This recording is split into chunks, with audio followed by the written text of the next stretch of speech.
Hold on. I haven't talked in like literal ages.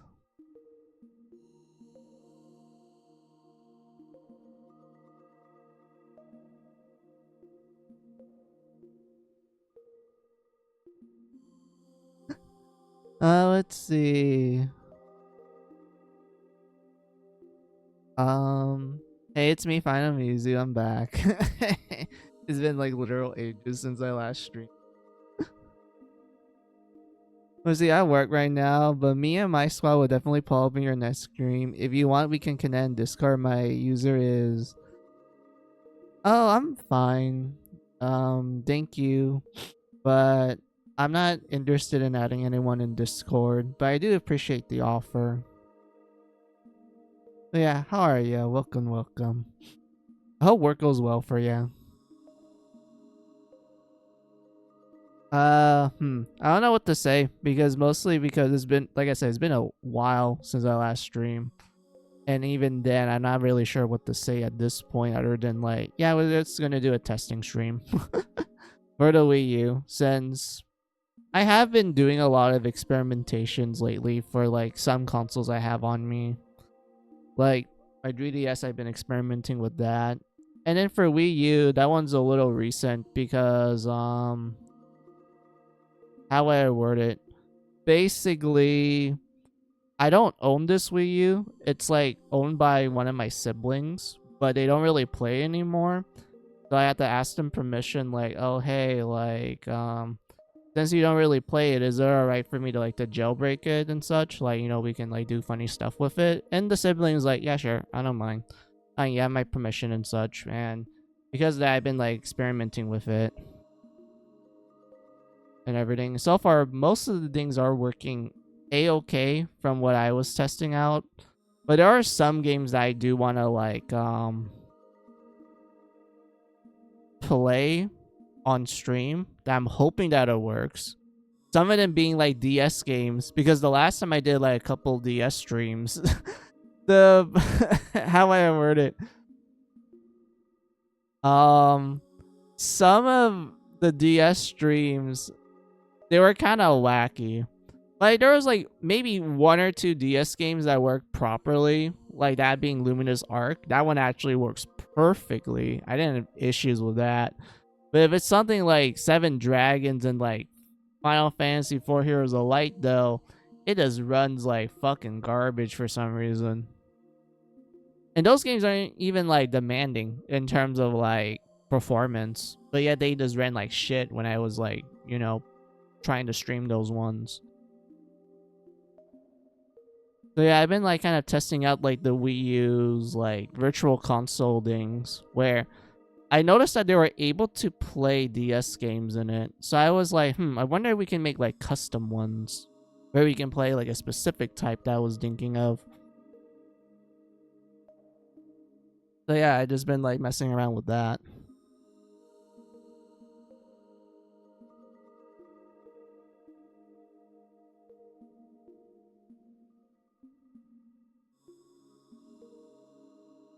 What other things I have to say? Oh yeah, I've been like testing out like other Wii U games that were like Japanese exclusive because I know that the Wii U was like region locked. So that means if you bought like a Japanese Wii U game and you plug into your like your North American Wii U, it just wouldn't work.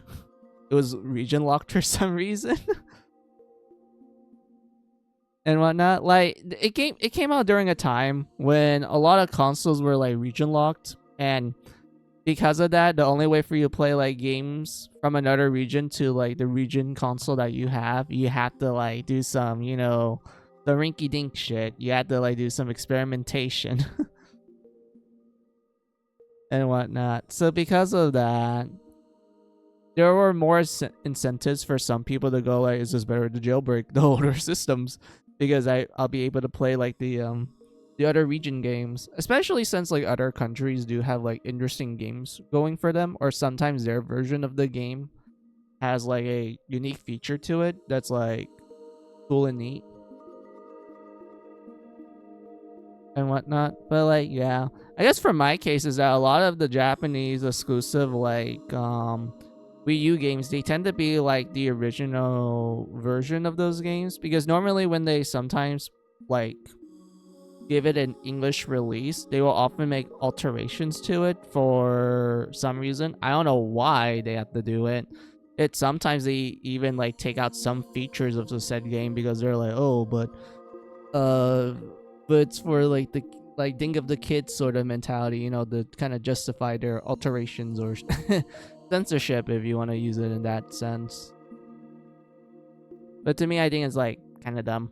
I rather just have the original product and just have it be available for English people just for them to play it and such. I don't want any changes to like the dialogue or them having to remove like certain features or functions in it and whatnot. But like, yeah. what was I what was I doing? I know I've been just like yapping hard.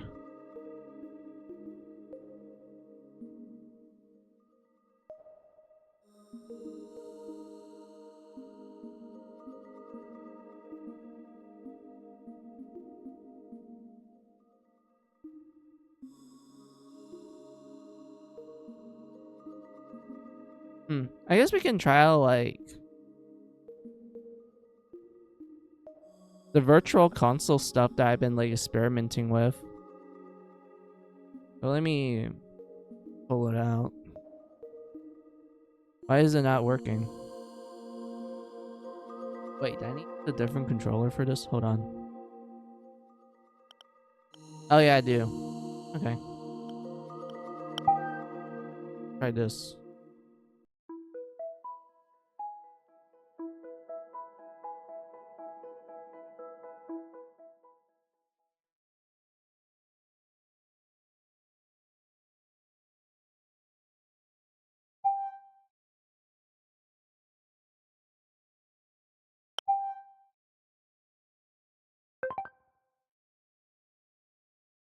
Wait, this has suspension saves? That's actually interesting. I'm not used to that. Okay, so we just have to press that thing to work. Oh, I can't use my like Pro controller. I had to use the actual gamepad. I think it's because like you're able to like broadcast both the game on like a big screen, but also you can just play it on your gamepad if you just don't want to use the big TV. Let me see if I can do something. Yeah, this changes like yeah, okay, that makes sense. This one is touchscreen focus. I would say this is probably better for like games that are more focused on like touchscreen like games like Rhythm Heaven sort of thing, like WarioWare. This one also kind of applies too. But I'm gonna be honest with you, it's kind of awkward to hold it. like, I think the only time it wasn't that awkward was like in some mini games for like Nintendo Land, because some mini games do have you hold the gamepad like this, and I think it's much better in that sense. Same case with this one too. Although this one looks kind of weird. This one I think it's fine. Like I think this is probably like the better one for like streaming in general. If the gameplay it's mostly on the top and you don't have to really focus on the bottom. If it's just like if you're playing like a JRPG where the bottom screen is just like your statistics and like the attack command, then I think it's fine for you to just make the main screen, like the TV screen, be like the gameplay where all the animations happening. While the gamepad is just like you doing all the number crunching and such. And then you have this one here, which it looks cool, but it's kind of small. Not gonna lie, because of the frame. So I think it's better for us to go with like either this one or oops. Is it either better to go with that one or this one? Those are probably the better looking ones. This one's probably well, this one's probably fine, but it's a little awkward to hold, so I don't think I'm gonna do that.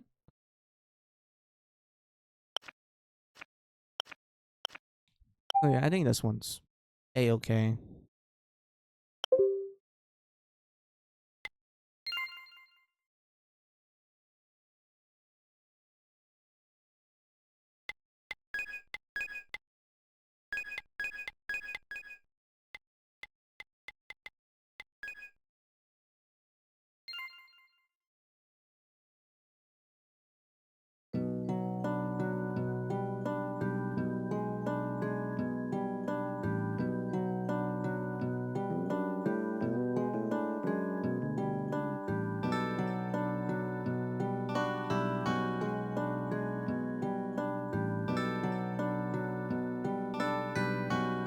Oh, it's actually running good. Because if I emulated it, like the way how I did it in the previous DS streams, then the music would just be off. Like it'd be like slowing down for some reason.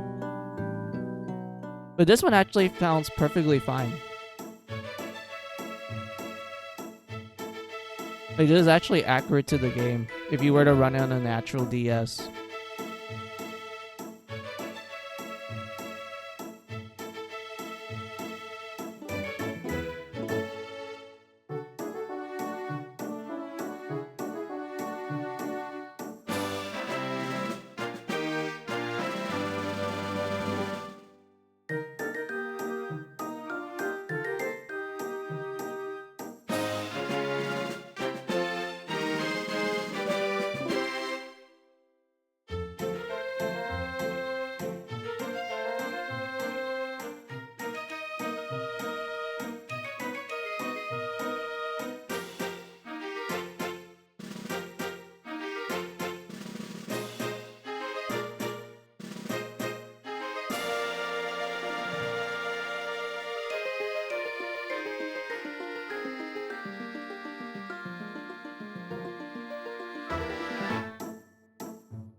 Oh my god, I'm so happy that it works.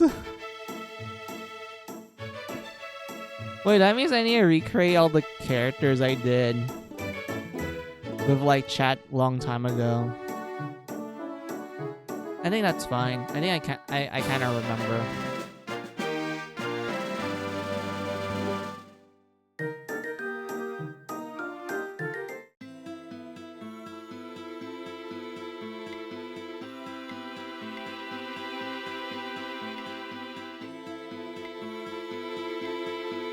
Oh, the text is a little off. I just, I think it's just an emulation thing. Because it doesn't have like this cutoff text if you were to like do either an emulator or you play on the actual DS. So I'm assuming it's kind of like a virtual like console issue. But so far everything is looking a-okay. Oh, it's so tiny. Wait, hold on. I need to be careful with what I type.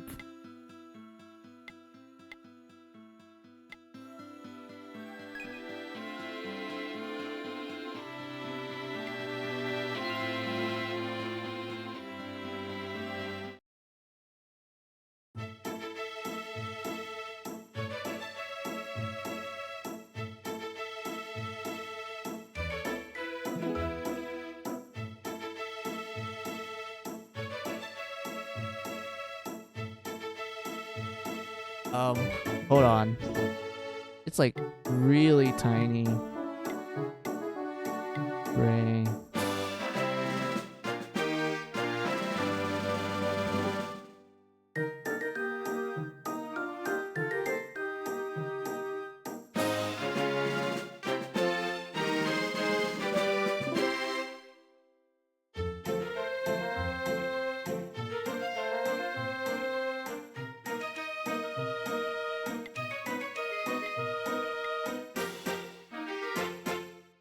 I think I spelled it right. Hold on.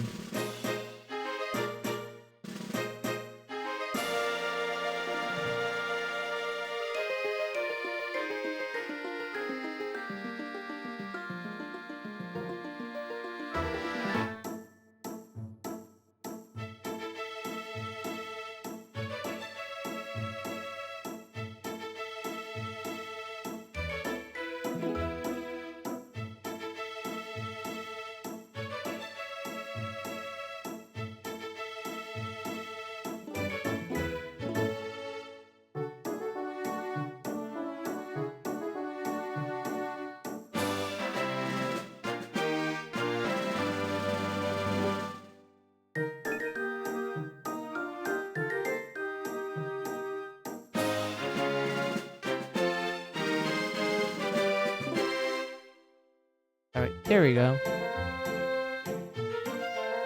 Alright, time to make the party.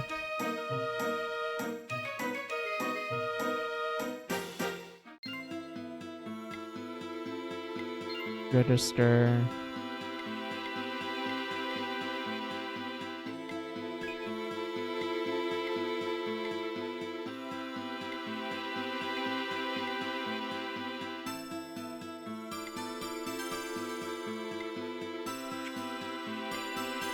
Well, I know, like, you need to use a knight because you kind of need someone to tank the blows. Like, you can go with all kinds of directions when it comes to this game. You can either have, like, a full team of just, like, offense people and just pray that the enemies don't one-shot you. You can, one-shot them before they do it. Or you can have, like, a more balanced team. But even then, like, it kind of just depends on your playstyle.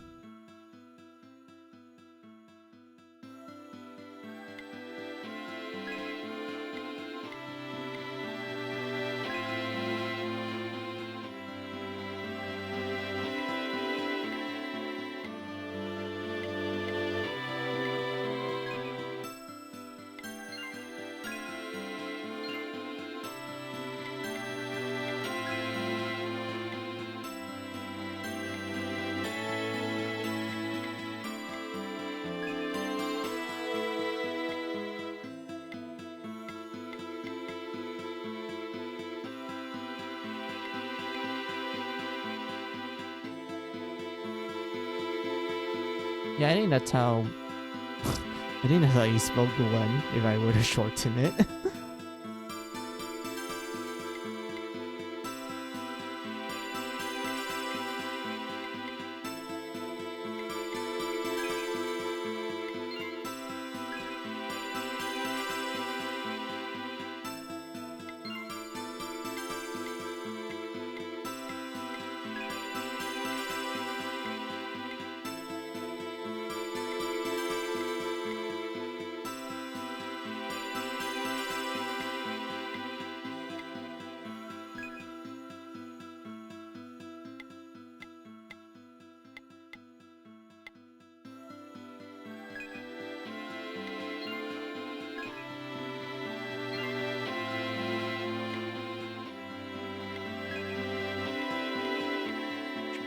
I'm trying to remember. Hold on. I remember Moon was this character.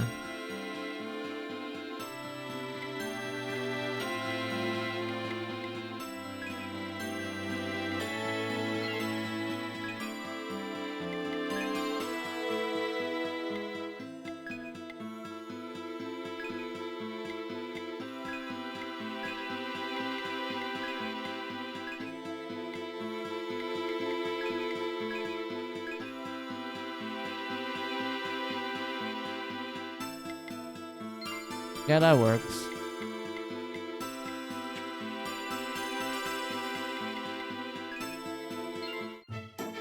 I know, like, in order to save, you gotta talk to someone else.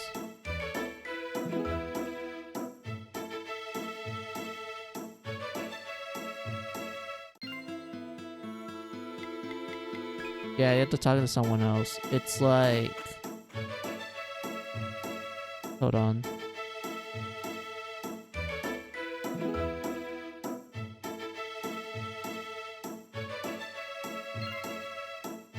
Let's see, custom. Yeah, I remember you started with Dree.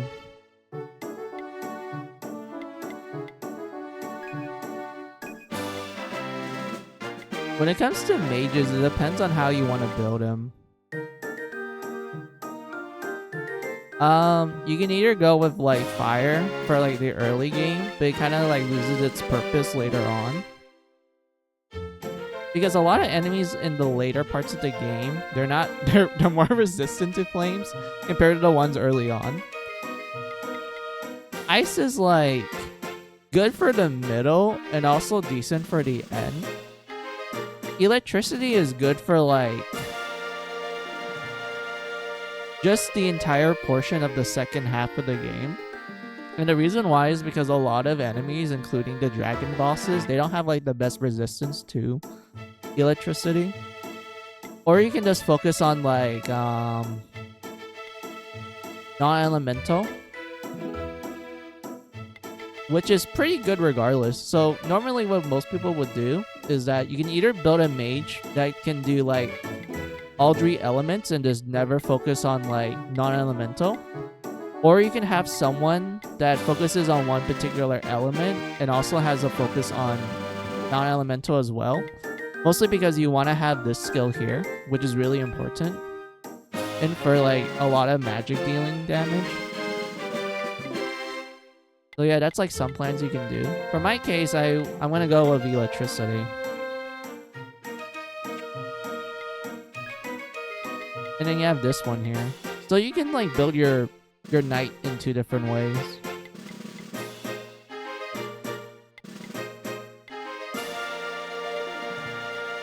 You can either build them to have great synergy with a princess character, or you can just build them to be like a straight up tank regardless. Like they're just really good at it. So yeah, you can either go full defense or offense. I would say offense tank is only good if you're going with a princess that is focusing primarily on damage dealing instead of just relying on buffs. And then for samurai, kind of depends.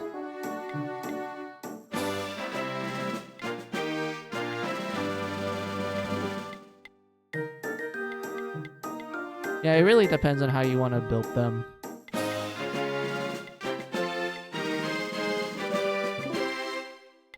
Like, you can either make them go offense or speed. Or you can just make them not use any weapons. Which is a decent option, but I don't really use it that much. I tend to go with swords. Like, I mostly go with this one since I do like doing damage a lot more. And also, they learn electricity, which is really good for like dragon bosses, especially for like the second half of the game.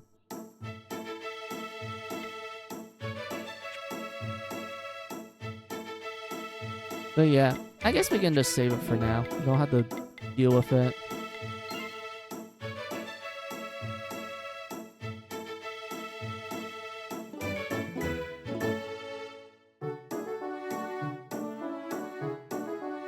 Oh, game kind of glitched a little.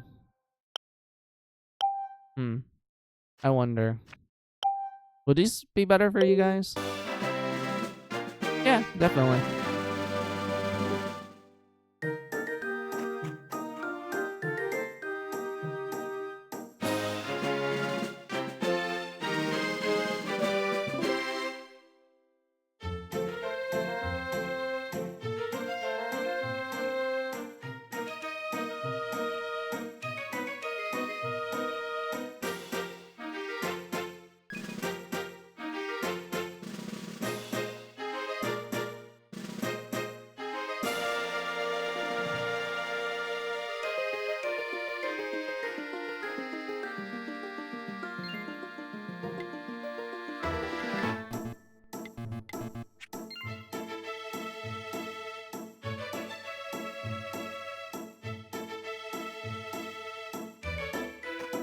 It's running fine so far, other than like some letters being cut off.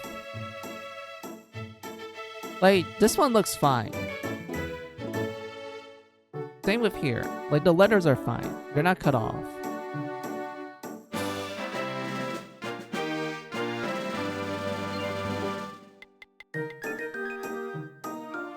It's just here where some letters are cut off for some reason. I'm not really sure why.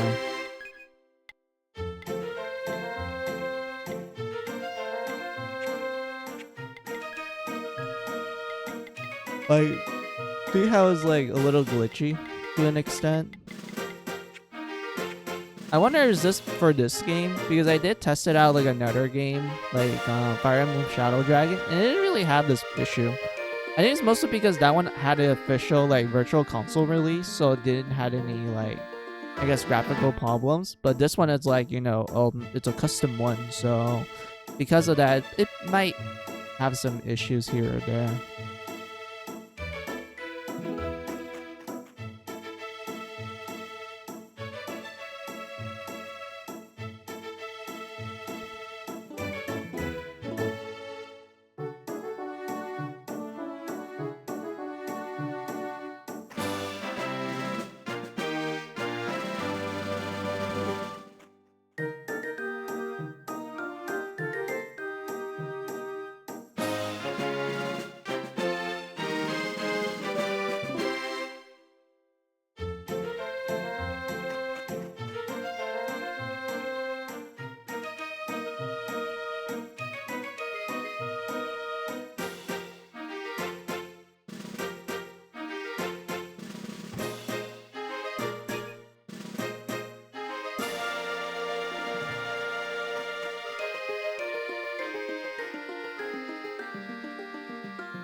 I think it's the inn is where you save, if I remember correctly.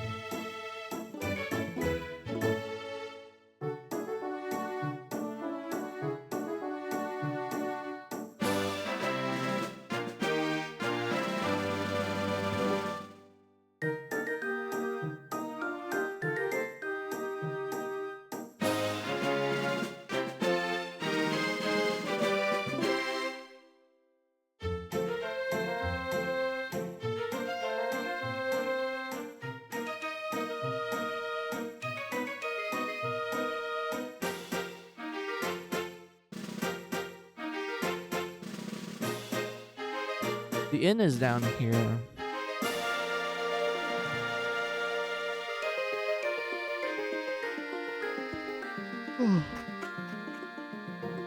Dude, I'm like sleepy.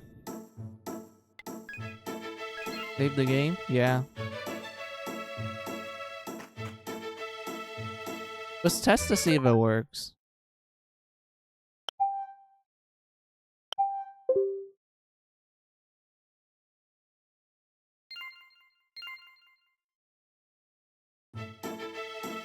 Yeah, it works. I don't remember. Do you start out with equipment? Yeah, you do. I thought it was gonna be like one or the other. Like, what's the word I'm looking for? I thought it was gonna be like wizardry, where when you make a new character, sometimes they don't have they're not equipped with anything. They just have nothing.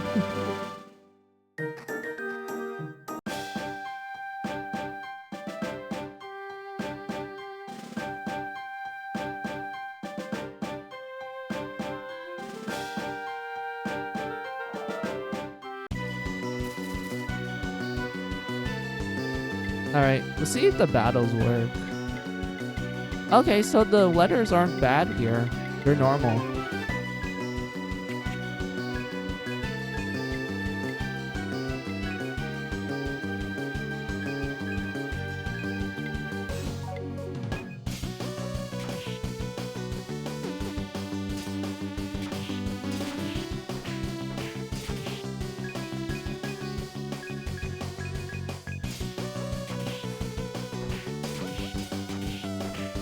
Huh. The HP is kind of glitching a little. I noticed that it glitches when I like speed up the animation. Oh no, it just glitches. Just like that.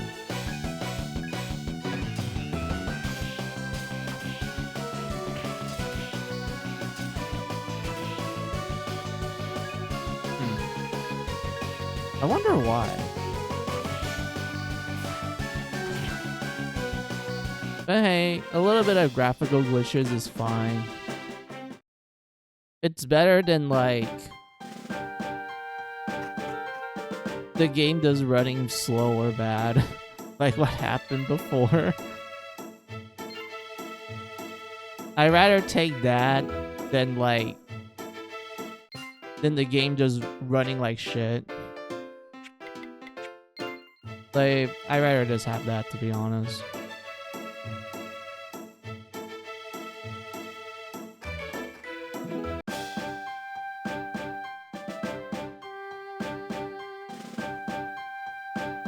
I'm surprised the enemies didn't drop anything.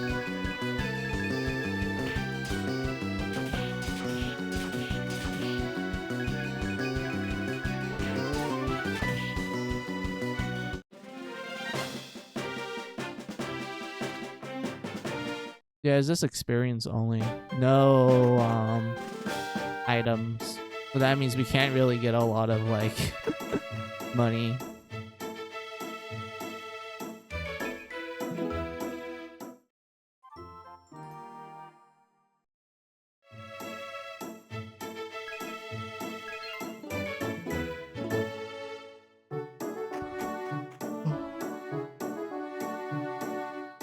I know we're supposed to, like, talk to the 3 NPCs that they mapped out earlier for, like, their side quests, and that's how you essentially start the game.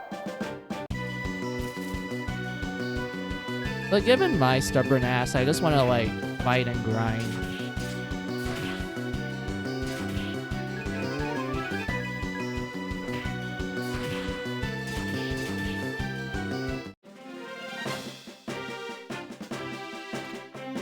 Okay, butterflies give you a lot more. And we can, like, sell the wings. But I'm not sure, like, if we'll unlock anything, or we just get, like, money for our troubles. Yeah, you probably just want to buy, like, armor.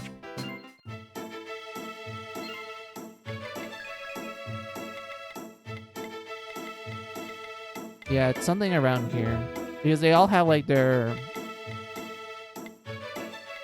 beginner weapons, which is fine for where we're at right now. It's better for them to have, like, you know, these sort of things, like accessories or other equipment.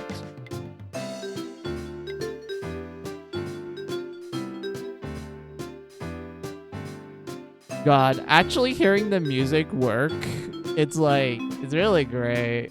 Because I'm so used to, like, this game does not running well on, like, the DS emulator. So the fact that it's working here is just like, yep, I'm kind of happy.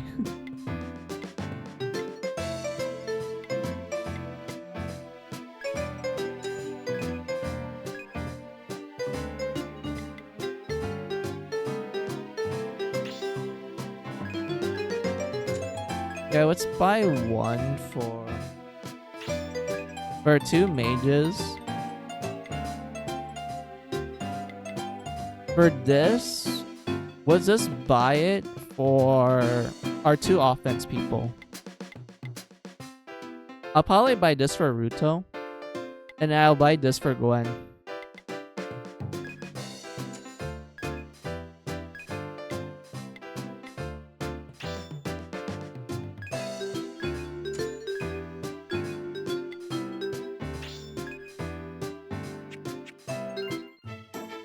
Alright, we're a little prepared. We just need to go kill some enemies. And just, you know, kind of hope that they drop stuff.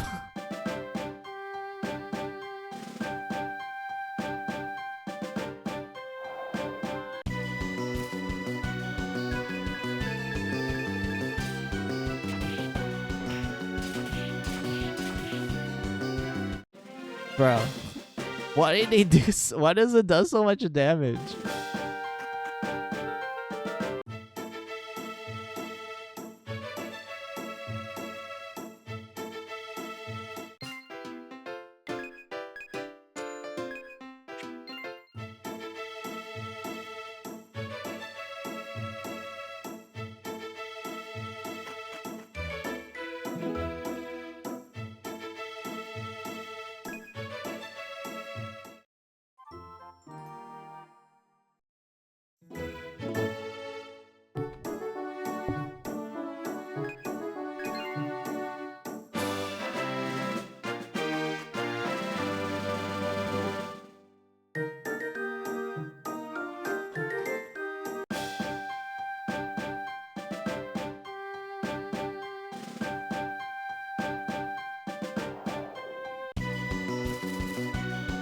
Are you kidding me? Come on.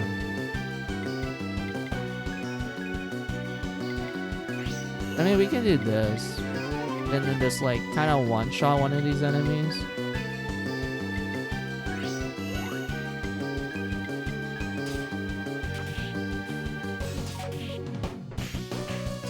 Yeah, that's fine.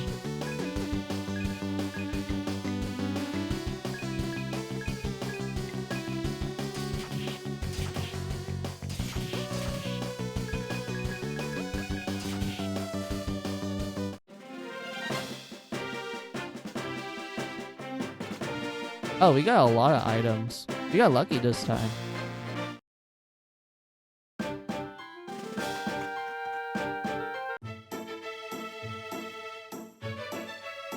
Naruto has so little HP. Light meat. This might lead to better equipment.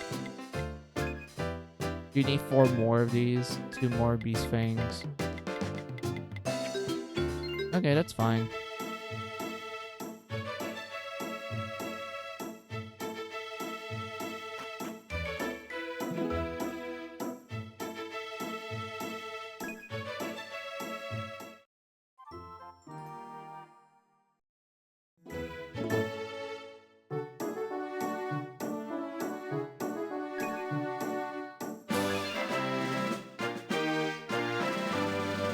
Alright, let's play this a little more.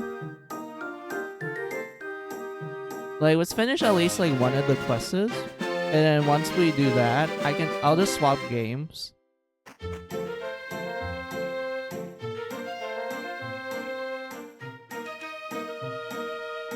Right now, my brother's away, journeying as a rookie hunter. So I wanted to make a traveler's amulet for him. But you must absolutely need a certain kind of nut.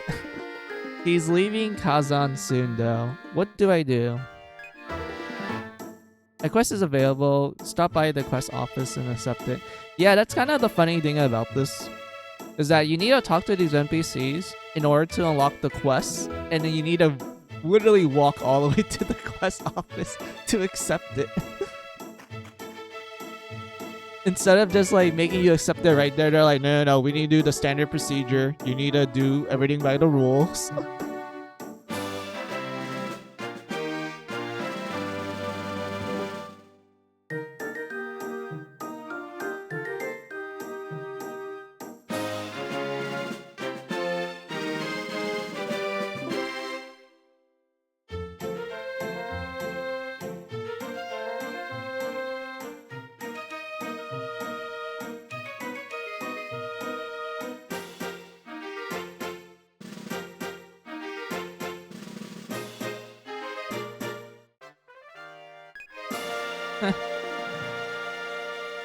Oh yeah, we can't go up there yet. We have to beat essentially to tutorial, which is where we're at right now, to get access to the upper part of the town, which is the castle where you like talk to the guy, the king, or was he a prince? I don't remember what role he was.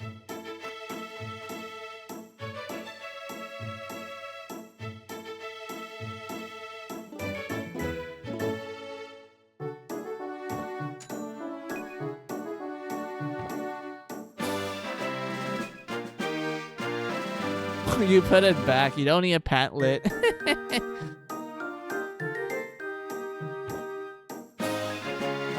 Let's see. Hey Mizu, I'm here at last. What? Mizu's playing the 7 Dragons? Yeah, hey Ruto, how are you? Welcome. Let me give you a shout out.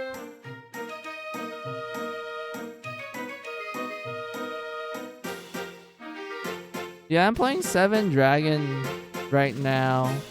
Because remember the last time I tested it out on like the quote-unquote legal DS method like a long time ago, and then the game just didn't ran well. Like it was like, well, I put it like this, like the performance was like off. Like sometimes the music will speed up and then speed down.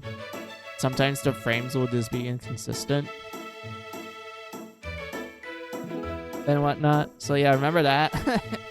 So I decided like, well, I know that the Wii U can play DS games through the virtual console system, which how I describe it, Ruto. Basically, long time ago when the Wii U was a thing, Nintendo decided like, hey, let's make a program called the Virtual Console, which fundamentally is an emulator that Nintendo decided like, hey, we're gonna plug this into the Wii U, which will let you play like our old catalog essentially through this virtual console thing, which lets you have like save states, but only one, and you can also change like the settings as well. You can like do stuff like this. You can either have like a frame that looks like the actual original DS. Like this is like the actual original DS. Because whenever someone talks about the DS, they don't talk about like this particular model. They talk about the Lite, which is a lot more slicker and cooler, which I actually own. And then you have like, you know, this one is like, oh yeah, both screens, but the top screen is like the main one. This one is like the touch screen being the main one. This one is, oh my god, Ruto, this one is so awkward to play. like on the screen for you guys, it's like, oh, okay, it's like both screens. It looks nice and equal and shit. But to me, I have to play it on the gamepad like this. It's really awkward to push the buttons, by the way, and whatnot. And then you have this one with just fundamentally the same thing, except it's turned sideways on the TV as well. So you guys are gonna like turn your neck in an awkward position.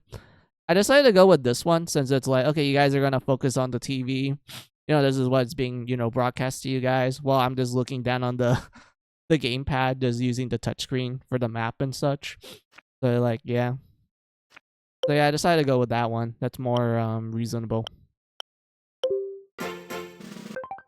What else is there? Oh yeah, like I said, there's like a save state you can do.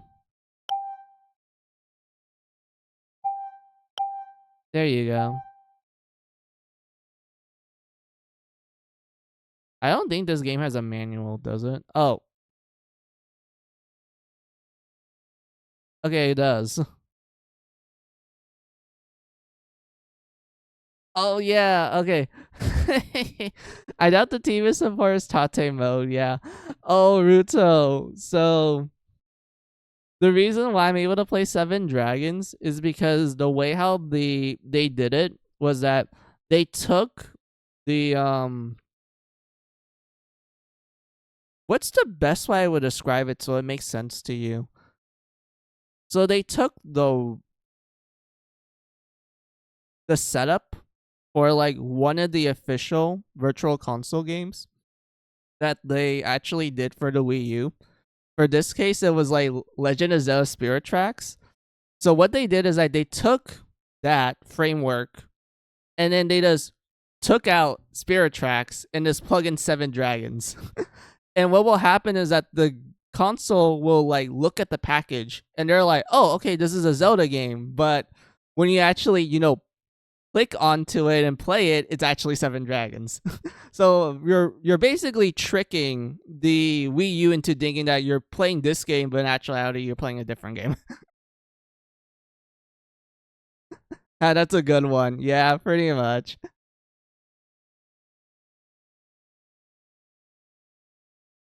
And whatnot. Mind you, this doesn't work for like every game. Like there will be like some games that just straight up won't work, even if you were to do this like method, by the way. And it's kind of hard to figure out like which game frame will work with a specific game and whatnot. So you had to do like a lot of experimentation at that point. But I know there are people like online that made like a compatibility list to tell you like, oh, this is how you make this like virtual console ROM for this particular game and what blah blah blah. They have like a literal list for you to like figure it out and whatnot. But that's besides the point, Ruto. That's besides the point. All I'm saying is that there's a lot of funny stuff people did with the Wii U, so you're able to do some really cool stuff.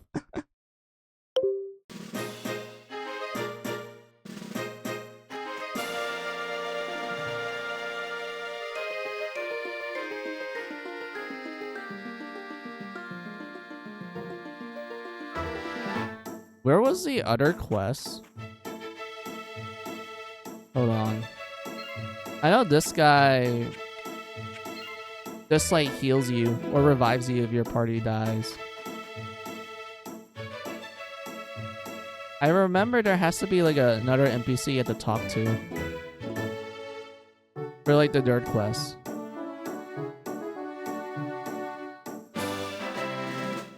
Let's see, we already got the sister bonds one. And then there was the girl that wants to build her own guild. And then there should be a dirt one. But where is it?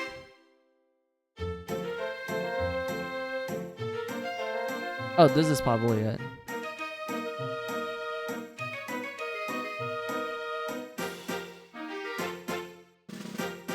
Ring his bell. So, does that mean we have to punch the guy?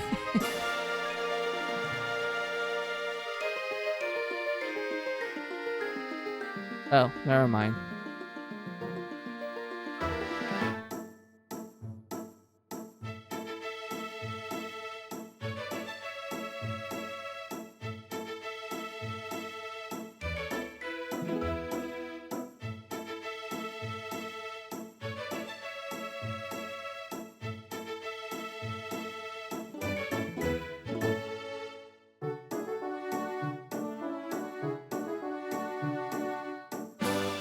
Okay, so the guy is just grieving. That's why he's like passed out. Wait, sorry, that's why he's like drunk. Alright.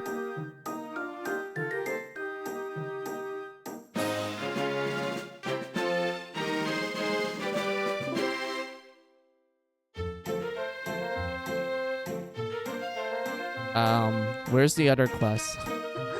Wait, game, please tell me where it is.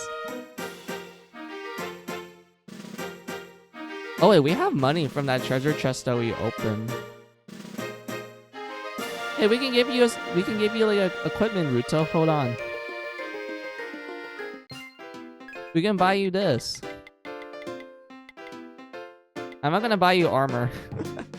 Who needs armor? We're gonna give you this so you can punch harder.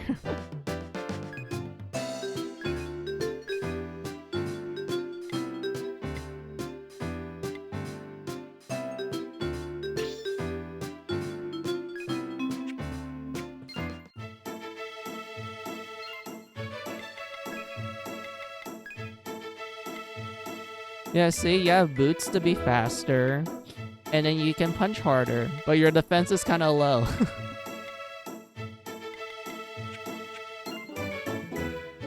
But that's fine. Who needs defense?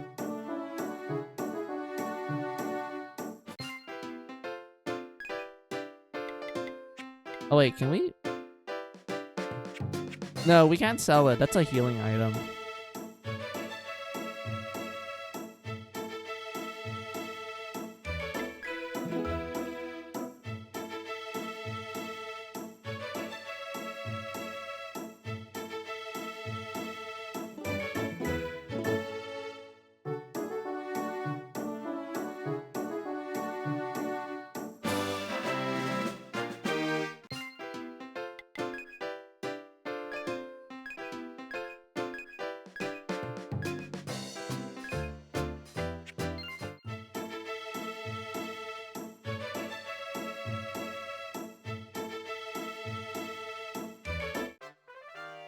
There we go. That's the dirt quest.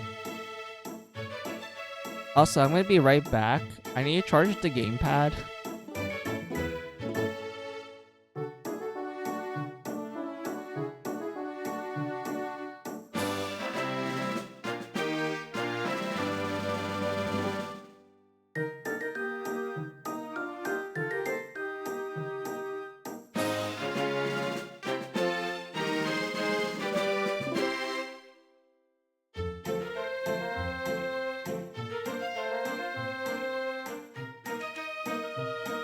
Alright, let's go to the quest place. Wait, that's not the quest place.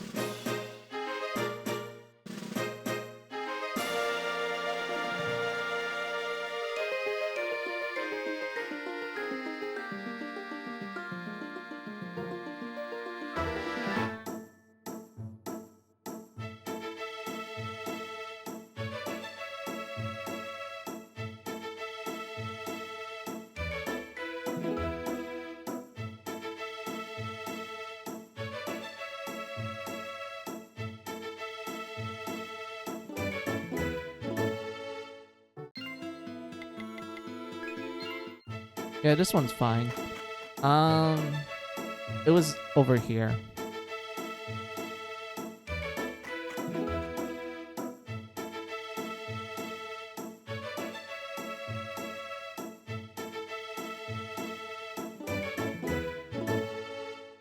Okay, so you can only do it one at a time. Gotcha. Build a guild, prayer for a traveler, foreigner for a day. I know this one will make us walk all the way to the next town. That's not far from there. This one requires us to go into like an actual dungeon to find people there to help this lady build her own guild. And then this one is just finding a specific nut. So it's kind of like, I think the easiest one is finding the nut. It won't take too long, and I know that it is easy to find it. So it's like one of the more easier quests. This one is like, yeah, you gotta go through a dungeon, dude. Like, the dungeon's probably either gonna kick you in the ass if you don't prepare yourself well, or it's gonna be like the easiest cakewalk in the world. But given the fact that I'm just like fighting just to like grind for a level, I don't think I'd be prepared for this dungeon yet. Because I do need to like pick up skills first, then we can like go pow to the dungeon.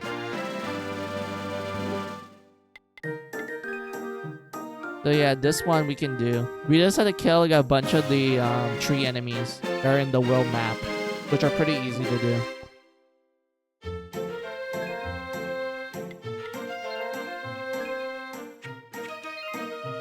Kind of slow down a little bit there, but that's fine.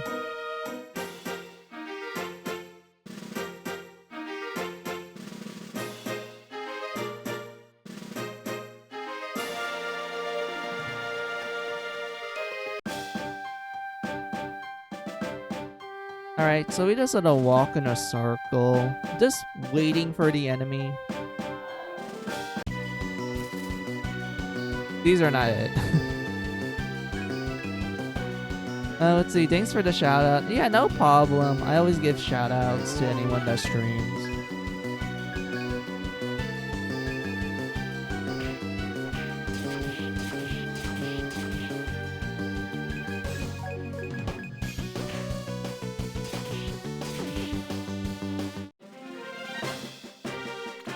Butterfly wings.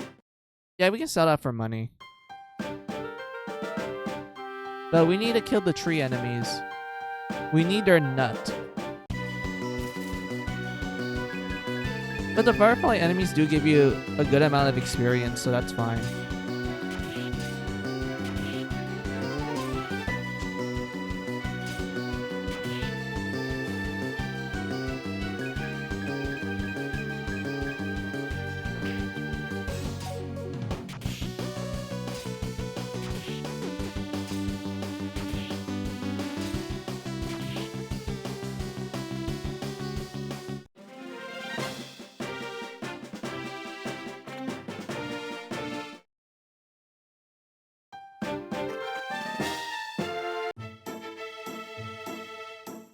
Alright, let's go sell those butterfly wings.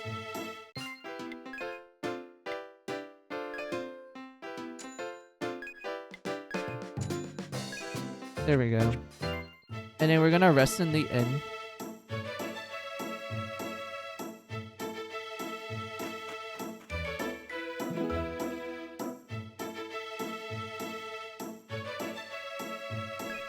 Let's see, remember that one time during those charity streams where I played you the first extra missions for God Eater 3 in the Varja suit?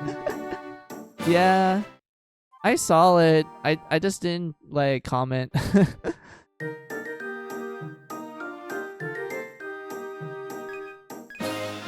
I did watch the VOD later on. It was cute.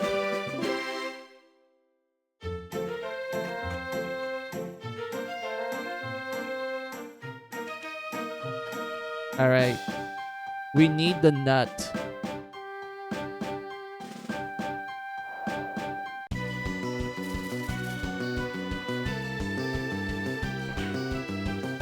Oh. We're kind of screwed. Hold on. I need a reset.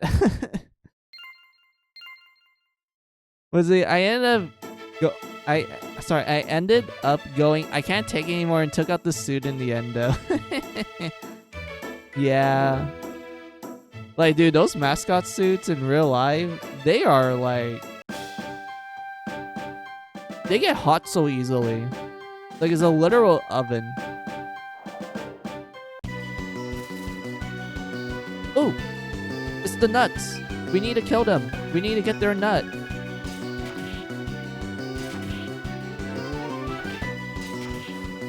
I didn't expect them to do that much damage. I'm not gonna lie. I didn't expect them to take away half of your HP, Ruto.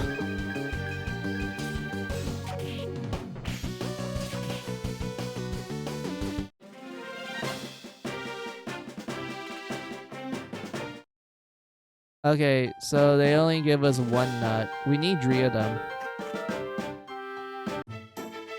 We need 3 nuts.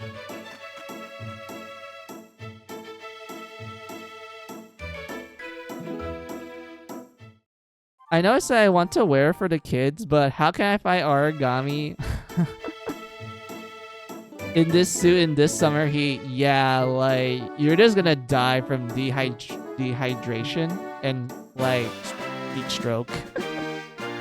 Especially since, like, you know, God Eater 3 has, like, the ash storms, which is, like, you know, really hot.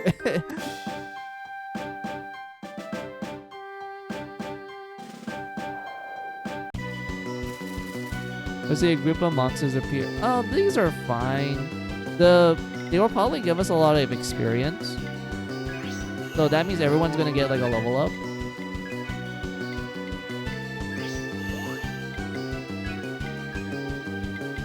And if we get lucky, we might get, like, a lot of items that we can sell for, like, a lot of money.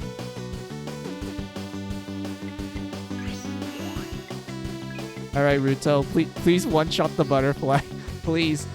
Like, they're probably, like, the ones I'm a little concerned for because they have poison. Oh, thanks. Let's see. At this point, the Ashborn is the least of my concerns. Yeah, for real, brother.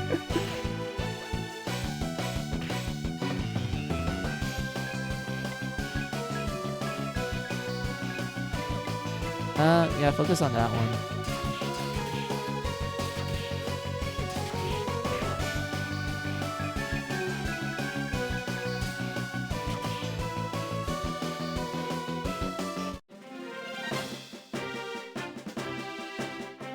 Okay, we got Rodent's teeth.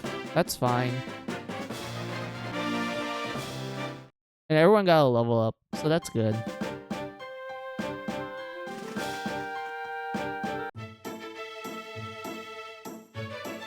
Let's go sell the teeth. I know they gave you, like, a good amount. Yeah, 8. Yeah, $8 is good.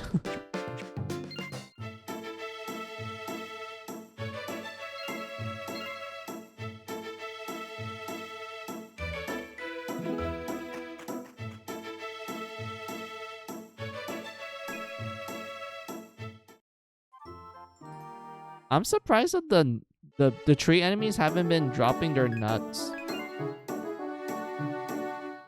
Because, like, most of the time when I see them, they just don't really drop it.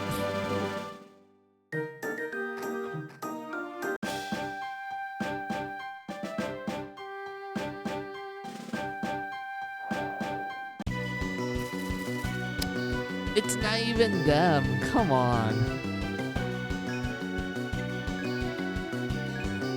It's either A, I killed him to get some experience and also a good amount of items, which, I mean, sure, that's like a good thing. It'll help me in the long run.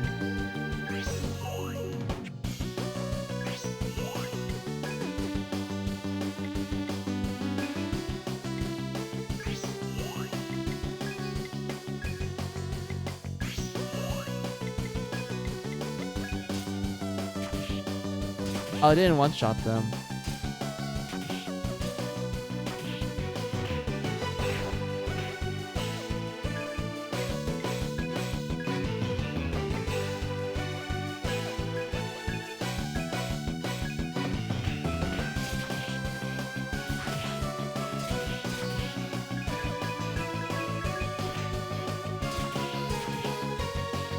Man, these butterflies do so much damage. We didn't even get an item for our troubles. Come on.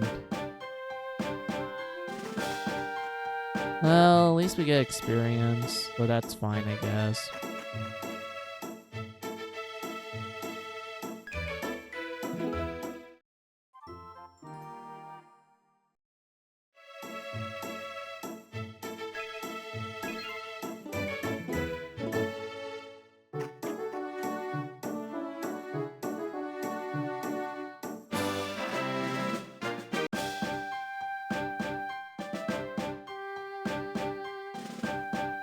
Come on, please. Please give us, like, a nut enemy. Thank you.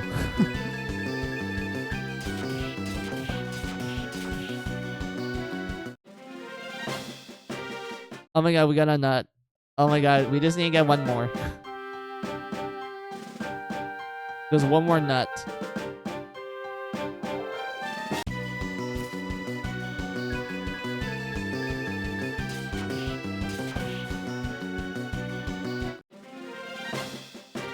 Damn it. We didn't get the nut.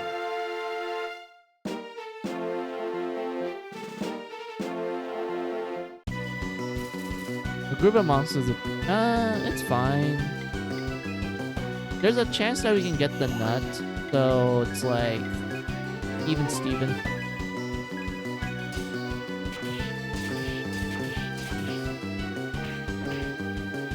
But still, I'm kind of surprised that they hit really hard.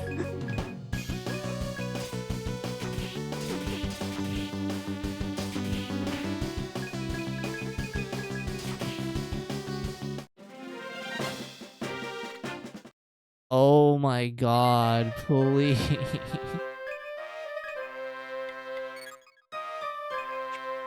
I need to waste a healing item for this. Come on.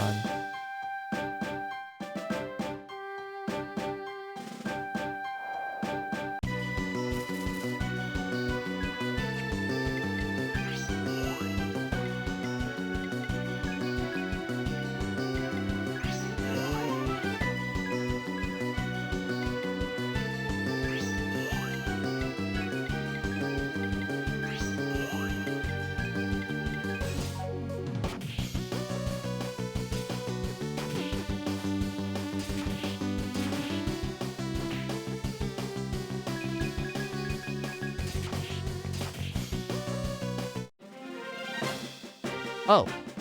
Damn, we got lucky.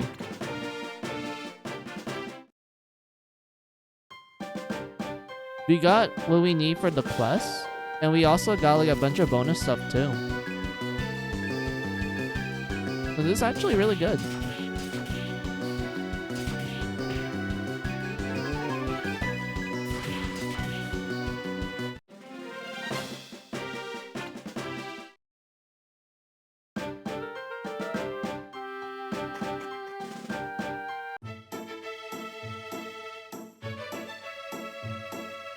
Do I need to like talk to the girl to turn in the quest, or do we have to go to the quest corner?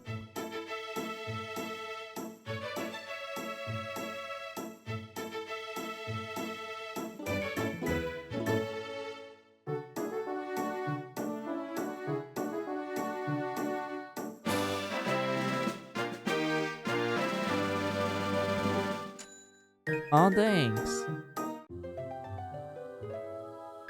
Okay, so you do need to talk to the quest giver to turn it in. Alright, let's see. When you complete a quest, your reward will be at the office. Oh, wait, so do we get like 2 requests? Sorry, 2 rewards. One is from the quest giver when you talk to them, and the other one is from the quest board where you get like money.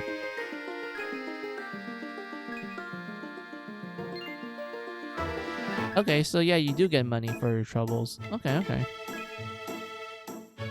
Let's see. I found my own guild, but no one's showing up yet. You need to help me find members. See the client for more details.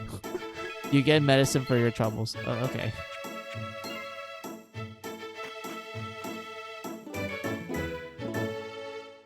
Huh. I'm kind of curious about the accessory.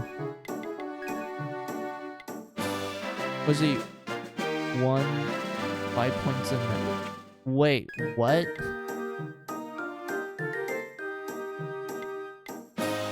So it also boosts your defense by a little bit too.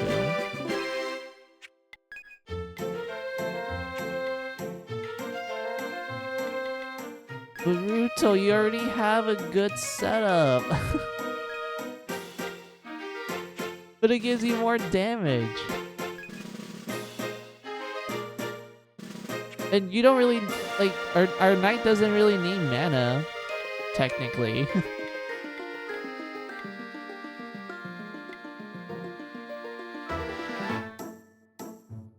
Oh, yeah. It's either... I sacrifice a little bit of your defense and give you like 5 mana, which I don't think you need to use it yet. Or I just give it to one of my mages, which I'm like, okay, they're probably going to use it, but they're not going to benefit from the 1 point in attack.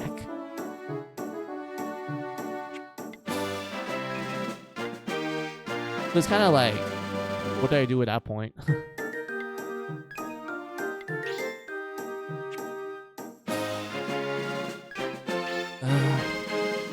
Fine.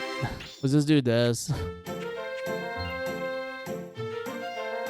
So once I do learn a spell, I guess I'll let my character just spam like nukes while everyone else is like using melee for the most part.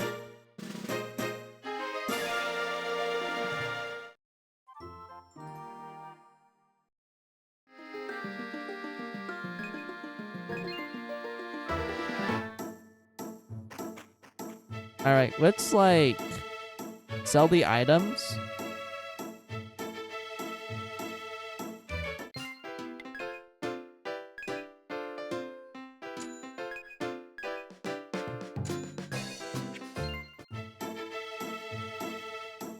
Alright, that's like a good amount of money.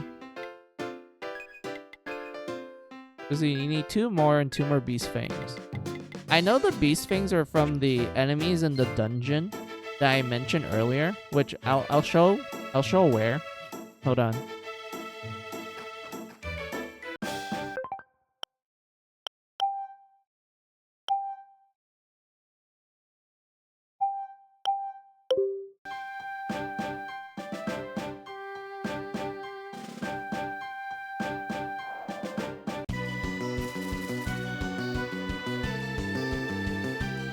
Sure, I can kill you guys real fast.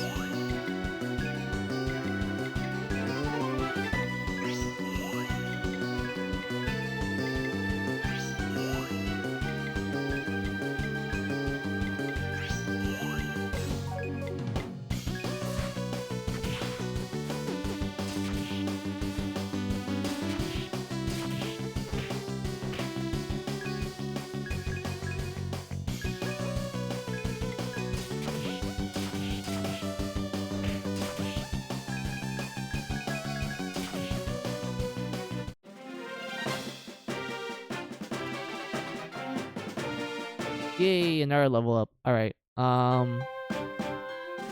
So yeah, there's like a dungeon up here. This is where you're gonna get the next this is where one of the party members are located at for the guild quest. And I know the enemies you fight in that one do drop the beast fangs. But they're a little on the tougher side. It's better for you to fight them when you have, like, a certain skill. Well, not certain skill. When you have skills and you're at, like, a specific level. Like, maybe, like, level 4 forgery, where we're at right now.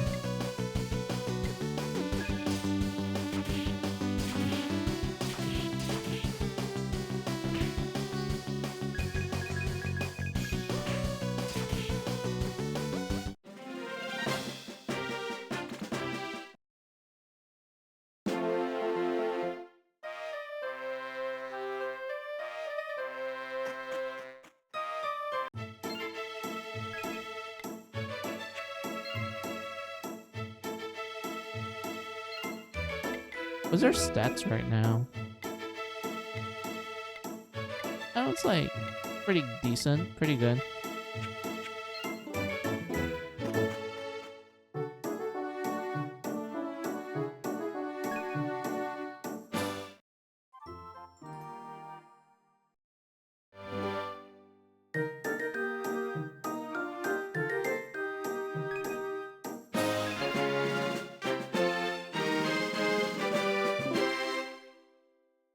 Alright, let's swap gears.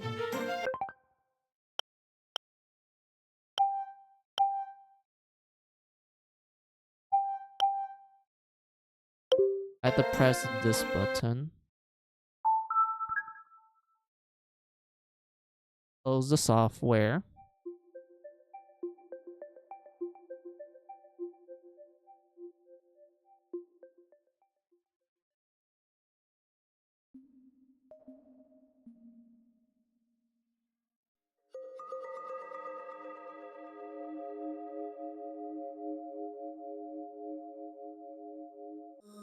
Let's see, what game should we play next? We can do more virtual console games. But it's been an hour, so let me do my usual BRB break. So yeah, let me move some stuff on my desk so I can make room for the gamepad.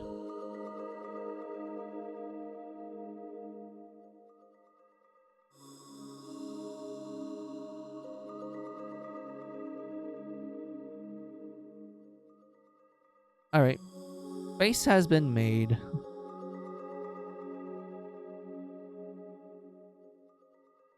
Let's see. Yeah, Bunny, friend of mine, said to play the first two Guider games, so I might as well play them. Oh, sweet, dude. Dude, I love Guider, man. Like the early games, especially the first one, man, so many childhood memories. I played it so much on the PSP. Not PS Vita, but the original PSP release and such. Like, dude, I have so many memories of it. Like every day, I would just be on my PSP playing them. Like when I'm done from like school and like I finish all my homework and shit. Sometimes I even bring it to school if it's like lunchtime and such, and I just have my own little corner and I just play by myself. And unfortunately in school, I was like the only person that had a PSP.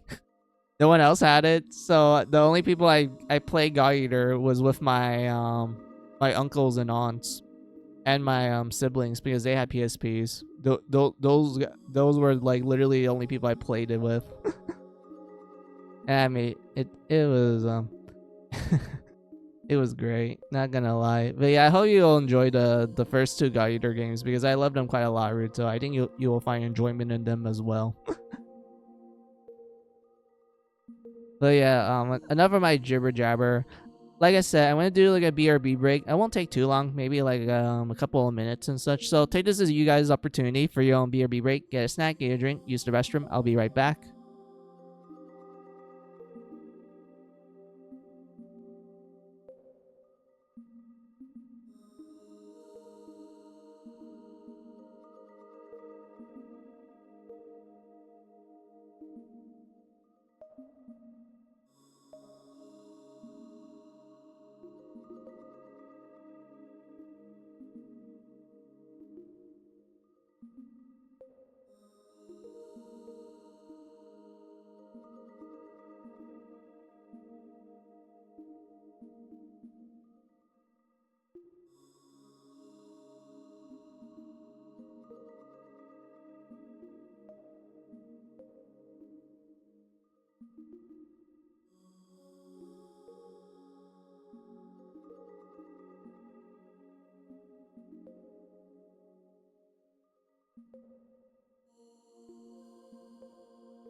All right, I'm back.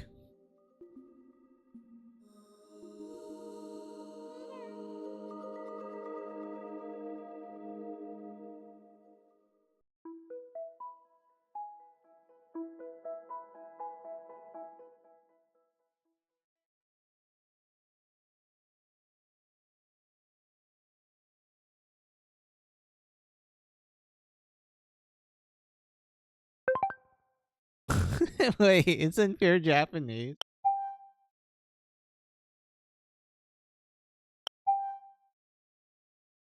Hold on.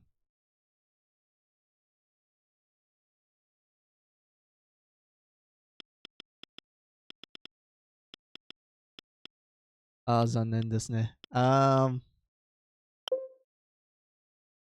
I know for a fact that you can play some Final Fantasy games, like the older ones with 2 people. I know 6 you can. I don't know if 5 you can.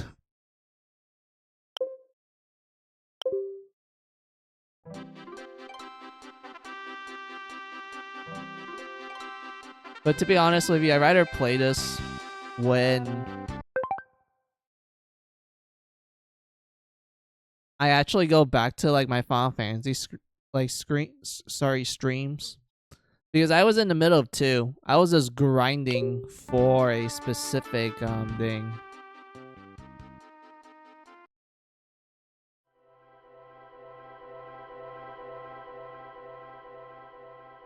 Hold on, that's probably a bad idea. Let's do something else.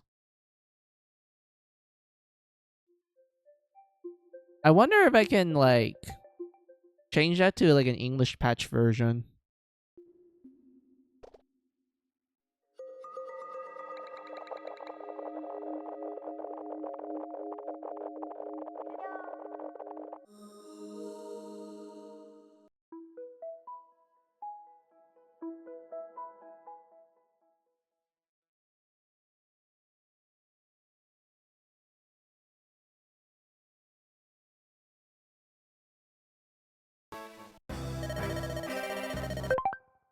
No, restart. Don't low my suspended point.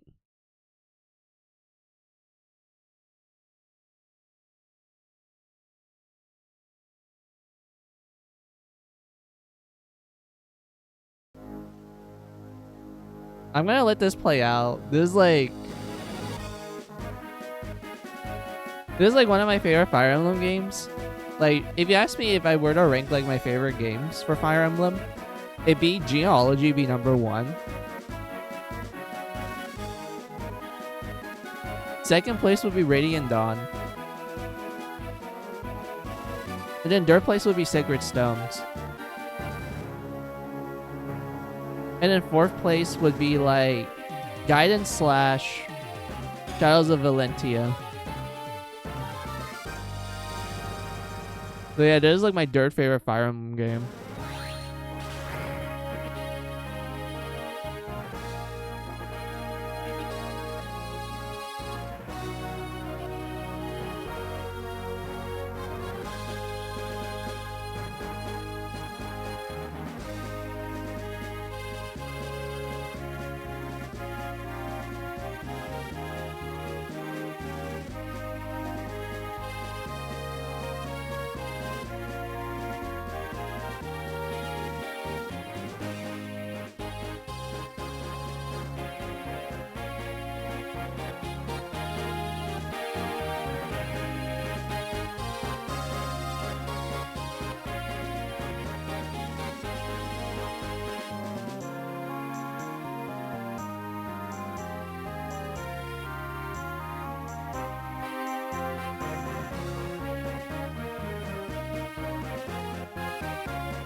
Oh yes, the monster enemies. I miss them.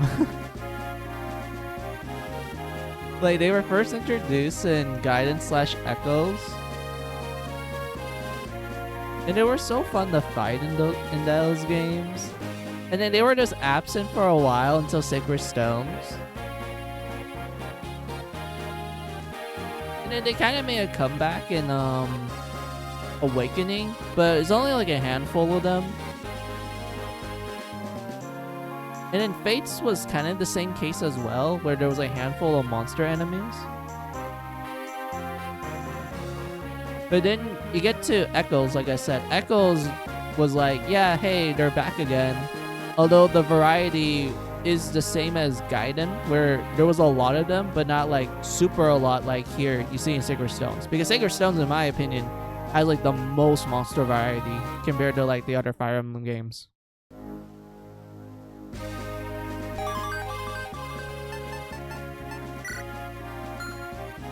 And whatnot. And then you get the Three Houses, and oh lord, I fucking hate how Three Houses handle monster units in that game. It's so annoying.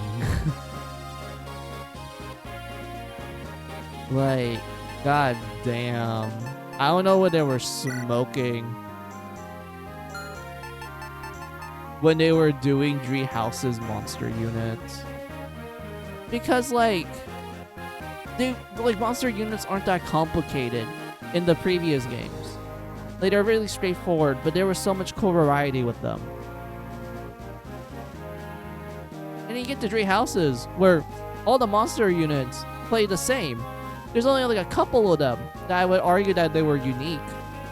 But monster enemies in Three Houses basically boiled down to like break all their armor parts to stunt them. You also get extra materials from them for you to do crafting and like forging.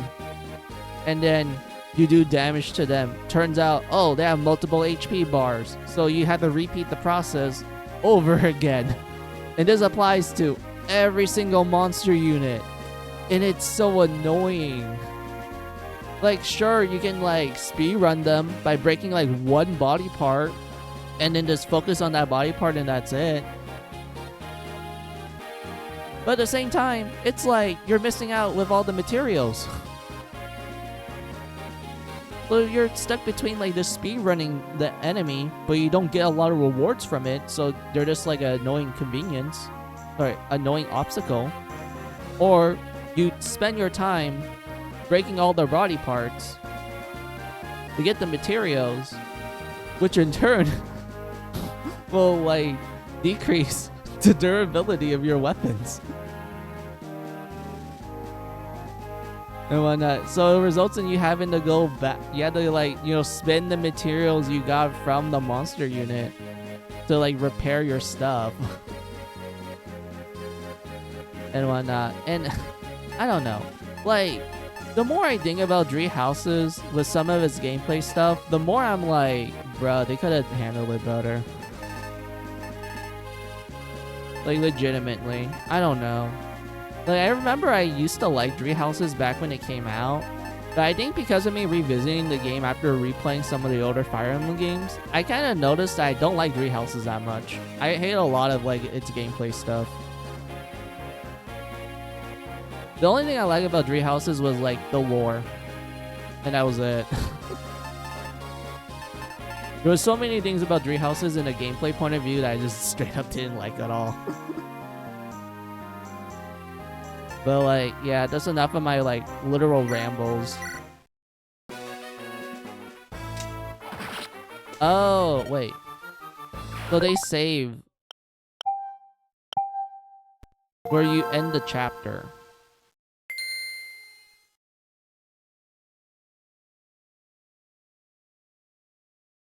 I'm kind of curious. Can I manipulate the RNG so we can get like better level ups for Erica?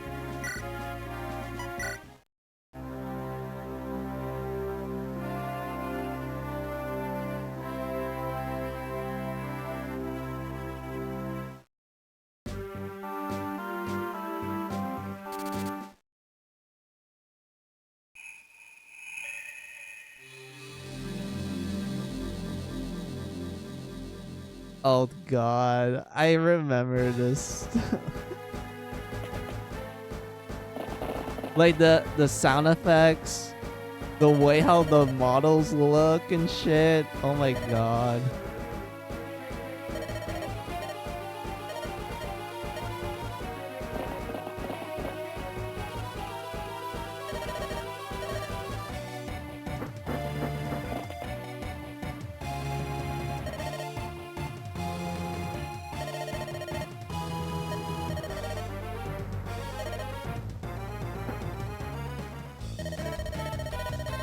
Oh my god, even the battle music. I remember this.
Oh man, yeah, I remember this. Like, how I word it. It's better to feed all the kills to Erica than Seth. And the reason why is because Seth is made to be kind of like, how I word it, in Fire Emblem, there's two types of pre-promoted units, post-promoted units that you get in the beginning of the game. The first one is called Jagen, where the idea for that particular unit archetype is that Jagen units tend to be like, they're good at the start, but they're really bad as you continue on with the game. And they're kind of meant to be like this, like, you know, oh, they're meant for like the beginning parts of the game where you're mostly going to be using them to be like the meat shield to like soak up the damage so that the other units can like kill the enemy to get like experience to level up. And then eventually the more you go through the game, the less useful the Jagen gets. Also, it doesn't help the fact that when Jagens do level up, they have like really bad level up stats. It's because they don't have like the best growth rates. Like it really sucks. Like they tend to not be good in the mid to late game. Early game, they're just meat shields, designed to help you with like leveling up the weaker units. That's like the first archetype. The second one, I forgot the name of the character, but he originated in Genealogy, where his archetype is that he's a post-promoted unit, but he is so good to the point that you can use him from beginning to end. And it helps that he tends to have a really good growth rate, so that means he gets really good level ups as you like pump in experience into him and whatnot. Seth is in that category. He's in the second archetype. He essentially is a really good unit. If you like actually take the time to like level him up and everything, he gets really good level ups. Like he is very usable to beginning to end. Although most people would argue that it's better to focus on the other units you get later on in the game, but I think Seth holds up. Like he's a really good character from beginning to end. Especially once you like start pumping in level ups for him. But for now, we need to focus on Erica. So it's better for her to like get all the experience here.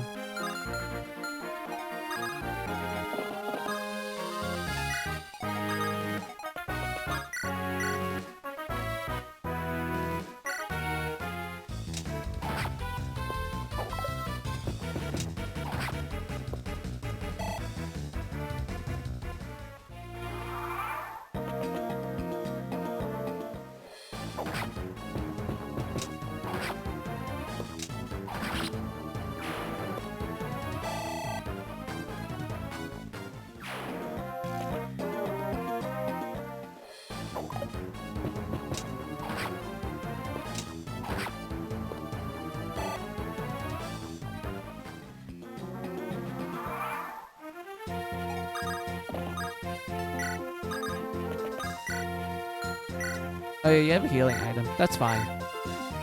Let's do this. I'm actually surprised that Erica didn't crit, because I'm so used to her like always critting. Like when you start the game, because she has like a, you know, like you saw like the crit rate is like 14. So she does have a pretty high crit rate at the start. Also, it kind of helps that rapiers do increase your crit as well. So it's like, yeah, that works.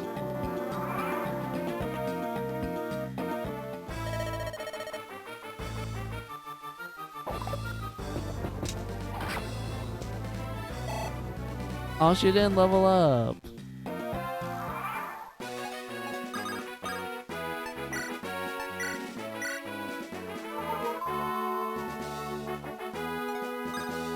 Yeah, he's gonna be stuck there. So it's just better to do this. Let Erica stay in the forest, since it will, you know, decrease the enemy's chances of hitting her.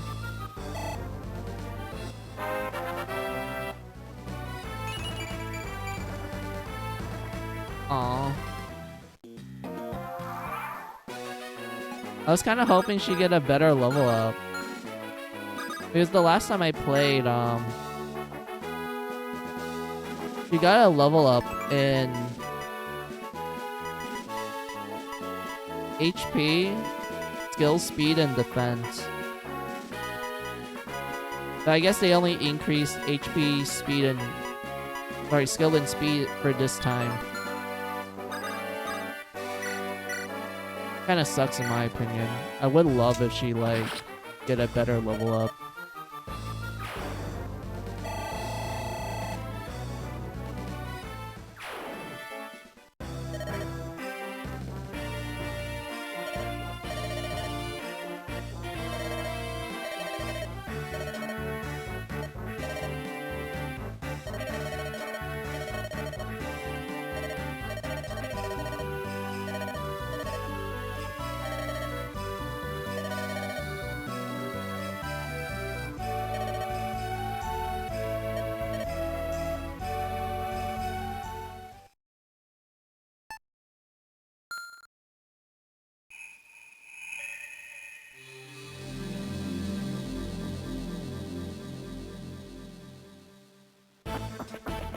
Oh, I like yawning.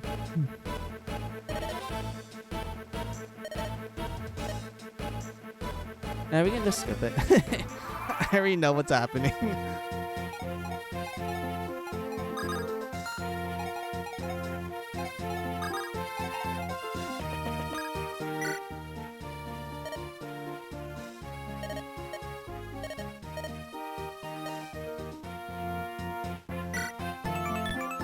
Yeah, the house gives you some invasion, so that's fine.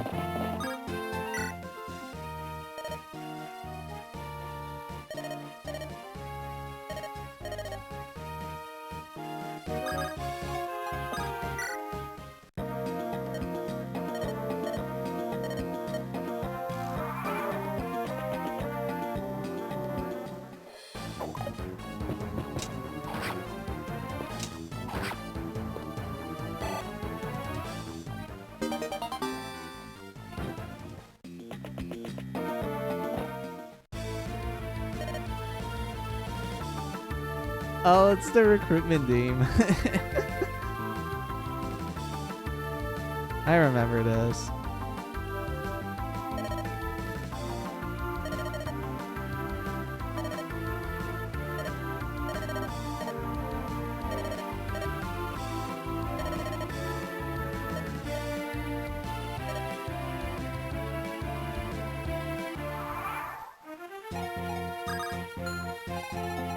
This one...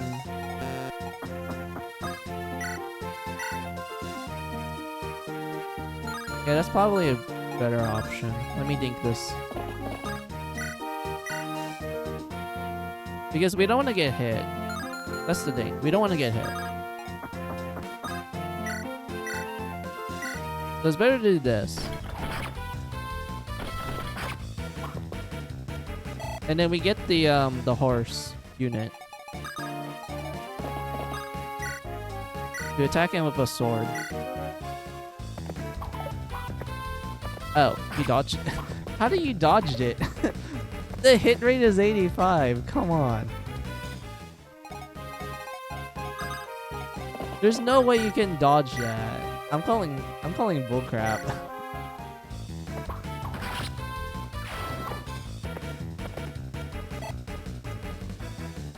You have all that experience down the drain. Because it's better for me to like level up Seth through like the Coliseum. Oh hey, she crit. Good job. Back. Oh hey, a friend of mine who likes Ace Attorney also likes Fire Emblem. Oh, that's cool of them. I enjoy Fire Emblem as well.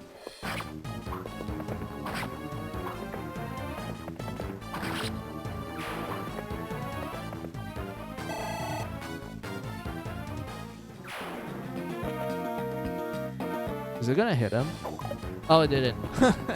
Okay. You got lucky.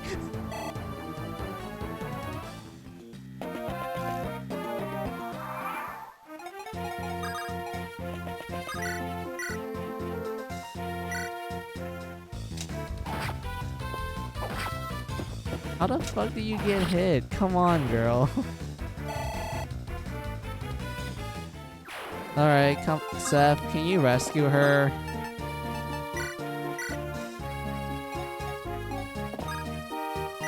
Thanks, Seth.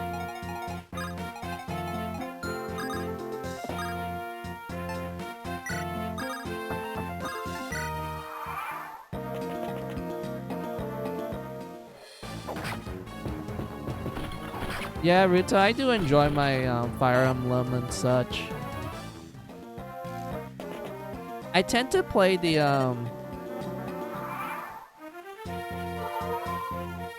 3DS games more. I think that's mostly because I've been playing the 3DS games lately. But I enjoy all the games in general.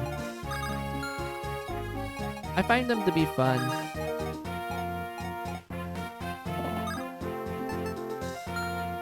Hold on. Can we just drop her off like this? Yeah, that works.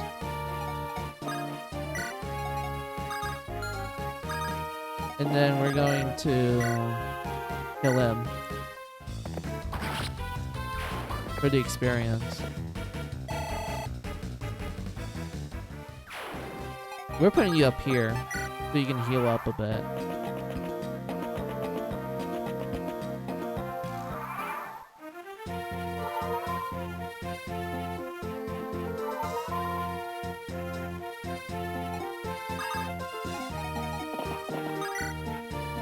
Seth, just kill this guy. And then save the rest for everyone else. Because I have a feeling like if I did something like this, then the axe guys are probably gonna hit him. Even when I have like the weapon triangle like advantage. Is this better for like Seth just to kill this guy?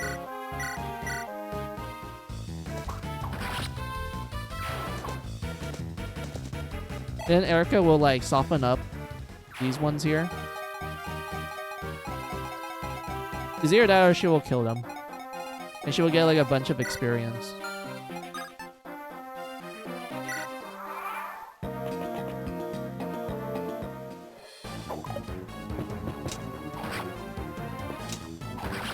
Oh no, she's gonna kill them. She can do like... Yeah, she can kill them because she's doing 10 damage.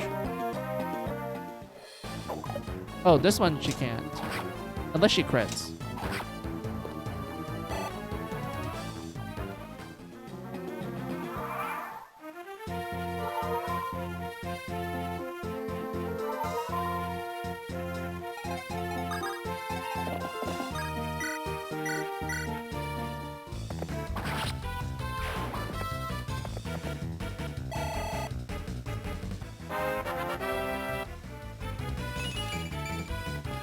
Are you kidding me? Come on. No attack, no speed, no skill. Just luck and defense. Okay. Okay, look. Look. Luck is only good if. This is an if statement. If you have a lot of it. Not like this low ass number here. It's better if we got one from either skill or speed. Those are more beneficial to us right now. Maybe defense, if we want to like, you know, take a hit.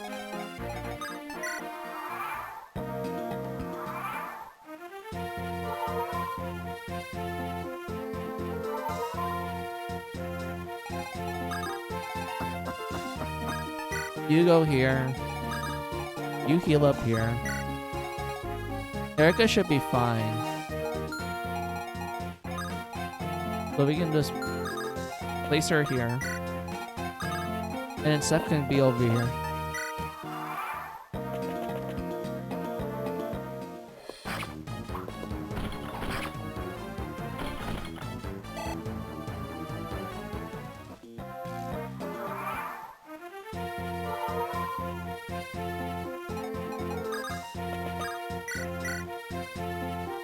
Yeah, she can kill him.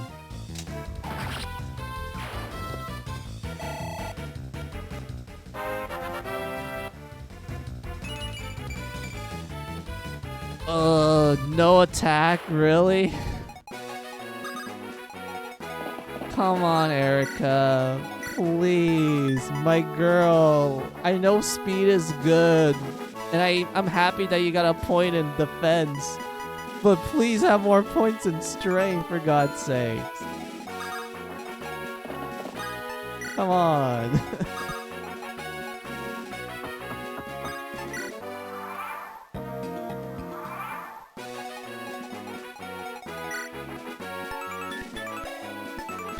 Well, let's see. The enemy here. Oh, he's only using an Iron Lance. Okay, how I word this. I'm so used to the 3DS games, given all the early game enemies like hand axes or javelins. Because they did that to like make those games a little more harder, especially if you're playing on higher difficulties for the 3DS games. So we're playing like, you know, hard mode here, but this guy only has an Iron Lance. So it's kind of like, is it really that much of a concern?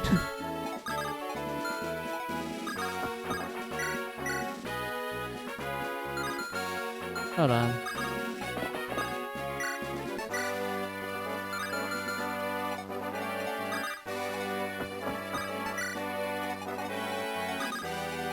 I guess we can just do something like this.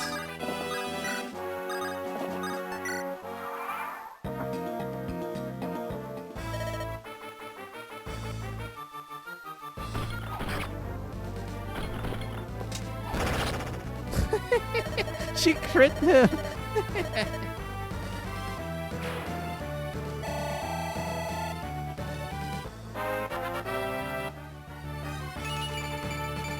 Oh my god, an actual good level up. Thank you, Erica. Oh my god.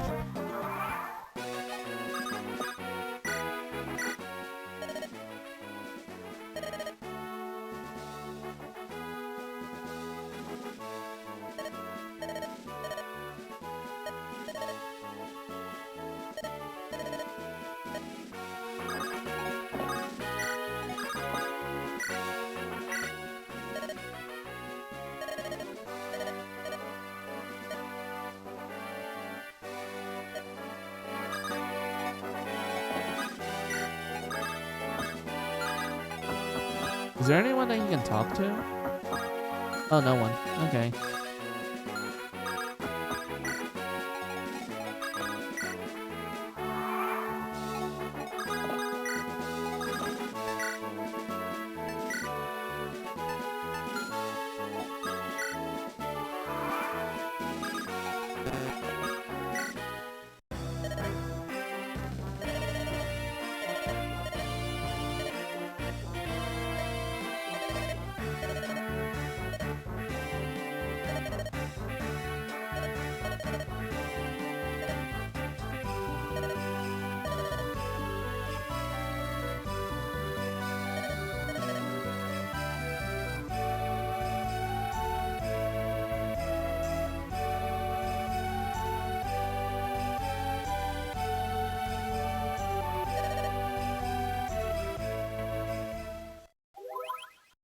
Oh, the world map.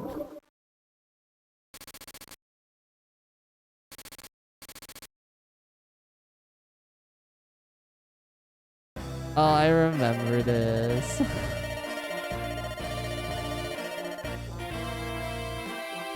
Honestly, it's so... how I word it. It's so weird to see, like, a world map system and like early Fire Emblem sometimes, because I feel like a majority of the time when people think of like a world map system, they think of Awakening, and I don't really blame them, because I noticed that a lot of like Fire Emblem fans, like, they hop into it because of Awakening. Like, Awakening was like their first game sort of thing. Because I'm gonna be honest with you, chat, like, there's like, in my opinion, there's 3 types of like Fire Emblem fans. you have like the boomer slash elitists who like played the games back when it was like Japanese exclusive only, and they have to use like fan translations, or they played like the GBA games and whatnot. Like you have the literal boomers and whatnot. They're nice. They're a little extreme with their elite taste, but I find them enjoyable to interact with. You have the second category, which are the ones that got into Fire Emblem Drew Awakening, because Awakening was like, you know, the most popular game of the franchise. It sold so many copies. Like it's ridiculous of how many copies it sold, especially at the time that it came out. Like on the 3DS, like as a launch title for it, it was insane. It sold so much. It practically revived the franchise. Like it's insane what Awakening has. Awakening has such a huge impact to the franchise of Fire Emblem and whatnot. Like in my opinion, like Awakening is a pretty fine game to start with. Like I think it does a good job at introducing you to like the fundamentals of like Fire Emblem and such. But at the same time, I'm like, Awakening is a great game if you happen to play the older games, because Awakening was made to be like the swan song for Fire Emblem and whatnot. Because like, how I describe it, Ruto, because Awakening was made to be kind of like the last entry for the franchise. Like they were literally told by Nintendo like, hey, we're gonna give you one more shot to make a Fire Emblem game, and if it doesn't really sell like this many copies, then you can just say goodbye to it. And Intelligent System was like, okay, that's fine. We can just like, you know, make this game called Awakening, and it's just gonna be like our last hoo-ha for Fire Emblem and such. And then, while in Japan, it did sell like a okay amount. I would say like roughly like 100,000 copies, which is considered a lot. Like to them, that's a lot. But they end up selling like almost millions overseas. The overseas fans absolutely love Fire Emblem Awakening. Like they sold like actual millions of copies over there. And as a result, Inti Creates is like, damn, I didn't expect the Western people to like this. I thought they didn't like Fire Emblem.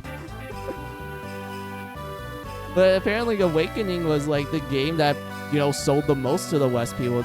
A lot of Westerners are like, yo, Fire Emblem Awakening is awesome.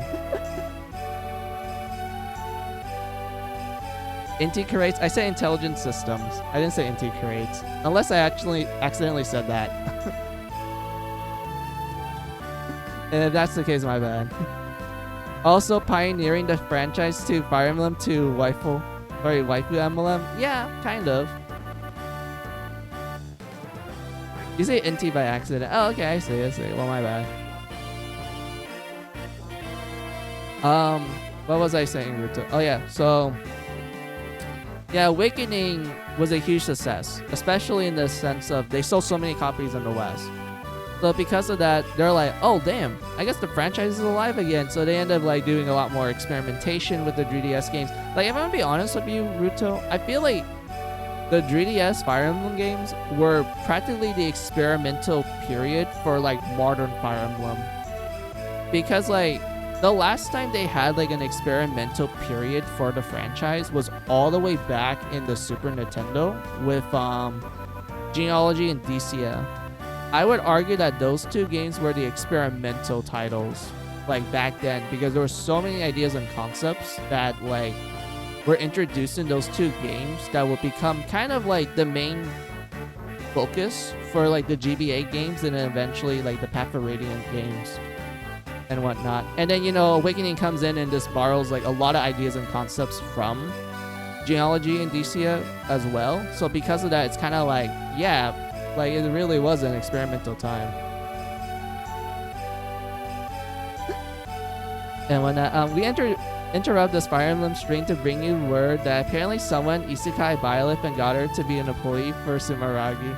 For legal reasons, this is a joke. I'm assuming it's like a voice actor joke for like Byleth, and that they're like voice acted by someone, like one of the bosses in Sumeragi and Gunvote. I'm assuming that's the case.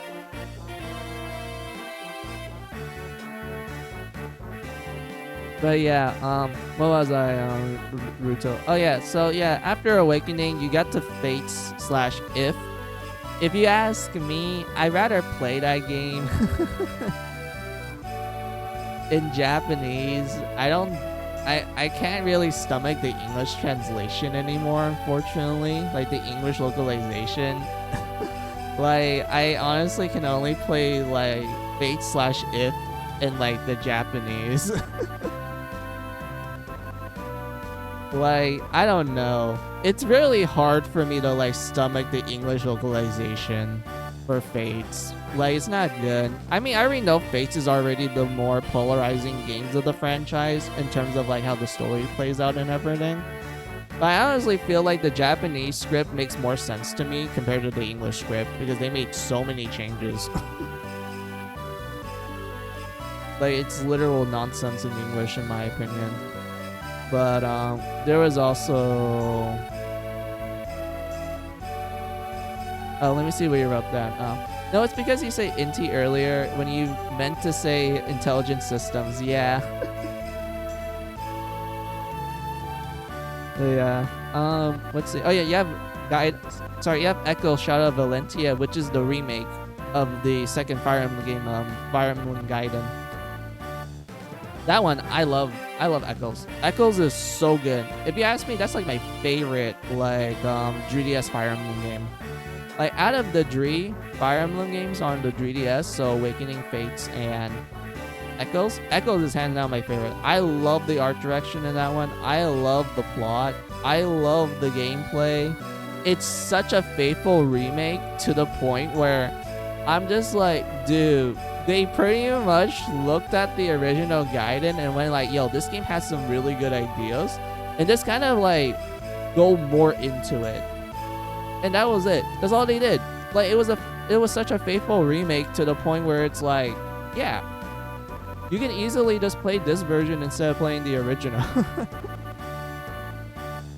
And you still get like the same experience and such. It's just a really wonderful game. I feel like they were on their high game when they were making Echoes because I love the animations in that game too. Like it's really well done and everything. But like yeah. What other things? Oh yeah, when you mentioned like Waifu Emblem, I'm like, yeah, that was like a thing that people tend to like say about like the Fire Emblem fans that got introduced to it through the 3DS games. Because how do I word it, Ruto? It's not like the previous games didn't have like this kind of waifu slash husbando catering. I would make the argument that they did had it. It's just that most people focus on the gameplay. They just care about the tactics and they only care about the fact that like, oh man, this game is really hard. Like you're gonna get your ass kicked if you don't plan correctly and whatnot. I'm not trying to say that the earlier games didn't have like waifus and husbandos. Like I've seen a lot of people that are like really thirsty over like some of the old school like Fire Emblem like characters, like especially if it's like a Sacred Stones fan. Like dude, they thirst over Erica and Ephraim. It helps that they're really good main characters and design wise they're really good. And whatnot. There's also Lynn, where people also had like a little bit of a crush on her. Although I think that's mostly because you spend the most time with her. So that's probably the reason why. Since you do start like Blazing Sword through Lynn's story. So because of that, a lot more people are attached to her.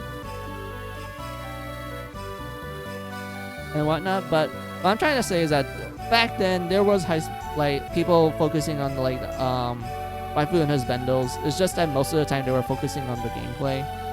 But when you get to the 3DS games, it is very clear that like they took a lot of, you know, tropes and ideas from like a lot of anime back in like let's see, Awakening came out in like 2012/13. So they took a lot of inspiration from a lot of animes that came out during that particular time period. You know, like early 2010s anime, there's like heavy emphasis on like, you know, harem, slice of life, characters acting very goofy than usual.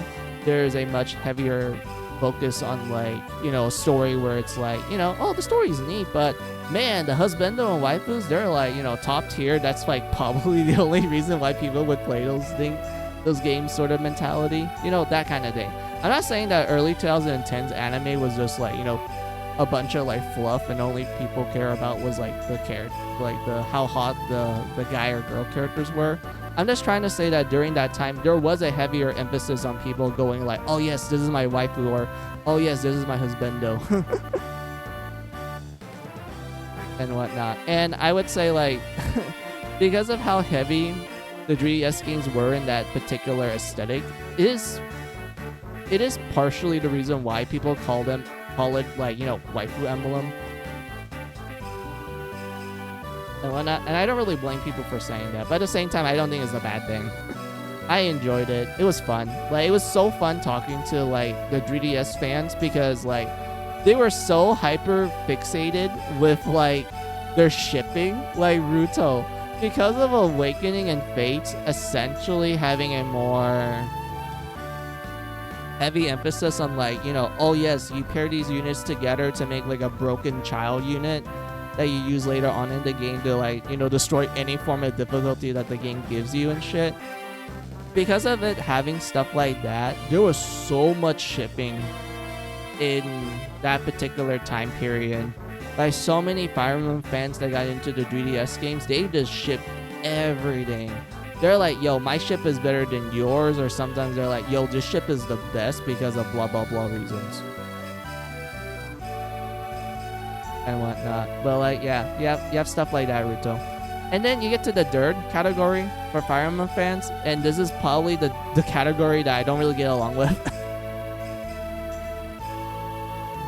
Like, I really don't get along with this third particular category, and it is Fire Emblem fans that got into the franchise Drew Tree Houses. I don't really like interacting with those particular fans. And I feel that the reason why is because Tree Houses, in my opinion, is not a good place to start when it comes to getting into Fire Emblem. Because Tree Houses is so radically different from the previous games. Like, hell, even like the 3DS games that came before it. It's so radically different that I can't help but be like, yeah, if you started with Tree Houses and you decided to play the older games, your expectations will not be met. Because Tree Houses set something up that not a lot of Fire Emblem games back then did, but Tree Houses really did a good job with, is the world building. Tree Houses world building was insane. There was so many things that they did with the world building for Tree Houses. Like, it's generally one of the most interesting like continents slash worlds that Fire Emblem have ever made. It's such a cool like place to go and like to learn about. And it does help that because of them adding like full voice acting for like all the support conversations, this does in turn allow a majority of the characters you recruit be like more fleshed out than usual and have more of a, I would say, presence compared to the previous games. Not saying that the 3DS games didn't do this. There was like voice acting, but it's kind of rare. And most of the time they kind of say like random gibberish when you do the support conversations.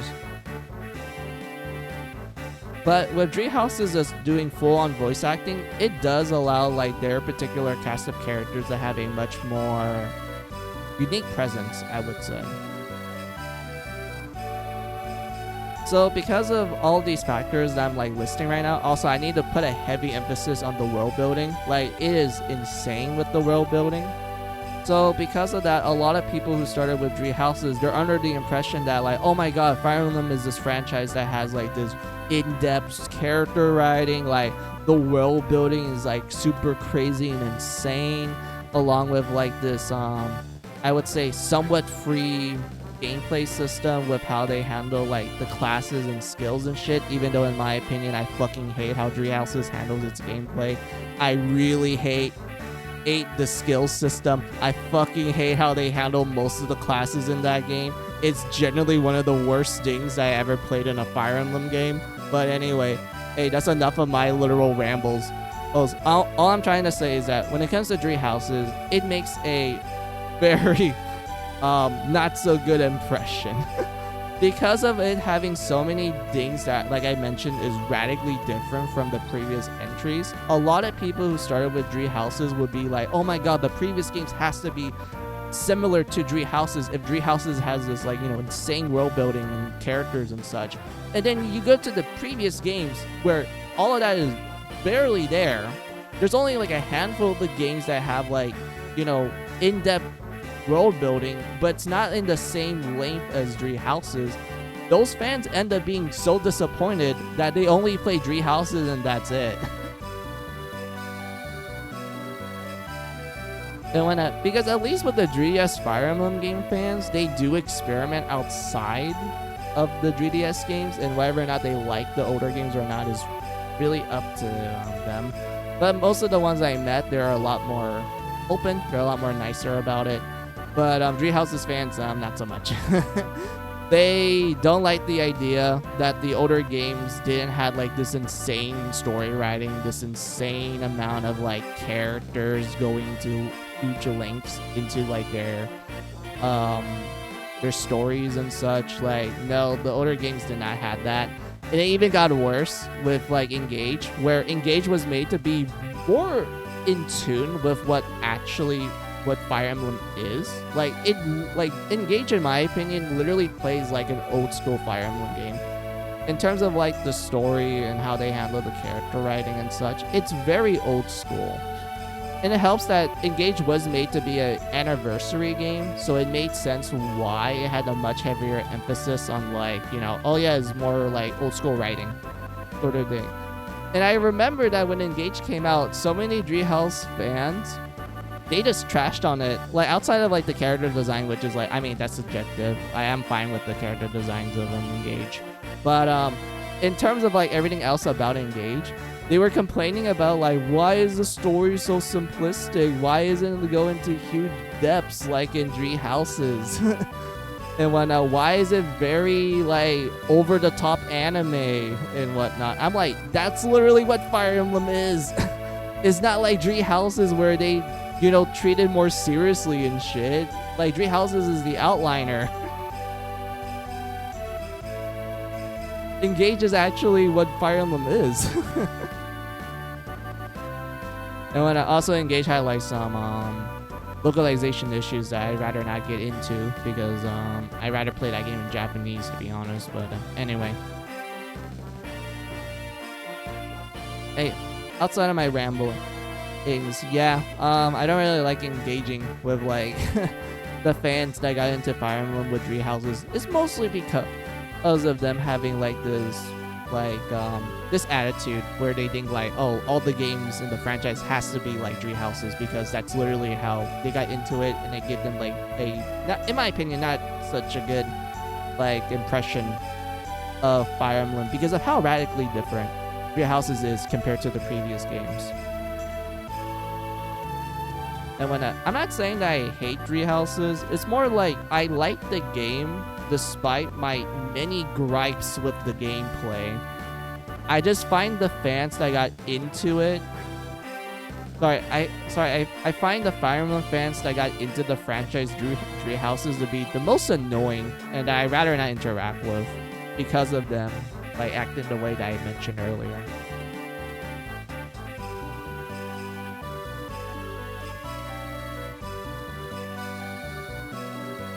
And whatnot. But yeah, I hope that's like I guess I'm done with my rambles.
I wonder if they let you get access to the shop early, or do you need to play like a few more chapters, then they let you go to like the world map where you can go to like the different places in the shop.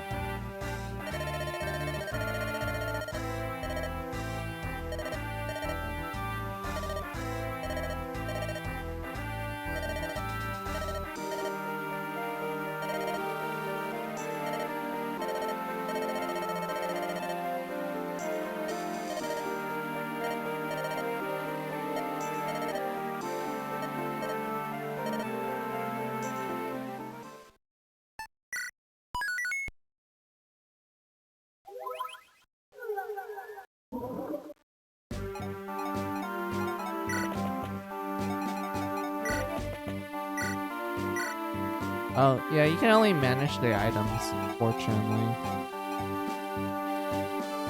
Oh my god, I remember this, the slim weapons. I remember they were introduced in like, I mostly saw them in the GBA games. I don't think they use them that much anymore, because I remember at least there was at least one of them in Path of Radiance. I know Radiant Dawn didn't have them. And then in the DS games, slim weapons did not exist, because the DS games were made to be a remake of Fire Emblem 1 and Fire Emblem 3, where those games never exist. Oh, sorry. In those games, slim weapons didn't existed. And then you have the 3DS games, which did not have them at all. So I think like slim weapons only appeared in like the GBA games, but I don't remember they appeared in Genealogy or Decia. Because I remember like one of the benefits of slim weapons is that it's much lighter. So it doesn't like affect your constitution that much, because your constitution actually affects like the weapon speed and whatnot. So if the weapon has like more weight than your constitution, it actually makes you slower. So it affects like the chances of you doubling the enemy. But because of slim weapons being super light, it doesn't affect your con that much. So it's easier for you to double. I mean, other than like, you know, rescues, like what the game mentioned and such, it's like, it's fine. It's okay. But if you ask me, how I word it, con as a stat, it is only good in Decia. And the reason why is because you can get how I word it. Because in Decia, when you level up, there is a chance that you can get 1 point in con. In other words, con is part of your growth rate in Decia, meaning that every time you level up, there is a chance that you can get a point in con, just like the other stats. But in the GBA games, you can only get more con through either an item or when you promote. You can't get a point in con when you level up. And con gets really annoying really quickly in the early GBA games, because for some reason they thought it was a good idea to give like most characters like piss poor con and give them weapons that are like ridiculously heavy for some reason. And everything. But because of that, like, it's really hard for you to actually double sometimes. In those early GBA games. In Sacred Stones is not too bad, because I felt like in this game they gave everyone at least a decent amount of con in general. But there will be some characters later on that makes you go like, oh my god, why is this character so fucking slow? There's no point. And whatnot. So yeah.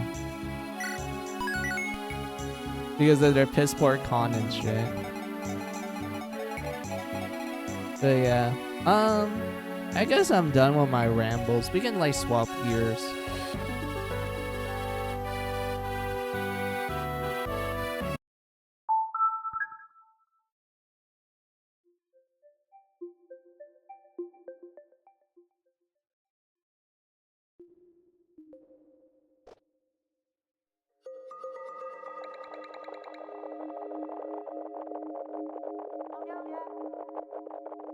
Alright, so we're gonna do my usual BRB break since it's been an hour. So what's gonna happen is that we're going to play a Wii U game next.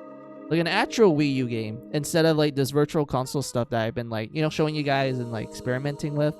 We're gonna play an actual Wii U game this time. I've like Dree so far that I've been like working with. I'll tell you guys about it after I get back from the BRB break. So take this as you guys' opportunity for your own BRB break. Get a snack, get a drink, use the restroom. I'll be right back.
Alright, I'm back.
You gotta love the claymation part of this game.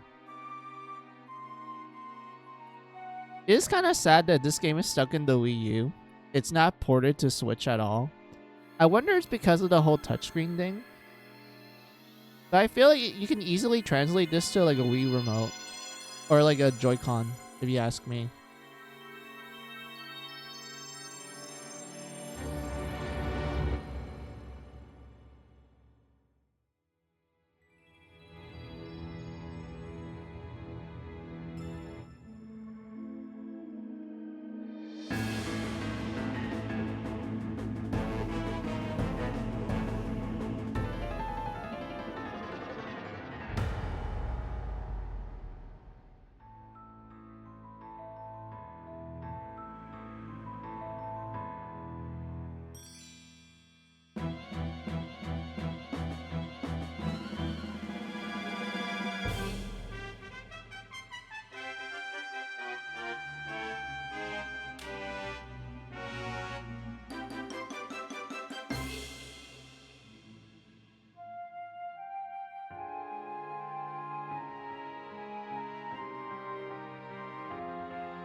Oh yes, Green Valley.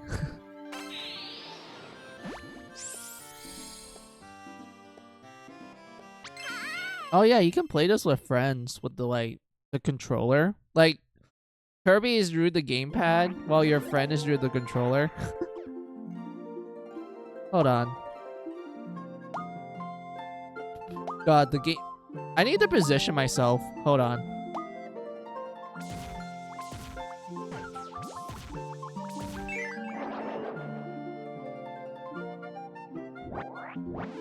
Was he came back from a bath? Oh yeah, so I decided to play Wii U games this time, Ruto. I'm like, well, I'm done testing out like the virtual console stuff, so I might as well play some Wii U games with ya. We can also play some like regular Wii games as well. So let's just play a little bit of Kirby. So Ruto, this is the Kirby game that's stuck in Wii U, the Rainbow Curse. And I'm like speculating probably the reason why it's stuck on the Wii U is because this game is like very dependent on the gamepad. Like, you know, with the stylus and shit. But at the same time, I'm like, you can easily translate this into like a Joy-Con. Like, you just point at the screen to like draw. But at the same time, I feel like the stylus is a lot more precise. So it's a lot easier for you to do some of the platforming. But at the same time, I'm like, but the Switch, you can play that on like handheld mode and you just touch the screen. That's probably like the better option, to be honest.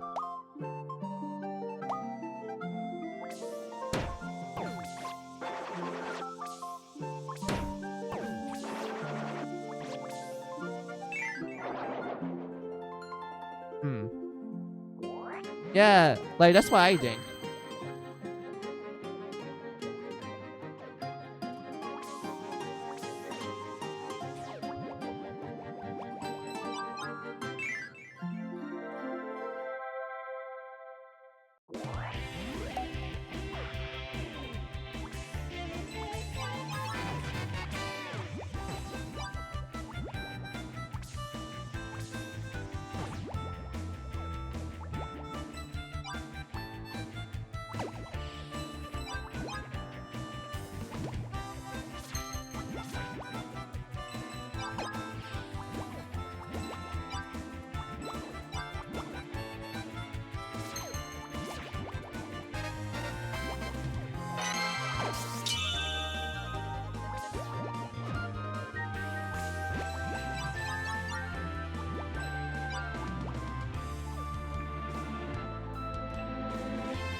There we go.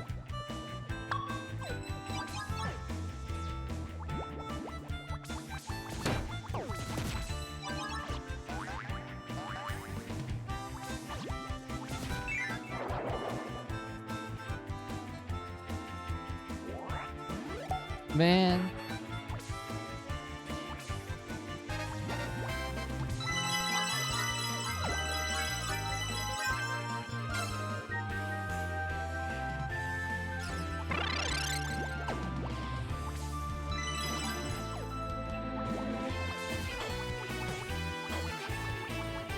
Wait. Do I need to keep smacking it? Not moving though.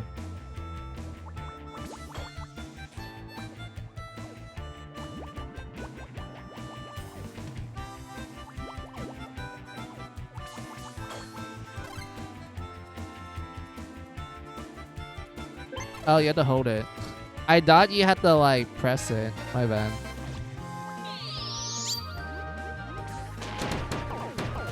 Okay, that makes everything so much easier.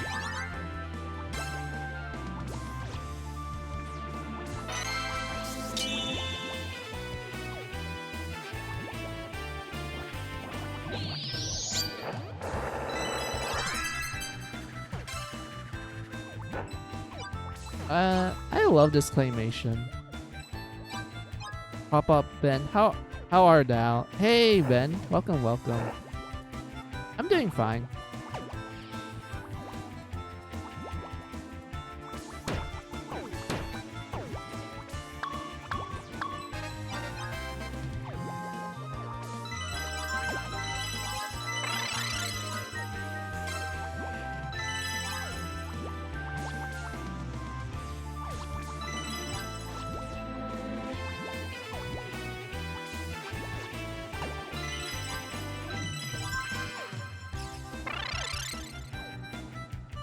You return to the dark ages of the Wii U. I unironically like the Wii U a lot. I'm just kind of sad that, like, it kind of just died, like, straight up.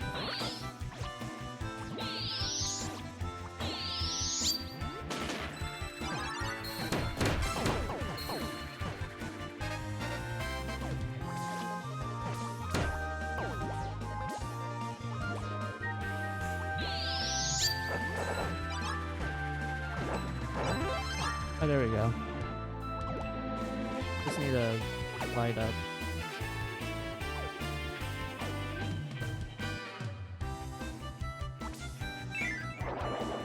Same. I like it too.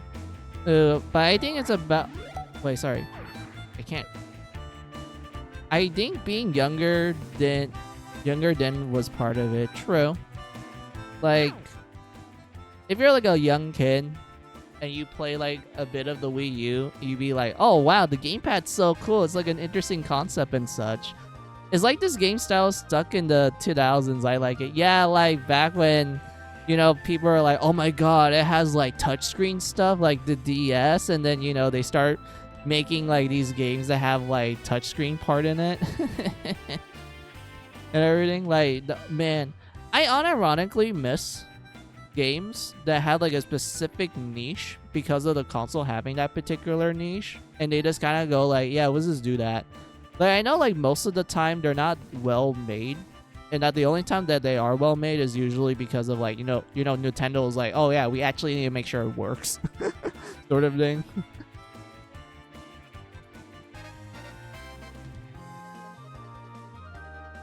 And whatnot. Like, I remember like playing like games like Canvas Curse and whatnot. That game, the touchscreen minigames for that one were fun. And I think the reason why was because they understood like, okay, we need to make sure that the gameplay actually works.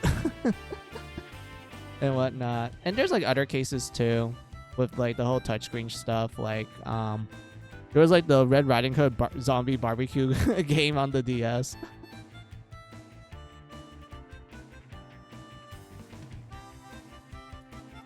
And whatnot. Yeah, Nintendo in general has more niche appeal to kids. That is true. Nintendo was more like kid friendly, especially back then. Like, it was a lot easier for like parents to like just pick up a Nintendo because they're like, oh, I think my kid will like this sort of thing.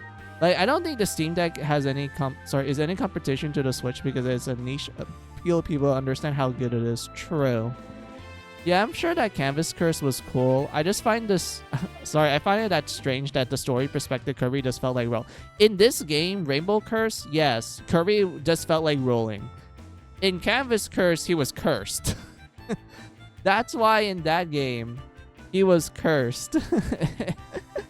he just has to roll in that one. This one, yeah, in this one, I mean, I think he lost his legs then. Yeah. In this game... Kirby just decided to roll.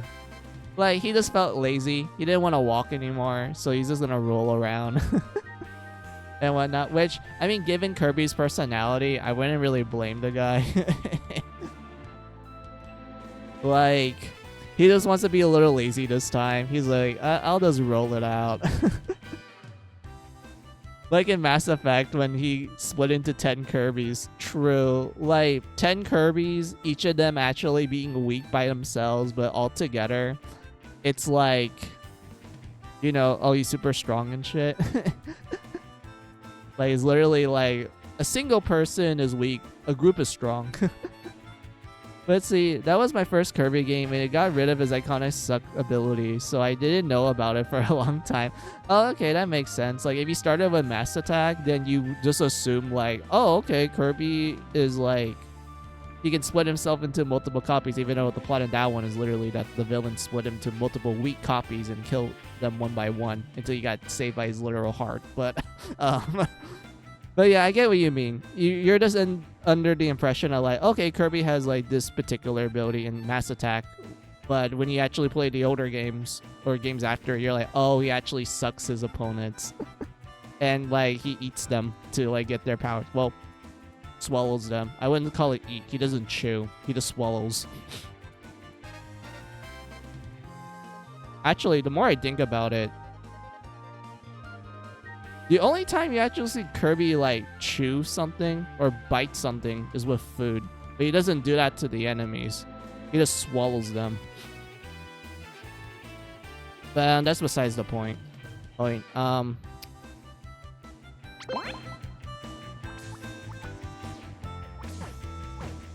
other than that, like, what was the last time I played a Kirby game other than, like, the one I'm showing you guys right now? I think the last time I played a Kirby game was like...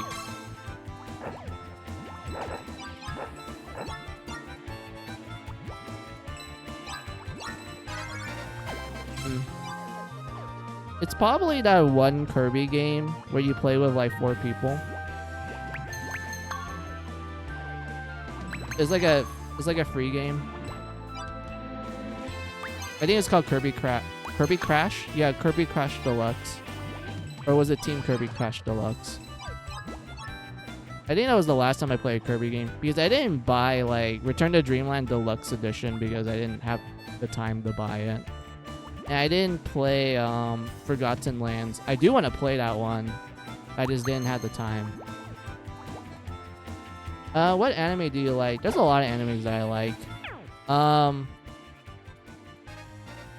It kind of depends on my mood. But...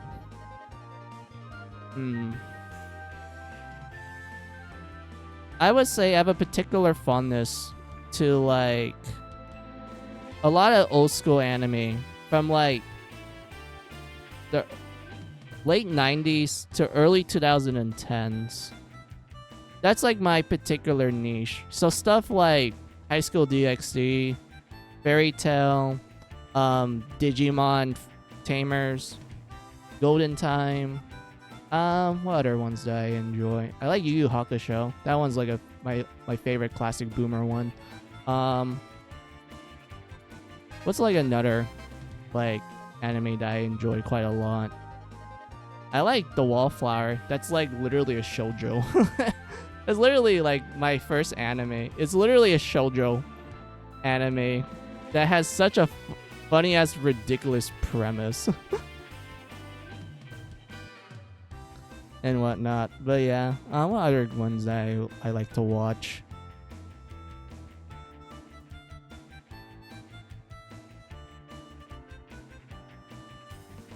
And everything. Let's see, I'm new into anime recently, really liking it. I finished Attack on Titan, just started JoJo. Apparently everyone hated the ending. There's 10 episodes left. Maybe I'll see then.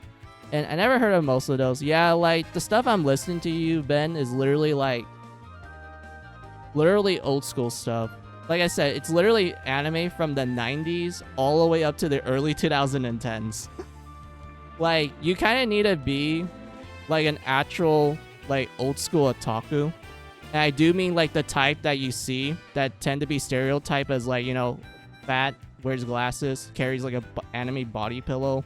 The one that's like, oh, kawaii, you know, and that random ass like, you know, deep deep voice and shit, you know, that sort of thing. Like, that's literally the type of otaku I am. Like, just watching all those like random ass anime at the time. Like, sure, I watched some of the mainstream stuff like fucking Bleach and Naruto and One Piece, but like back then those were just like, you know, that was just the norm. Like, I tend to watch other stuff outside of that.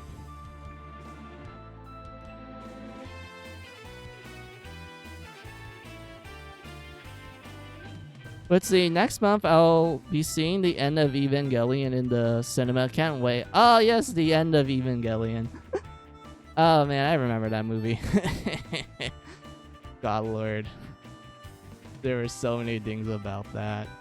I still find it funny that in the original, like, anime, like, the last few episodes, they had to use literal crayons to, like, draw it out. Because they kind of ran out of budget. They had to use actual crayons. And whatnot for like the original anime for Evangelion. And then you get to the end of the like the movie that you mentioned, like end of Evangelion. That one, I don't know. Like I always had mixed feelings towards that film. And I think the reason why was mostly because like after seeing how the show ended and like seeing how the movie like kind of handled itself, I kind of just debated whether or not I actually liked it or not. Like it was a bit of a mixed bag to me. Like there was like a lot of cool stuff that happened in the film, but at the same time, my brain's kind of like, did I actually enjoy like the sequence of events that occurred in it, or did I just thought it was meh? Like it was that sort of thing.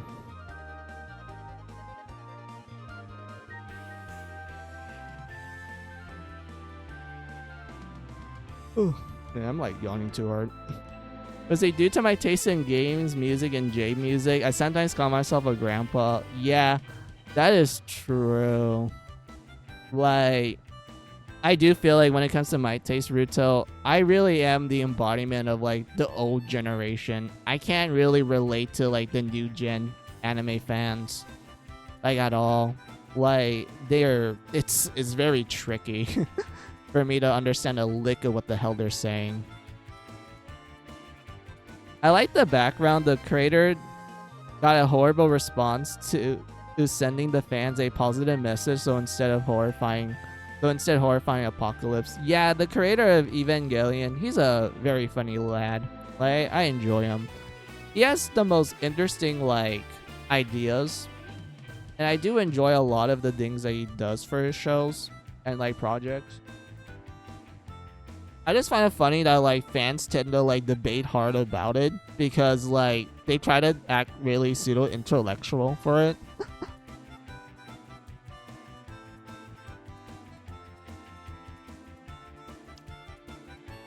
But in actuality, the guy is so fucking straightforward with it.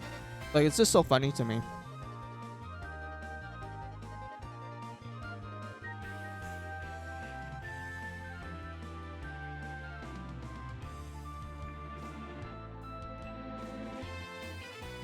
And fans claims that he's embellishing the theme to move on from the show and touch grass, sending death messages to graffiti about a television show is the definition of needing to touch grass. I mean, that's kind of the thing with Evangelion.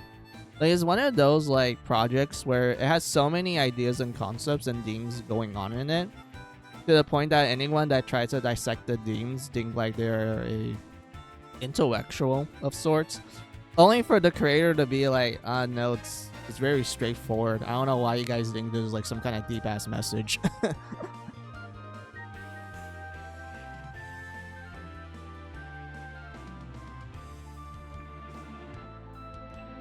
And when I love the emotional things, but it's an insane response. It's just how fans are in general.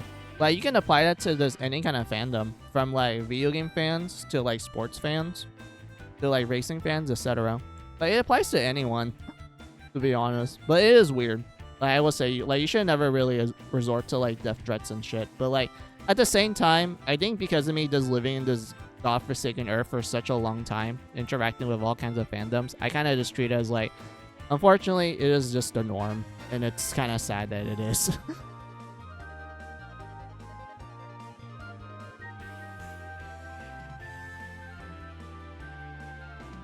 And whatnot. Don't mind me. Grandpa's wondering when Netflix is getting the balls to get anime like Idori and Tales of Vesperia: The First Strike. Oh yeah, the prequel film to Tales of Vesperia. I kind of forgot about the existence of it because I think it's because like not a lot of people heard of it.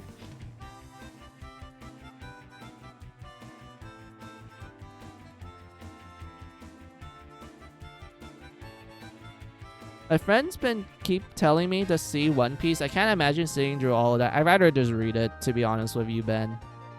Like, I prefer reading it than just watching it. Like, I don't think I have the mental capacity just to sit down and watch like One Piece, like in its fullest. Like, I'd rather just read it. I feel like it's better paced, and I like the panels in that one more. I think it's mostly because I like how it's drawn.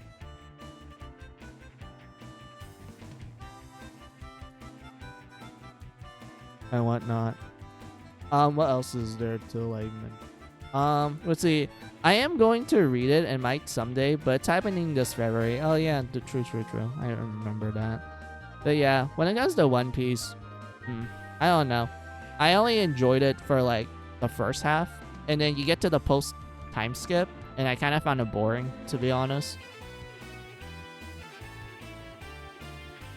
And whatnot. I think the reason why I found it boring was because like after the time skip, I feel like so many things take way too long just to like finish up. Like, I don't know. Like, I feel like they just kind of take their time to a ridiculous degree that I honestly got bored. And because of that, I was like, if it was like the pacing of like the first half, then I would have enjoyed the second half. But I feel like they just take way too long. So because of that, I kind of just went like, yeah, I'm not going to continue One Piece anymore at that point. Because everyone makes fun of the pacing, so the One Piece reboot fixes everything, then yeah. Like, I feel like that would apply to the anime, because I do admit that when the anime first came out, the pacing was a little awkward, and I think it's because that the manga was still going on at the time, and they were just trying to keep up with it as well. So because of that, there will be occasions where the anime will be like in a break while the mangaka is still writing more chapters and such. And then when he's done writing those chapters, that's when the anime comes back to like, animate it and whatnot.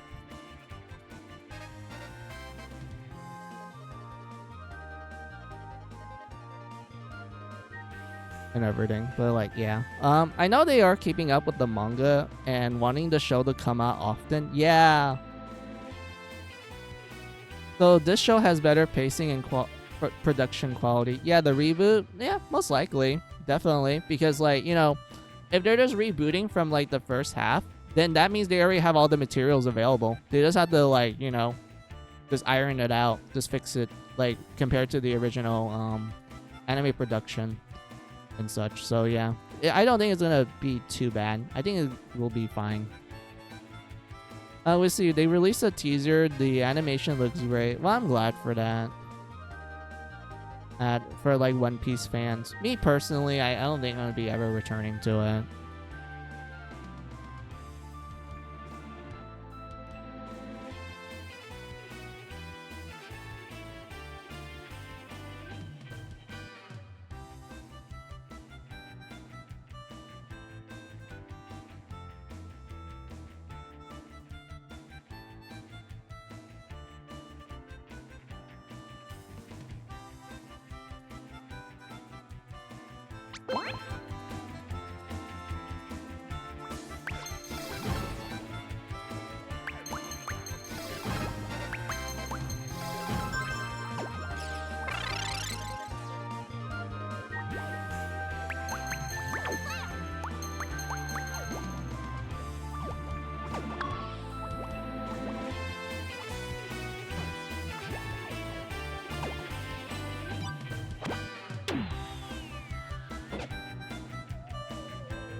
Oh wait, hold on.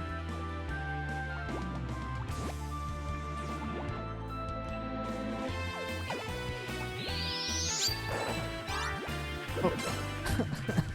I messed that up.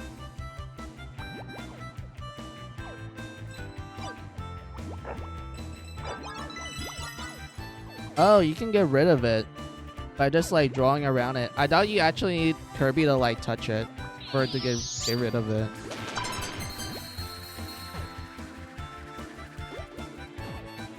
Wait, there's something over there.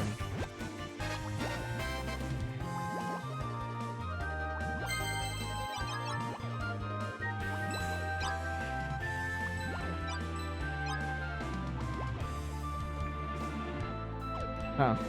Can I not get over there? Because I see it right here.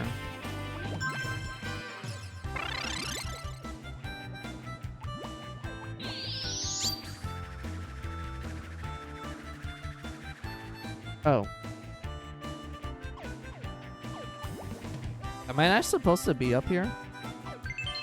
Hold on. Go here. Let's see, are you a Ghibli fan? I tried but couldn't get into it. I have seen my fair share of Ghibli films.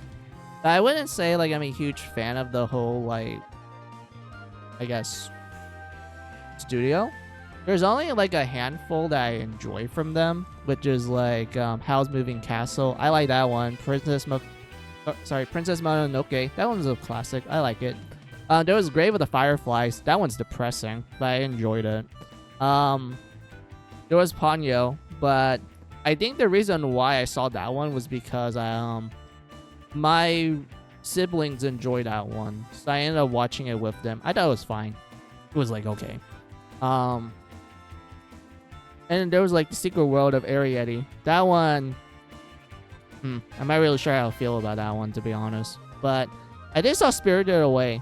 And I remember when I took Japanese class, our teacher made us watch Spirited Away in pure Japanese with no subtitles. And we had to like...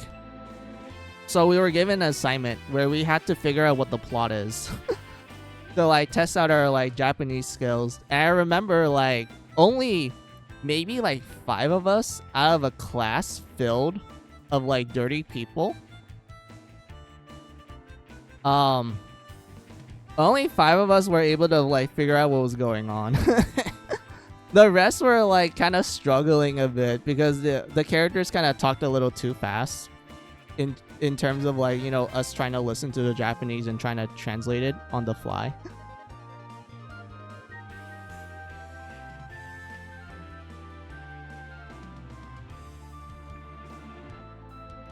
And whatnot, so yeah. I was in that category where like I only got like 50% of it right. I wasn't like the 5% that actually understood it. So you could cheat by seeing it at home. I seen the film in English and has no clue what's going on. Oh, you watched it in English. I only watch Ghibli films in Japanese. Like I only watch it in like the original language. I never watched it in English.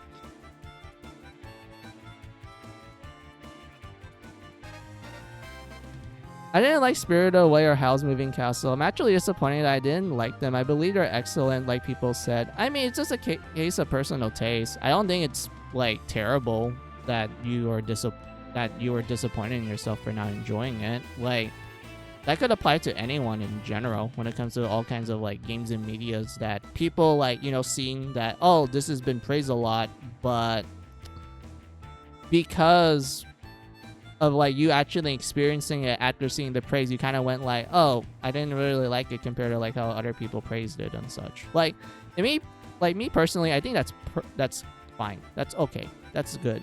It's like your own personal taste, is your own personal opinion. I think that's absolutely fine to be like the outliner where you're like, oh, I didn't really like it compared to like how most people praise it, sort of thing.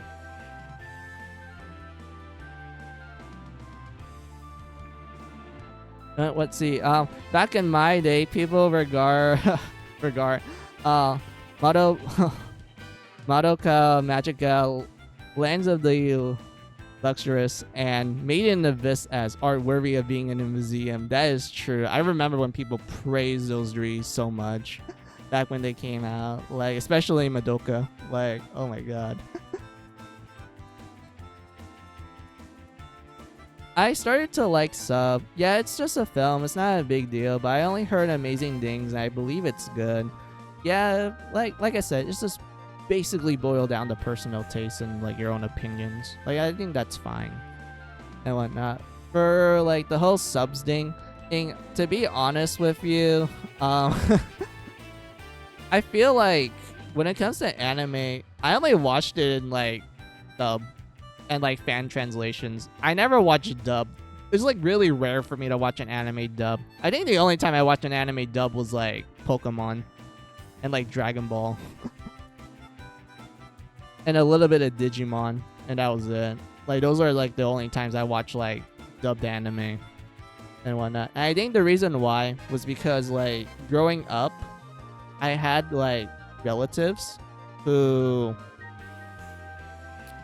were into it, and they were the type that would like pirate it.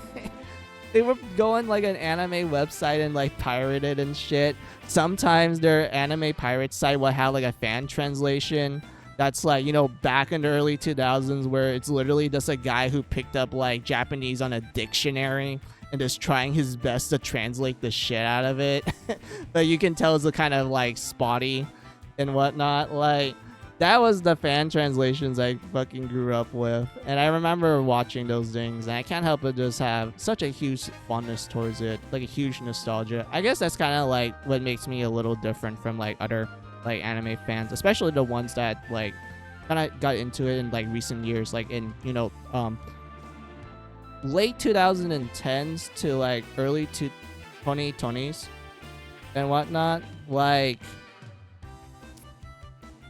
I noticed that for them, they tend to just get everything available for them. Like they have like they have like official streaming sites that gives them anime with subtitles and dub if it's available for it. They have like huge access to like these websites that are pretty much filled with all the mainstream anime nowadays and everything. Sometimes they might have like a niche one in there and stuff. They don't have to like actually scurry through the internet just to like look for a specific niche. And whatnot, which is kind of the difference from them to me. Like for my case, I actually have to like scurry around. I actually have to dig around and look for it. I think because of that did make me have like a different perspective of like a lot of things in general. But like, yeah, what other things I have to like grumble about? Let's see. Back when I started watching anime, I did dub. I still don't hate it, but I like sub now. Oh, okay, I see. That's fine.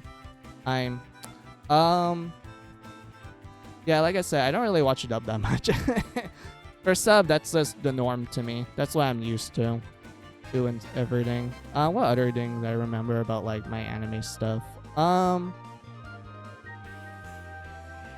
I remember I used to go on like these random manga sites where I get to read like some mangas that are never available in like the public libraries that I grew up in, because most of the time the public libraries would like how I word it, they only have stuff like Pokemon, maybe like Sailor Moon in there, just Dragon Ball at least, but that one always runs out quickly for some reason.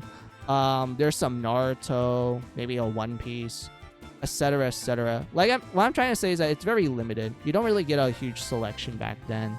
Like, even if you do get something a little unique, like the Wallflower, like I mentioned earlier, like that's very scarce. Only like maybe one public library will have it and everything. So I remember like growing up, I will always just go on the internet and go into like a random ass manga site where you get like these really like fuck fan translations. And whatnot, where they're just trying their best to translate this like particular niche manga. Well, niche at the time. Like, I remember one fan site was like, oh hey, there's this like manga called Hitman Reborn that's very like underrated and shit. Not a lot of people talk about it and whatnot, which I do honestly believe that it is one of the more underrated mangas, especially at the time that I read it, like back in the early 2000s. Like, that was underrated and no one talks about it and whatnot. And I remember reading it and I was like, oh, okay, I like the premise and everything, even though the fan translation was like the guy was literally trying his best to understand not only Japanese but Italian, because the manga, like, how I word it, the manga has characters from Italy, because the premise is literally about a guy finding out that he's related to a mafia group that runs Italy, but the head recently died. So he decided to like pass down like his fortune to like his next relative, which happens to be this guy, this regular ass Japanese guy who didn't even know he had relatives in fucking Italy and whatnot. And because of that, he's pretty much forced to engage with like a bunch of mafia shit. And whatnot. It also has like supernatural power shit too, because there's like some funny like Dragon Ball stuff that the characters have to get into in terms of like the fights and shit. Okay, that sounds funny. It is like, it's a very comedic manga, and it goes into like more action-packed stuff like a little later on and everything. And I remember like one of the things about the main guy was that he gets shot in the head by like this little baby mafia guy who tells the main character that the reason why he has to shoot him in the head is to activate his abilities. Hence why the manga is called Hitman Reborn, because when he shoots the main guy in the head, he glows like a flame in his forehead, which gives him like a little bit of supernatural abilities, what's worded like that. And it's really funny how he gets expanded later on, but I'm just giving you guys like a little like basic rundown of it and whatnot. But yeah, like it's hilarious. What other things? Let's see. My public library has like a few in the Zelda manga. I think the one near my new school has Attack on Titan. I might read it. Oh, that's sick. The one near your school has Attack on Titan. That's awesome. Like I never see like what's the word I'm looking for? Like like I mentioned, like most of my public libraries, we don't really get stuff like Attack on Titan or anything that's more like on the darker, mature side in terms of like the story and the aesthetics and such. Like we don't really get stuff like that, unfortunately. I remember one public library that I used to go to when I was around like, how old was I? I was like around middle schoolish range. Yeah, like middle school. That's when I was in my emo weeb phase and whatnot. Around middle school, I remember there was a public library that I used to go to where they had like an actual section for manga. And I remember in that particular section, they had Fairy Tail. And I remember being very excited about it because I love Fairy Tail. I watched I watched the anime first. That's how I got into it. And then I heard about the manga having like, oh, the manga is better paced. There's a lot more blood. There's a lot more tits and ass for both the guy and the girl characters. There was a lot more heavier emphasis on darker material that the anime kind of left out and such. So because of that, I remember seeing Fairy Tail in that public library like manga section. I was like, damn, like my prayer's been answered. I ended up like just checking it out often that the librarian actually recognized me and whatnot. But like, yeah, man, that was like a fun time. I'm like reliving memory lane because of this. Thanks, chat. I do appreciate it. Let's see, same. It was a pleasant surprise, indeed.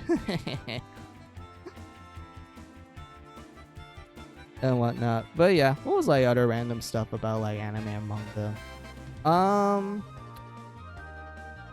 Other than like what I've been yapping about, I feel like nowadays I've been kind of in like in a dry spell of sorts. I just haven't been like watching anything new recently. And in terms of like manga stuff, I've only been like kind of reading those random stuff that I can just find. Like not something that I'm into. It's more like, oh, I can like read this as like a distraction from like work. Like, you know, like my lunch break and such. So I'm like, okay, I'll just like read a manga or something in this website. Like it doesn't have to be something that I'm into. Just something for me to kind of distract myself a bit and whatnot. And even then, I kind of noticed that when it comes to like the things that I read, it leans very heavy on like the like I mentioned earlier, like the 2010s like style of manga and anime that I honestly miss quite a lot. I honestly miss that period where you have like a bunch of these like smelly like otakus that's been like, you know, you can tell that they are literally designed to be like the typical nerds that you see in like comic books and such. Like, you know, like in Western media, they portray like the nerds and geeks as like, you know, oh, they're kind of smelly. They just talk about their like comics and shit. They're like, you know, pimple, has glasses and buck tooth, sometimes braces and shit. You know, stuff like that. It's pretty much that, but translate that to like anime and manga and through a Japanese lens, you have like these like glasses, like a little sweaty, a bit fat, wearing like anime t-shirts, and they have like a backpack that has like a scroll in it. They carry like a body pillow and whatnot. Like, I honestly miss that particular type of an anime fan back then, because you can tell like those guys are literally just like doing their hobbies. They're just like kind of chilling. They're just reading whatever the fuck is available. They don't like they don't like focus on the mainstream stuff. They sometimes have like the most niche taste in the world, and they probably go like, oh yes, kawaii and whatnot. You know, like the cringy type essentially. But I do miss that style. I honestly do miss it quite a lot. I feel like it's kind of a missing art nowadays, if I'm gonna be very honest with you guys. But yeah, I've been reading Chainsaw Man. It's cool. Oh yes, Chainsaw Man. I enjoyed it. I find it to be okay. Not really my not like my favorite modern favorite. What's the word I'm looking for? It's not like my favorite modern like manga / anime, but I did enjoy my time with it. Let's see.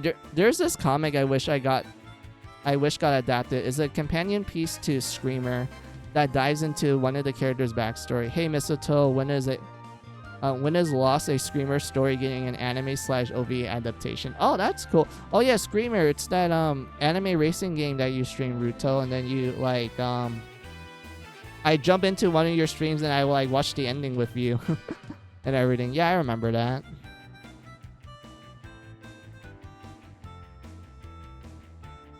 Let's see. I was hoping to catch up, but I got a surprise announcement at the end of the week after I started. Oh, you're talking about the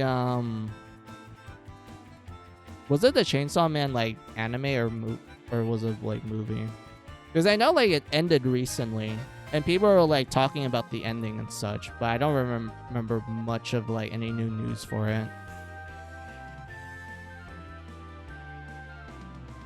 I guess it's more fun than good, but I like it. True. Was it? Yep. Other than that, I haven't read manga that much. Yeah. I guess we all been like a little busy in our lives that we can't really partake in our usual like hobbies and such. Like for my case, I've been like busy for like the last few weeks, mostly due to like personal things. But yeah. Was it Chainsaw Man? The manga ended. The show is still going on. Okay, so the show is still going on. It's still trying to adapt the story essentially. All right. So the anime is still going on. I wonder when they're going to like finish the adaptation of it. But like, yeah, it'd be interesting how they handle it. But anyway, let's see. My usual hobby is gaming. Yeah, I tend to play games more too, but I tend to read on the side. I'm more into books without pictures, but manga is cool. Oh, I see. So you're like you're someone that tends to read like novels or like books in general. Not like comics or mangas, just like books in general, which is fine. I do enjoy a good read and such. I tend to read a lot of novellas often. And some of my book taste is kind of like how I worded Ben. The moment you hear about it, the more you're just questioning like how old I am, because you're just like, bruh, this is like some boomer ass shit. Like this is beyond boomer. This is like literally 9th century books and whatnot. But like, yeah.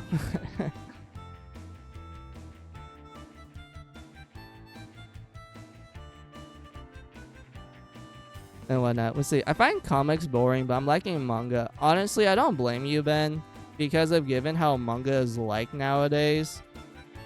Sorry, what comics is like nowadays. Like manga is far more superior. Like straight up. Even if the manga is like, in my opinion, is like, you know, kind of like kind of low quality. Like it's not like a 5 out of 5. It's like a 2 out of 5. I still find it more enjoyable than like a comic book. Which is kind of sad, because I feel like modern comics just fucking suck ass. They generally suck a lot compared to like the older comics. because older comics I found more enjoyable. Newer ones, not so much. The newer comics are just like literally like dumpster fire. Like there was no point in reading those ones. But manga, very wonderful. Love it. Love every single second of it.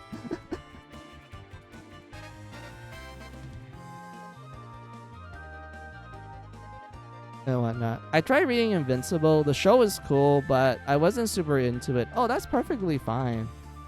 And such. When it came to Invincible, I did like enjoyed it, but I still find it as like an okay experience overall.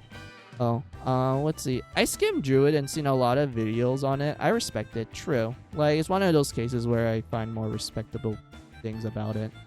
Let's see. I'd rather see videos on comics instead. Oh, I see. Well, that's fine. Fine. What was like a comic that I enjoy reading? Because I did like read maybe 1 or 2 issues like when I was younger. Although I was more of a manga fan, if anything. I think the comics that I read was like the Ultimate series, like Ultimate X-Men or like Ultimate Spider-Man. Because I remember those comics were literally made for like the, you know, oh, it's like the new generation. It's like it's the 2000s now. This is like the brand new gen and whatnot. So we had to like adapt the material from like comic books from the literal 70s to like 2000s mentality and whatnot. Like, dude, I remember reading like Ultimate Spider-Man, Ultimate X-Men. Those were fun. They were enjoyable. It was like peak 2000s edge. Like, it's ridiculous how edgy those were, but it was so fun. And whatnot. Like, I will forever laugh at like, I know this is a bit of a spoiler to you guys, but I will forever laugh at Ultimate X-Men introducing like a twincest incest plot between like Scarlet Witch and like Quicksilver. Like they literally added however, they literally added incest twincest in Ultimate X-Men.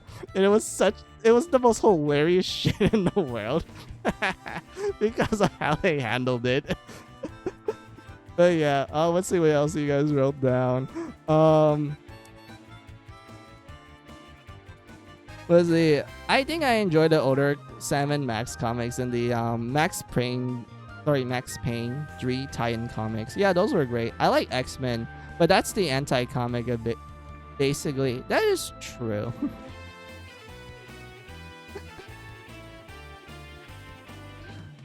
And whatnot. When it comes to Watchmen, I think I like both the comic and the movie because how I word it, I feel like both of them were just fun to read and like to experience in general. Like the movie was cool. Like, I really liked the special effects in it and such. Although I did like, I understood why they changed the ending because of how it played out in the comic. I said Watchmen, not X-Men.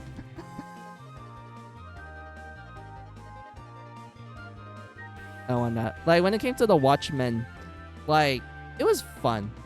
Like I know there's like kind of me just pointing out like, oh, some things are fun and some things are not, but that's kind of how I view a lot of things and whatnot. But like when it came to the comic of Watchmen, like I do enjoy how they handle a lot of the ideas and concepts, especially when it comes to like them diving more into like, oh yeah, this is what like, you know, superheroes will be in a somewhat realistic setting and whatnot. Well, somewhat, not completely, because let's be real. Even in shows where they're like, oh, this is what superheroes will be like in real life, you can still tell that it's still a little exaggerated. It's still goofy and whatnot. Like it's a case of like, you know, suspend your disbelief sort of thing. But at the same time, it's kind of hard for me to like go super into it and whatnot. But anyway, I still view it as like just kind of a goofy experience overall. But anyway,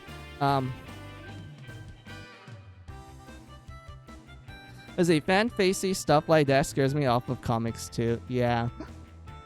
I actually don't mind that sort of thing. I find it more funny and enjoyable when it comes to like the racy stuff, because to me it's kind of like, yeah, that's like the norm. Like that's how like a lot of people like did comics and a lot of media back then, where they weren't really shy about showing a lot of like different taboo topics and like DNA, tits and ass. That's what DNA memes to anyone that's not a boomer.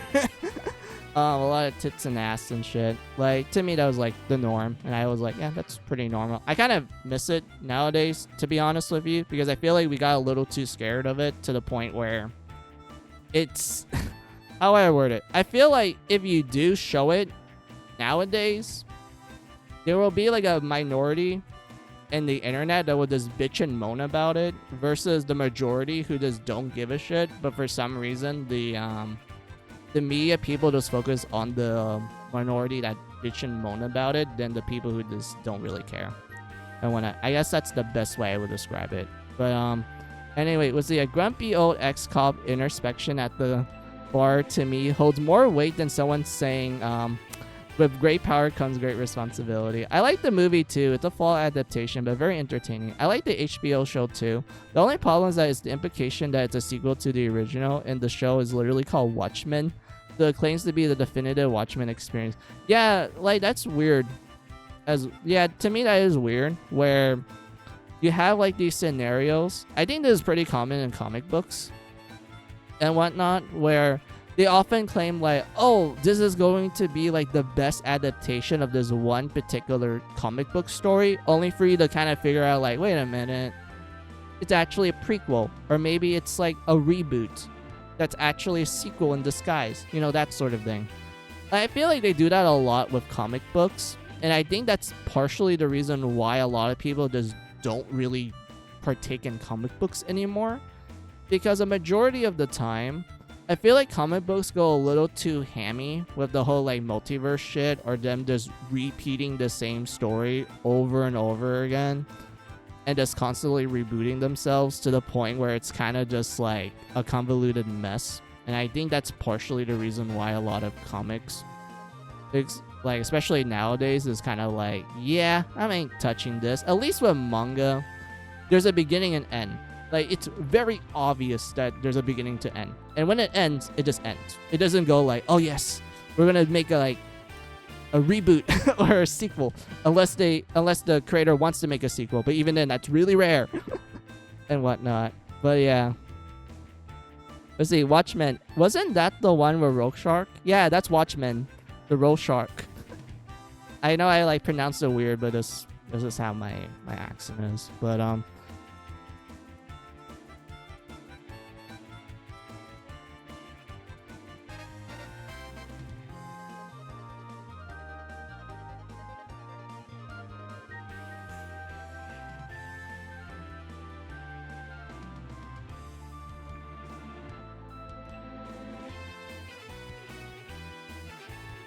let's see. I know. I saw a video on this recent comic where Homelander and Superman fought, and they were evenly matched to make tension and went home at the end. Cool to see them together, but that's not a story. Yeah, exactly. Like, I feel like that's, like I said, that is a lot of issues with comic books nowadays. They're so hammy with the multiverse, like crossover / rebooting stuff, that they just never complete the story. Like, every time, like look, man, I can literally count at least a few times a comic book story actually ends, and it's only like a single digit. And it's only on one hand, by the way. That's how rare it is for like comics to actually end their stories, because most of the time they either reboot it or they make a pseudo sequel / reboot for some reason, or they make like a fucking prequel that they later on tie it into like some kind of crossover event for no apparent reason and whatnot. But like, yeah, they do shit like that, and it gets tiring so fucking easily and whatnot. But yeah, but like I said, you never get this with manga. you never get this with manga. Manga at least has a fucking ending.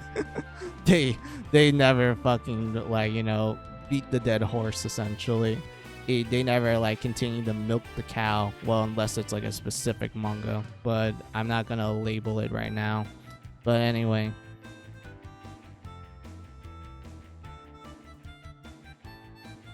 let's see. Hold on, I need to like move the gamepad because it's like in my way. I need to like move it a little. Hold on. There we go. Hey Lex, how are you? Welcome. DZZ. Oh, you're gonna go to sleep soon? Alright, no problem, Lex. I hope you have a good night and everything.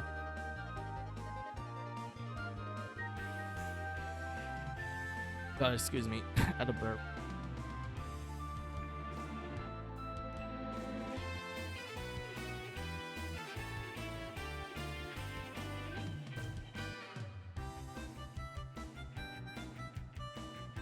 Oh yeah, I forgot about the game. We just been yapping so much that I forgot about it. I don't mind that, chat, because I feel like when I get to talk with you guys get to make me, like, I guess, be more social than usual, which does kind of help with my speaking skills. So I'm really glad for that.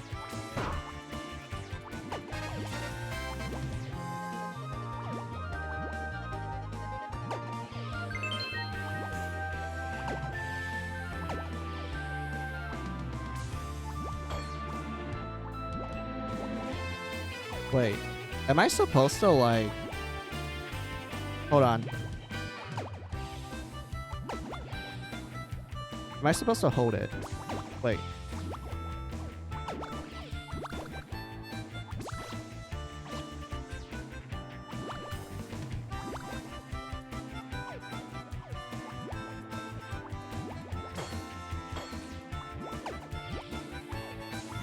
Oh my god, wait.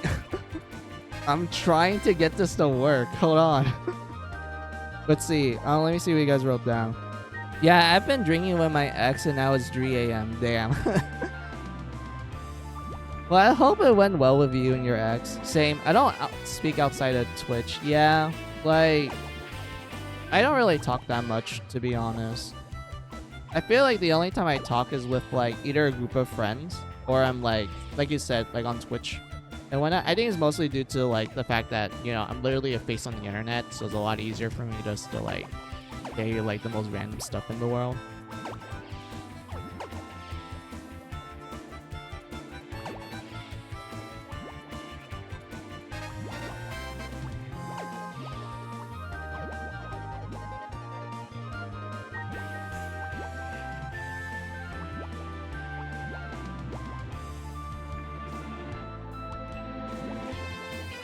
Oh my... Hold on.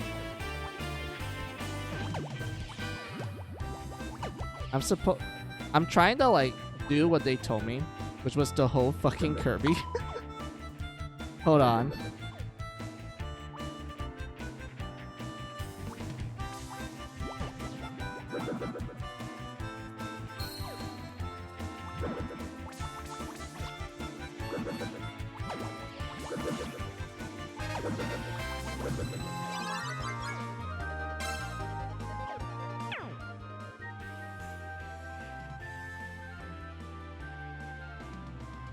There we go. All right, let me see what you guys wrote down real quick. Who's the new avatar on the bottom right? Oh. So, Lex, this is a character from a game called Seven Pirates. She's like a, she's a skeleton girl. When I was, like, streaming Seven Pirates for a bit, I decided just to use her as, like, a little, like, icon that is put in the corner next to red. Yeah, she's like a skeleton girl. She's like the attack mage in the game.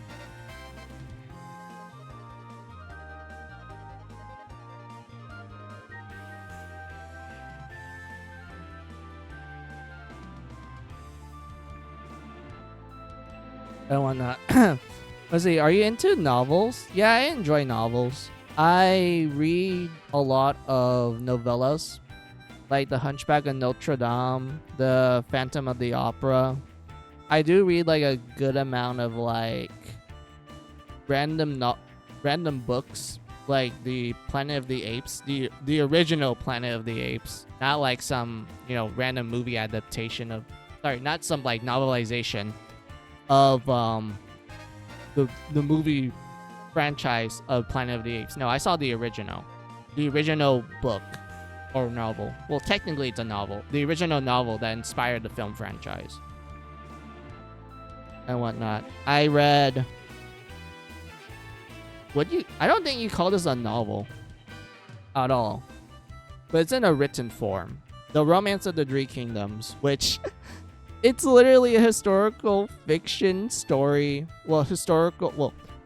Historical fiction retelling of the Three Kingdoms period of China, which will always crack me the fuck up because Romance of the Three Kingdoms literally came out like 300 years after the Three Kingdoms era, and that the only reason why it exists was because the guy who wrote the Romance of the Three Kingdoms went like, wait, no one documented what happened back then. So the guy has to like fucking document them for them. Like chat, imagine like our era, like, you know, this year of like 2026 and whatnot. Like, imagine no one bothered to record it. Like, no one bothered to write down what happens in 2026. Just no one at all. Just straight up. And then 3 centuries later, someone decides like, wait a minute, why did no one record this? Like, we need to archive this because of, like, you know, historical reasons. Like as a historian, you have to like archive all of these like historical events and whatnot. But because of people, you know, not keeping a document of it, the guy has to like scrounge around talking to like descendants of like the people that live in 2026 to try to find like a complete picture of what's happened back then.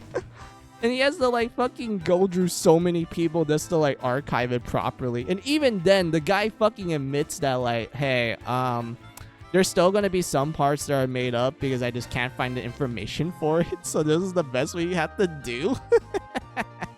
Like, it's just so funny to me. That's literally what the Romance of the Three Kingdoms is. And whatnot. But yeah, let's see. I'm liking Lord of the Rings and Dune right now. Both films got way better after reading 2. And ASIOAF 2. But the show is garbage after reading. I used to love it. Oh, I see. Well, I'm glad that you're like reading the more. I would say they're pretty good. Period. Like, I wouldn't call them like, you know, oh yeah, they're overrated or they're like the normie taste. I'm like, those are good in general. A little basic, but it's fine. I enjoy them too. Like Lord of the Rings, I really like a lot. Dune, I was a fan of the old Dune like film adaptation, like from the 90s. Like the 90s like Dune adaptation that was known for being not good, but I actually enjoyed it a lot because it was kind of goofy and shit. But the actual novels of Dune is actually pretty great. I also read a lot of Stephen King like books as well. I love like horror novels. I enjoy them. I find them really funny.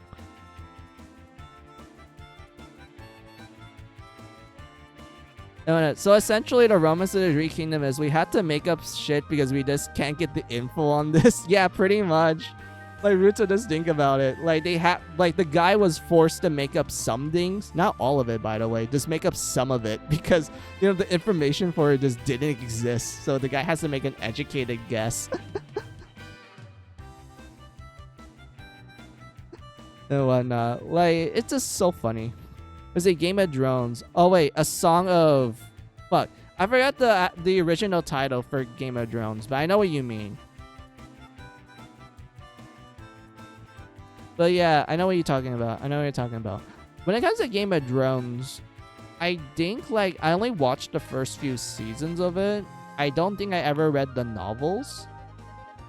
So because of that, I just don't really know how the novels handled it and whatnot. I'm assuming that the novels are probably better because it has more time to, like, flesh things out and allows you to go more into, like, the character's thought process compared to the films where you have to kind of, like, speculate for the most part. But like, yeah. Let's see, I like the old Dune as well since I love the book and there's a good new film. Yeah, the new Dune films are pretty good too. Dune. I keep like I have to like constantly correct myself because every time I say Dune, it sounds like Doom. Like the boomer shooter game. Yeah, Doom, where you play as like the Doom guy just killing demons in Mars. and whatnot. So I had to like quickly correct myself when I hear Dune because I'm like, I need to make sure I said Dune and not Doom. And whatnot. I used to like Game of Thrones, but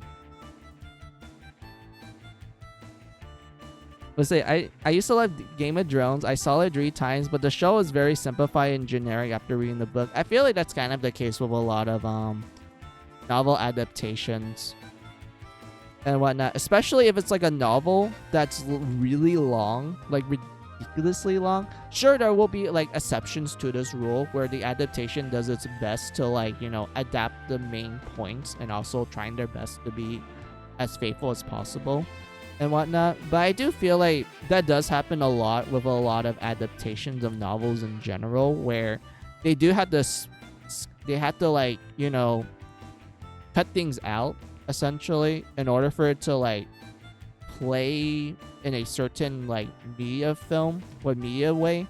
Like for example, for movies, it's like, yeah, you're limited to like a specific amount of time, so you need to like, you know, cherry pick which event to adapt properly in order for it to fit into like a film form and whatnot. And like other cases will be like, oh, this is like a TV show, so we need to make sure we adapt this in a specific way that, you know, it fits well into the runtime of the show, sort of thing. Like, you know, stuff like that. Like, I do understand that, like, that is usually the case when it comes to adaptations of novels. But at the same time, I can't help but, like, appreciate when the adaptation's actually done well, to the point where it's like, yeah, I can see this being in the same, like, ballpark as the novel. They are both really great and whatnot.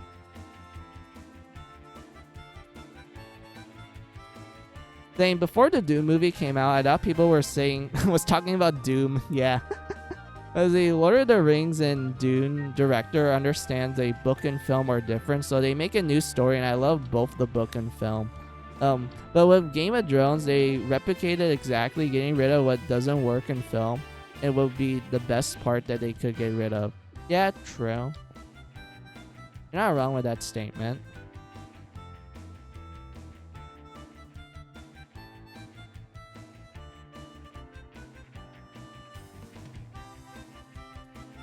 What other novels that I read? Is I feel like it's a little on the, well, I don't think you call this a novel.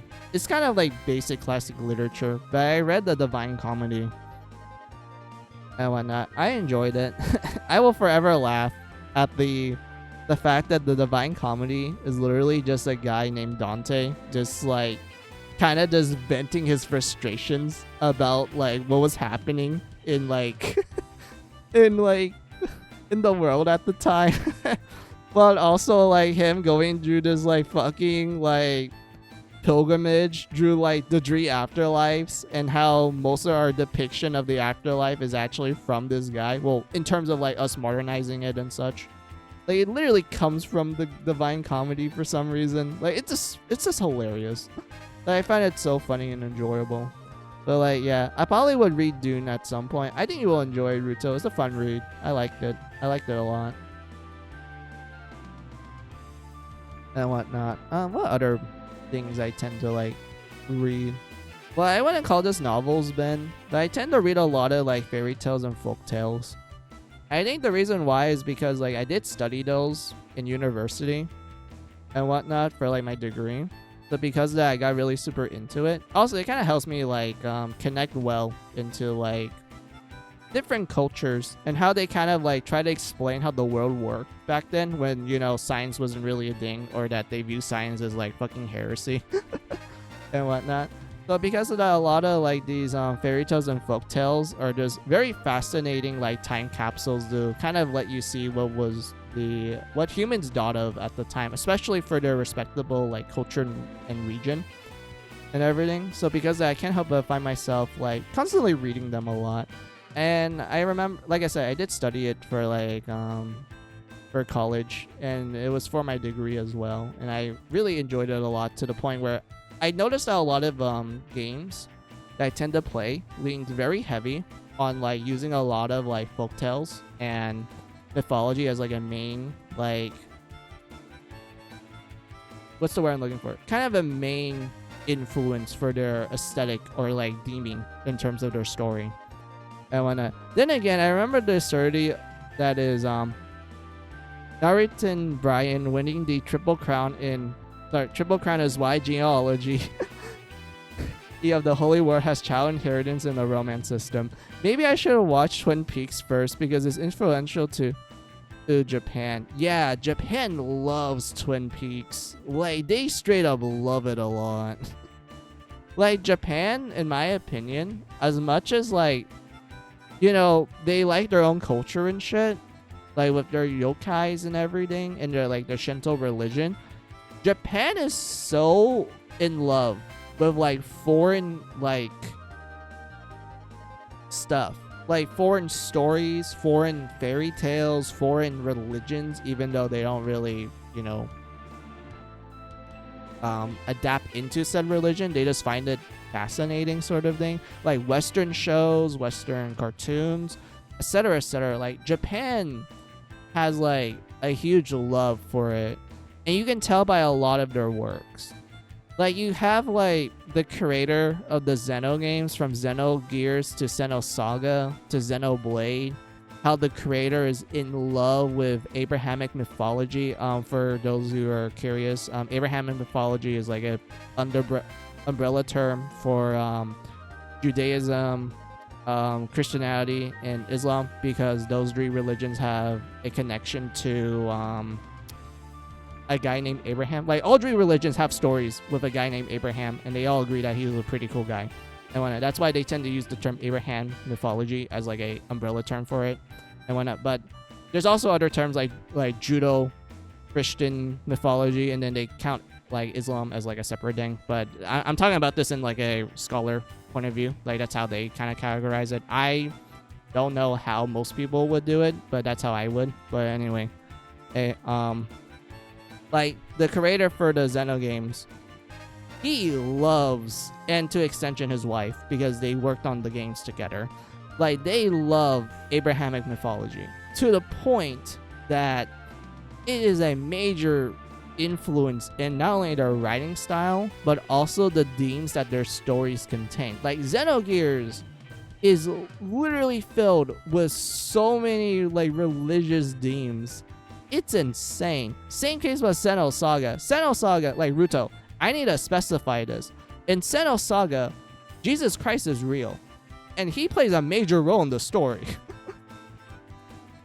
And not only that, but Mary Marigold is also a very important character as well. Like, even, like, Mother Mary herself is connected to, like, a specific important plot point in episode 3 of Xenosaga. Like, it's ridiculous. It's so all over, like, it's so on the nose, but it's so fucking accurate to it, and it's such an interesting take of it. It's amazing. Jesus is real in Xenosaga? Jesus Christ, literally, yeah. Like, he's real in Xenosaga. And whatnot. There's also, like, what's the word I'm looking for, Ruto? Oh yeah, you have Xenoblade. I know this also applies to, like, Xenogears as well, but let's just focus on Blade real quick. So you have Xenoblade, the first one. The first Xenoblade is literally Gnosticism in a nutshell. And if you guys are wondering, like, what the fuck is Gnosticism? So Gnosticism is technically it's a religion, but personally I don't view it as one because it doesn't really meet the qualifications of it. But according to some it does. But me personally, to a scholar point of view, I don't really view it as such. But anyway, so there is this thing called Gnosticism, where basically the main idea, Ruto, is that a bunch of Christians was like looking at the New Testament because it just came out recently at that time period. So they were looking at the New Testament and they were comparing it to the Old Testament, and they noticed that, like, wait, why is God different in the New Testament compared to the Old one? Because in the Old Testament, God is a lot more strict. He focuses more on upholding the law, And anyone that breaks it, he punishes them really severely.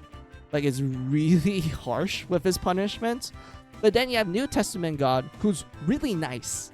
Like, he is easily forgiving people like it's nothing. Like, he's ridiculously a nice person. So a bunch of Christians at the time, they're like, why is he so different? Like, is this really the same God? And whatnot. So because of that, a bunch of Christians and some Jewish people, for some reason, they were involved as well.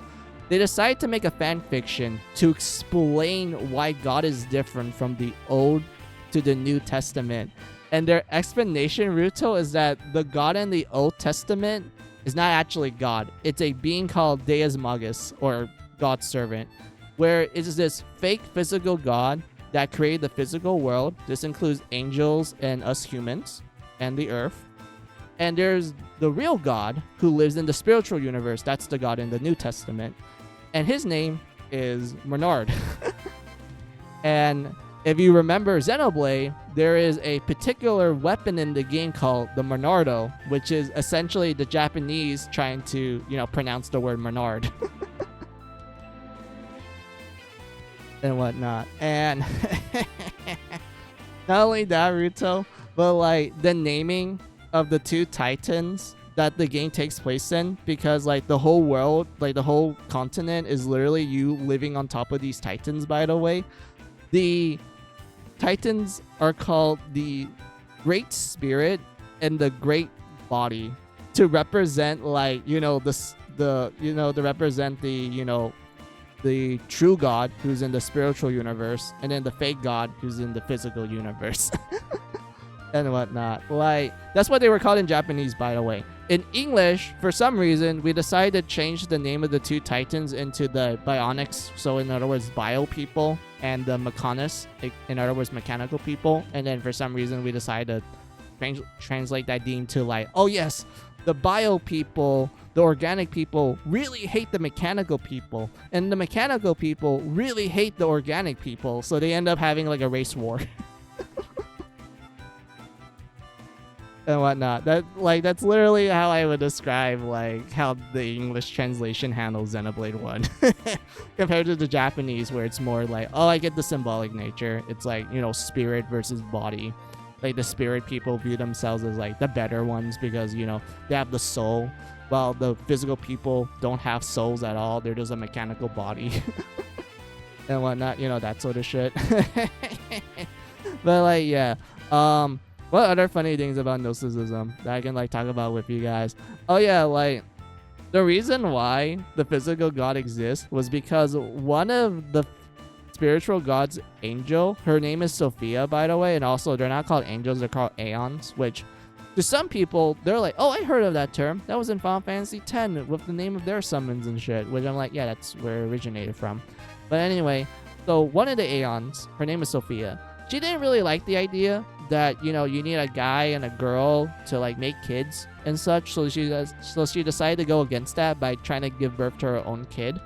But the moment the kid gets born, she kind of has second thoughts. So she decided to like wrap the kid in like a blanket of clouds. That's the best way I could translate what they wrote down. So she covered this kid in like a blanket made out of clouds, and just kind of like give him like a little pocket dimension where you can just kind of like, stay there. And she just kind of leaves him there while she goes back to like Bernard to like ask for forgiveness and shit. And whatnot. And okay, Ruto, you want to know the funny thing about this? The moment the kid wakes up, do you want to know what thought this kid had? Like the moment he came into existence, like the moment he had like a first dot in his mind, do you want to know what he thought of? Sure, he thought he was God. He looked around his surroundings, saw that he's the only person there. He's like, I must be God. So he ends up creating the earth and angels, and then eventually humans. And he ended up ruling the earth with an iron fist, because he notices that like, humans are kind of free creatures. They have this thing called gnosis, or wisdom. I don't want that. I want them to follow my orders. and whatnot. So he ends up gathering all of their knowledge into a tree that produces an apple called the apple of knowledge. And whatnot. And everything seems to go pretty fine until one angel went like, huh,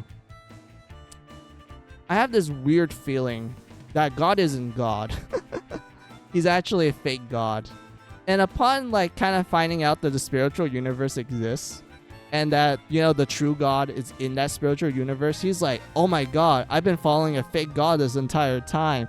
So he ends up freeing humanity by rebelling against God. And the way he does it is by giving humanity the apple of wisdom, which in turn allows humanity to gain knowledge.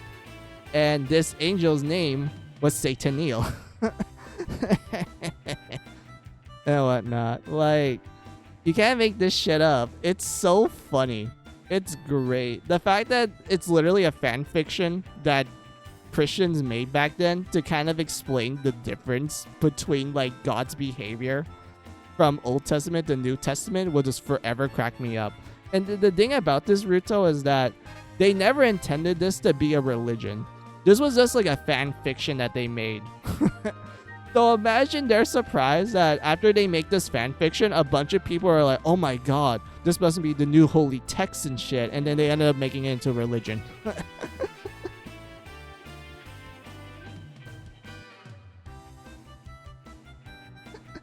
And it somehow became a religion. Yep.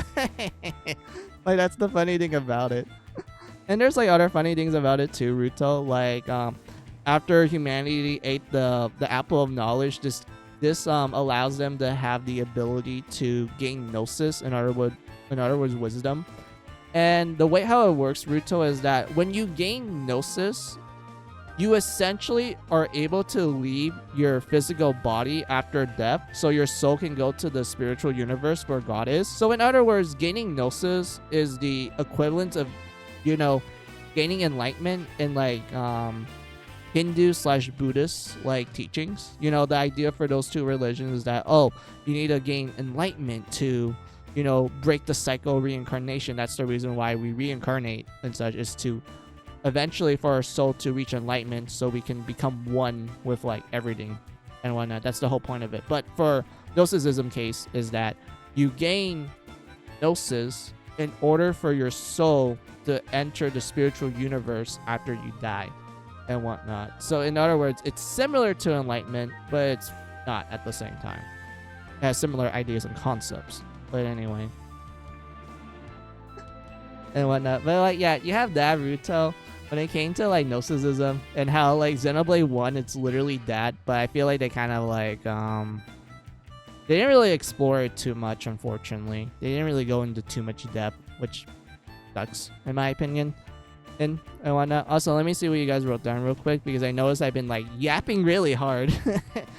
And whatnot. Let's see. If the Velvet Room in Persona is an indication of David Lynch's influence, and the entire Mary Sculptor trilogy is proof that Japan likes Western folktales. Yeah, that is true.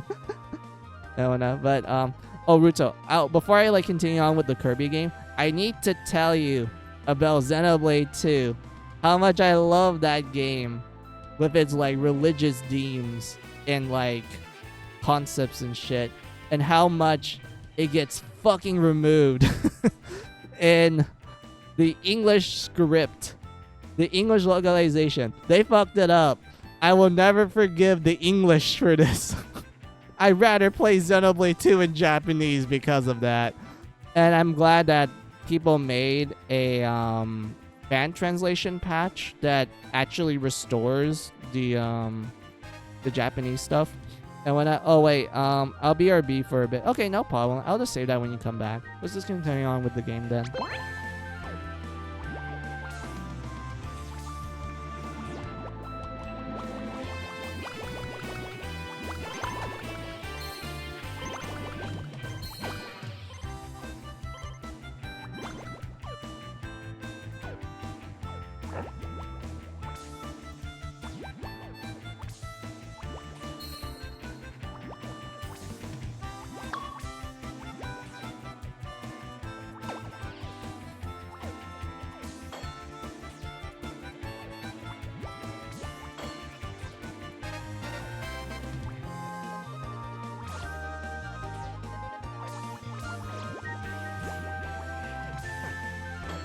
Wait. I'm like holding it, but it's not working. Hold on. Wait, do I need to like... Oh wait, I think I know why. It's because you need to like build up the thing with the stars and such. That's why. Oh my god, I thought all this time you can just do it anytime you want, but it's actually a resource that you need to like build up. Alright. My bad, guys. Sorry about that.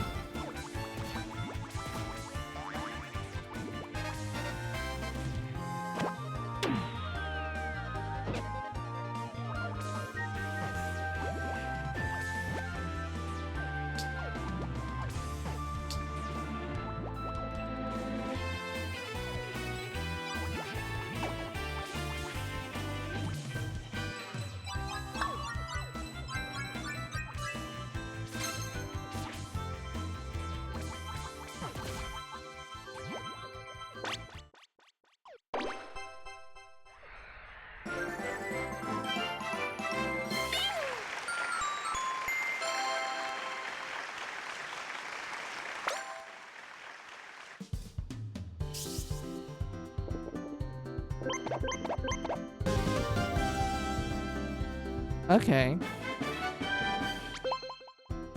I'm kind of sad I messed that up.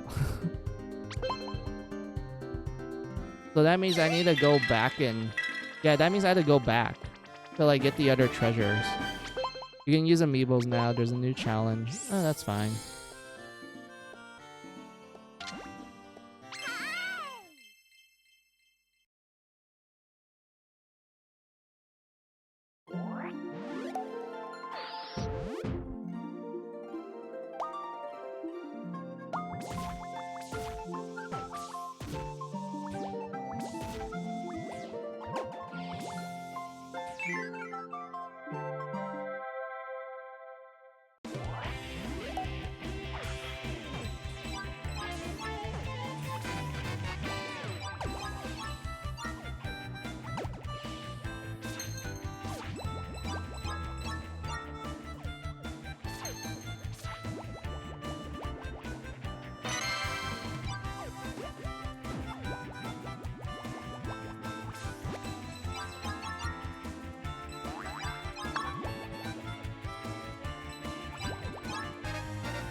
I do need to time this correctly.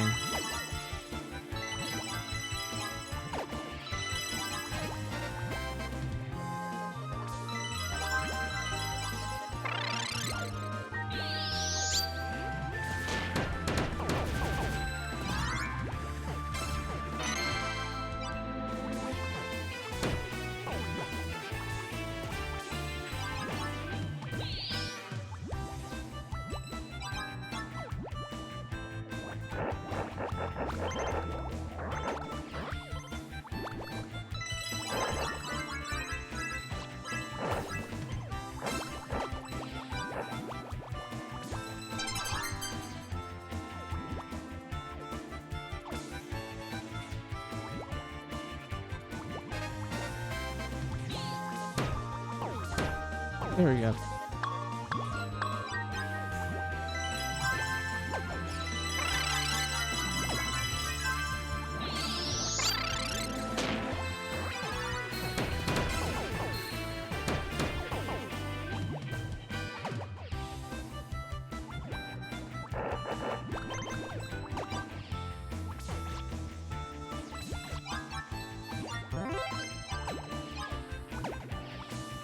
There we go.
I almost got it. I need to like come back to it.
Okay, we can just go back.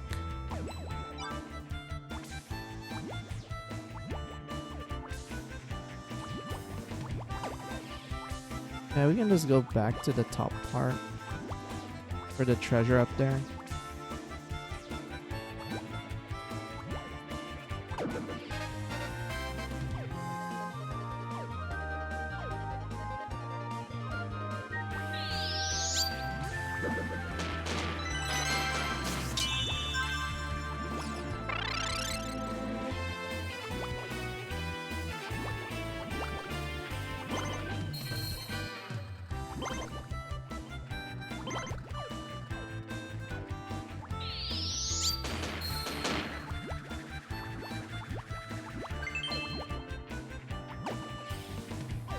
Wait, Where's the last treasure?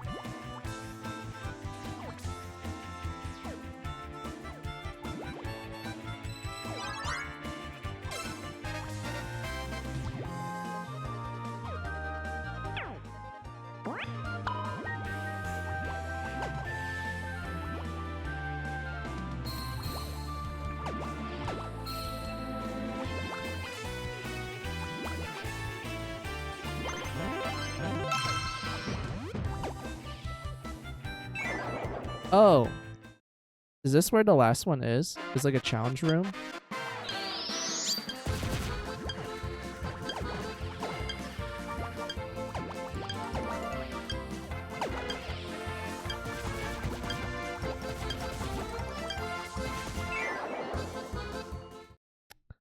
Oh. Damn it, I messed up. Oh, hold on. I'm getting called.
Basically.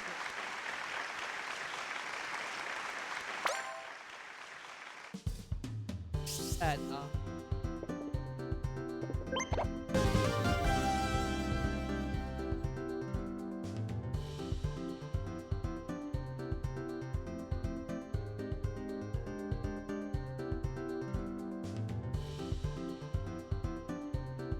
that it is made out of only ocean of clouds. I am not joking with that statement. So in the world of All Rest, it's literally a sea of cloud. There's no land. Straight up. There's no land. There's a sea. So you're wondering like, wait, there's a sea of clouds, then why is there a human? Why is there these like obvious living animals? How do they survive? Simple. They live on top. Or flying bee. Holy bee.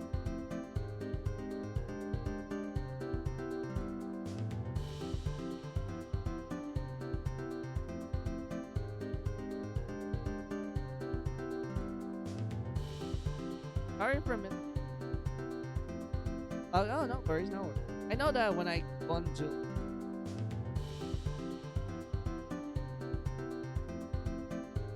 I don't really think you guys.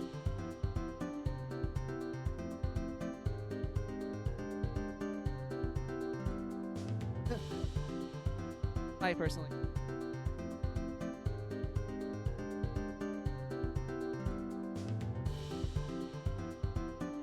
You know the wall graph meme?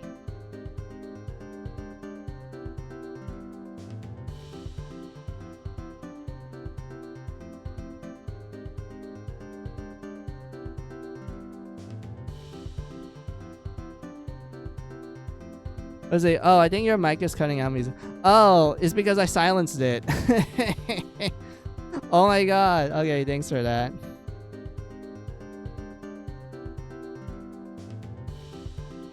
It feels distant too. Yeah, I accidentally mute the mic. I flipped the off switch.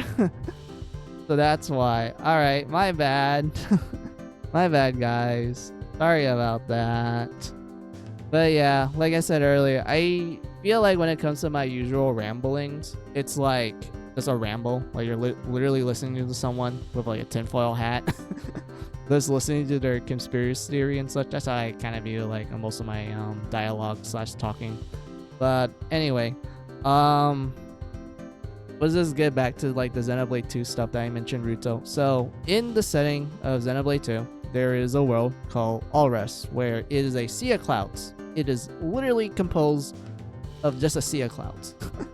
And if you're wondering like how do humans and like land-loving creatures exist in this world, because in All Rest humans do exist, so how they're able to survive there? Simple. They live on top of these creatures called Titans, or divine / holy beasts if you're going with the Japanese name and whatnot.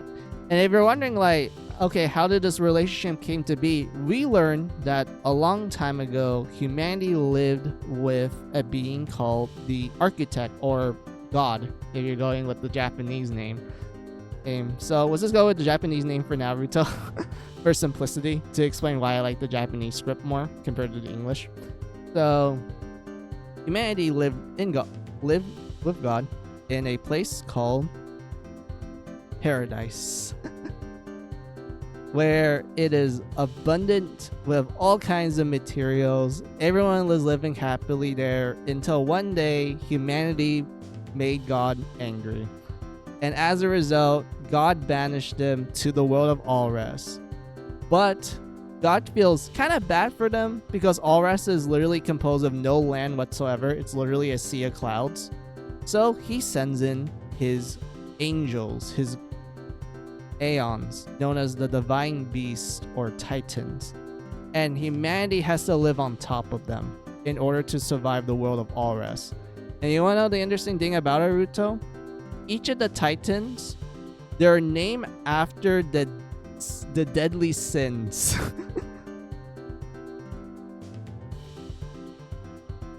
And whatnot. For example, one of the early titans you get access to is called Gula. Gula is the Latin name for gluttony. And it's a titan that's filled with natural resources to the point that the other countries are literally drying this titan dry of his resources. It literally makes the other nations partake in the act of gluttony. While the people that actually live in Gula, they don't partake in gluttony. They're just living normally with the titan. It's just the other nations are like, what? A titan that has like abundant of natural resources like firewood, oil, and coal? Oh man, we need to like take advantage of this. And whatnot, and they take it by force, by the way. And then another titan that you get access to it. So they're going to colonize the titan? Yeah. And whatnot. That's pretty much what happened with that particular titan, with Gula. In other words, gluttony. Then there's other titans like Super Bias, I think it's pronounced Super Paw, where it's Latin for pride. So this particular titan, well, more specifically, its inhabitants, the humans that live in this titan, they're prideful people. But here's the thing. They're prideful in a sense that they view themselves as the best of what they're good at. Instead of like, oh, we are the best, national pride, patriotism, which is how you could probably translate this to it. Wait, are we still talking about Gnosticism, right? Oh, I was talking about Xenoblade 2 and its religious deemings, where it actually takes more influence from like Abrahamic mythology rather than just instead of focusing strictly in Gnosticism.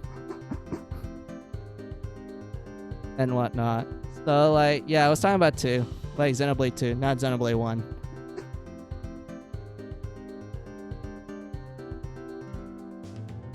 Yeah. So when it comes to 2, it takes more inspiration from like Abrahamic mythology. As you can tell by what I mentioned earlier, humanity used to live with God in paradise until he got mad at them and he banished them to Allrest, where there's no land. It's just literally a sea of clouds. And he feels kind of bad for them, so he decides to make them... So he sends his angels, the divine beasts or titans, so humanity can live on top of them, so they have like this symbiotic relationship of sorts. But like I said, Ruto, the titans are named after the deadly sins. In other words, humanity has to live on top of their sins in order to survive the world of Allrest. And whatnot. Like, don't you think that's like the most coolest way to explain the banishment of mankind from the Garden of Eden? Like, don't you think that's like an awesome way to like explain it in the most like over the top anime way possible? Like, it's so cool. But Ruto, the English script changed it. They removed it. You want to know what they removed it with? So they call God the architect, and then they call the divine beast titans, and they name all the titans after like random words that vaguely represents the sins. For example, I mentioned Gula earlier, where you said like, huh, they're gonna colonize the Titan. Yeah, because Gula means like gluttony, and the people who are colonizing it are partaking in the sin of gluttony and whatnot. So, you want to know what they call it in in English? So they call this Titan from Gula to gourmandie, based on the French word gourmet. Yeah. Okay, that's a localization blunder. Yep. And whatnot. And then there's another Titan that Ruto. I was so pissed off about this. Like, this is the one that actually made me the most angry about. So there's this Titan later on in the game. I'll tell you the English name first, then I'll tell you the Japanese name and whatnot. So this Titan is called Indol, and the word it's based on is the English word indolence, which means physical sloth, being like physical lazy, essentially. But here's the thing. In Japanese, it's called Irakusha. And Irakusha does not mean sloth. Sloth is different. Irakusha is actually one of the oldest deadly sins that got replaced by sloth. And back then, when this sin was introduced, initially it was spiritual slothism, where the idea is that you are lazy with your religious tasks. This was mostly made for like the monks or the priests and nuns of the church at the time, where they're like, hey, you better do your religious duties or else you're going to partake in this sin and it's really bad, that sort of thing. And whatnot. So the idea is to like, keep yourself spiritually well, like, keep up in your spiritual duties and whatnot as like a religious person. But the more people talk about the sin, the more it changed its definition to the point that it went from spiritual slothism to emptiness, to be empty. It's the sin of emptiness. It's basically, if you have this particular sin, that means you are just empty all the time. Like, you don't feel anything and whatnot. Like, and it's really interesting that they changed it to that, because the way how they explain the reasoning for the sin is actually pretty interesting. So the way they do it is that they explain that, hey, do you know what makes living beings like living beings? You want to know what makes us human in general, and also other animals and such? Is that we have emotions. We feel things. We think about things. We actually let our lives be driven by these emotions and whatnot. Like, it's one thing to be happy about your day, and it's another thing to be like, angry and such. But it's terrible if you just feel nothing about it. You just feel absolutely nothing. Absolute empathy. Absolute nothingness. And whatnot. And that's where Irakusha comes in. It's the literal sin of just emptiness. There's a difference between looking forward to your day or just thinking your day is going to be horrible to just going like, I feel nothing. And whatnot. To them, this like sin of emptiness just removes what makes us human. What makes a living being alive. It's the fact that we have these emotions. And yet Irakusha is the complete opposite of it. It's the literal sin of empathy. The literal sin of emptiness. Just feeling nothing at all. And whatnot. So that's what this Titan was called in Japanese. It's literally Irakusha, or emptiness.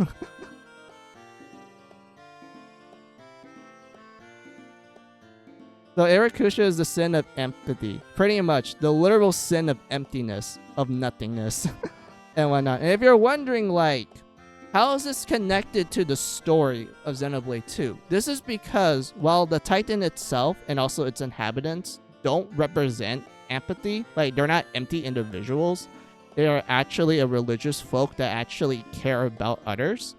It's the main antagonist that originated from that Titan. Like, he was born in this Titan, by the way, that actually represents the sin. Like, he is the actual person that has the sin of empathy, the actual sin of emptiness, and it ties to his backstory and the action he does throughout the game. and whatnot. So it's a case of like, oh my god, this is actually really well done in Japanese. But then you get to English Ruto, where they call the Titan indol, which means indolence, which means physical laziness. But no one in that no one, including the antagonists, aren't physically lazy. They're not. They're not lazy individuals. The antagonist is empathy. He's empathetic. He has emptiness and whatnot. And everything. And that one pisses me off the most. Like, I was literally angry about it. I was like, how the fuck do you mess this up? Like, there's an actual reasoning to it. Excuse me. That's a big localization blunder. It is. It sucks so bad. And whatnot. There's also like other ones too that they did. Like, they changed the names of the antagonist group called Torn. Oh, they're called Torna in English. But all you need to know, Ruto, is that this group that you face throughout the game, they're all named after like Japanese like beings from like historic like in their history.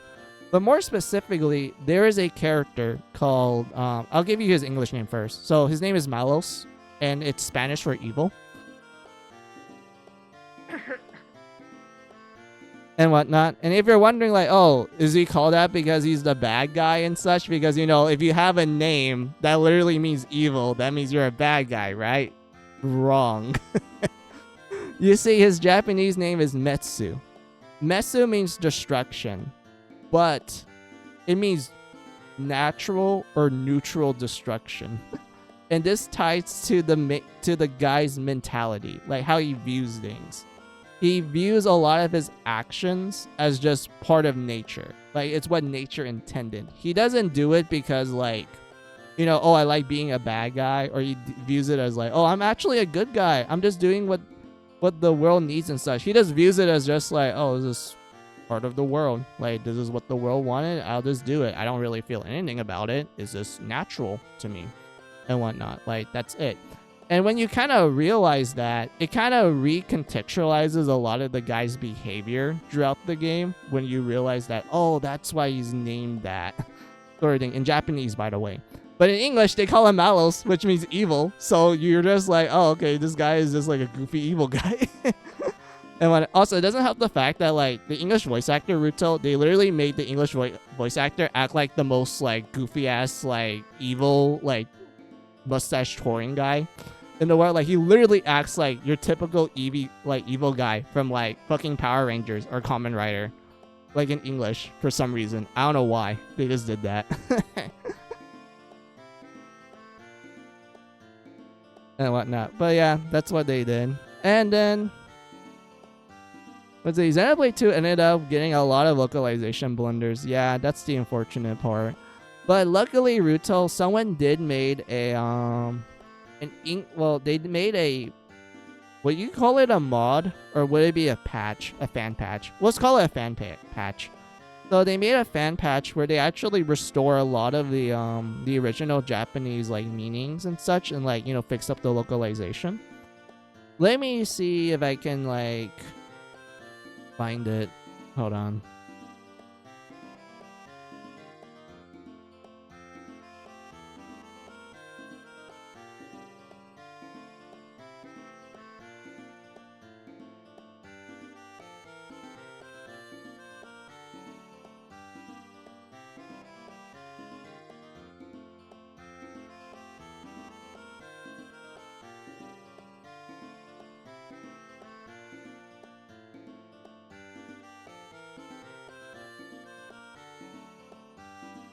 Where's my PC?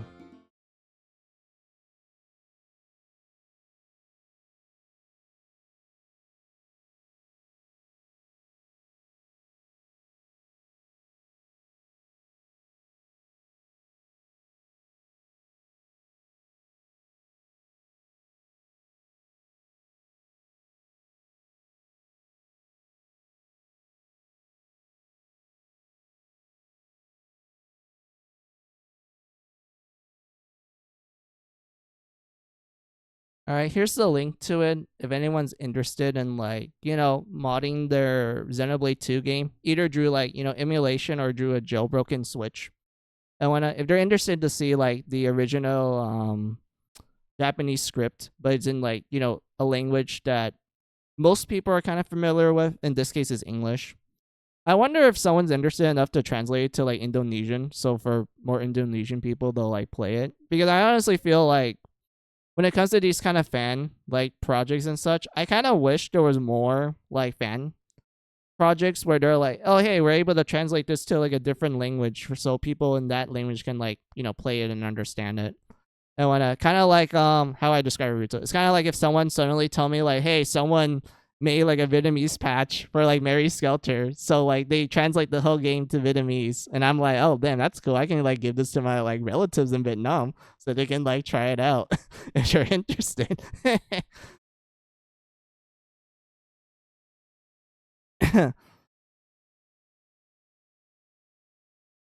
And whatnot. But yeah, like you see here in this like website, the guy is literally explaining like how he's like doing the translation and like how he's trying his best to be accurate to it, but he also admits that he does have to localize some parts of it.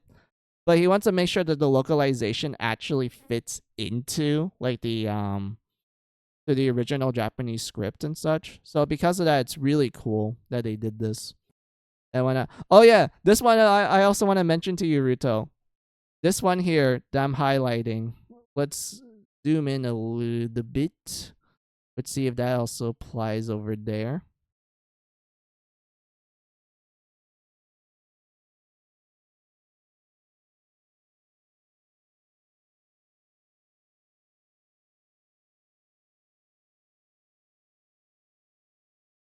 Here you go. Restores the roll tree floor names to the original Talmudic. It references name of the heavens rather than the English localization star-based naming system. Oh yeah, I forgot I mentioned this to you, Ruto. So the world tree is kind of like the final dungeon sort of the game, where that's where you're gonna get all the answers to all the questions that the game's been telling you. So, like they say in English, like the Western localization, they name each of the floors after like astronomy stuff because there's a much heavier emphasis in it for the English localization. But in Japanese, they literally named each of the floors after the different levels of heavens for like one particular teaching in Judaism. And whatnot. Like you can tell that there's a lot of references that they're doing. And whatnot. And you get like more and such. Like, there's like all kinds of things. And like the guy explained the process. I actually did downloaded this mod, and I did like experimented with it and such on like a emulated Switch and such. Like it ran like shit. Like it's mostly because of my laptop. It ran like crap, but I did play enough of it for me to see how they handled the translation, and honestly, pretty well done. I like it a lot and everything. So yeah, that's like all I will just say.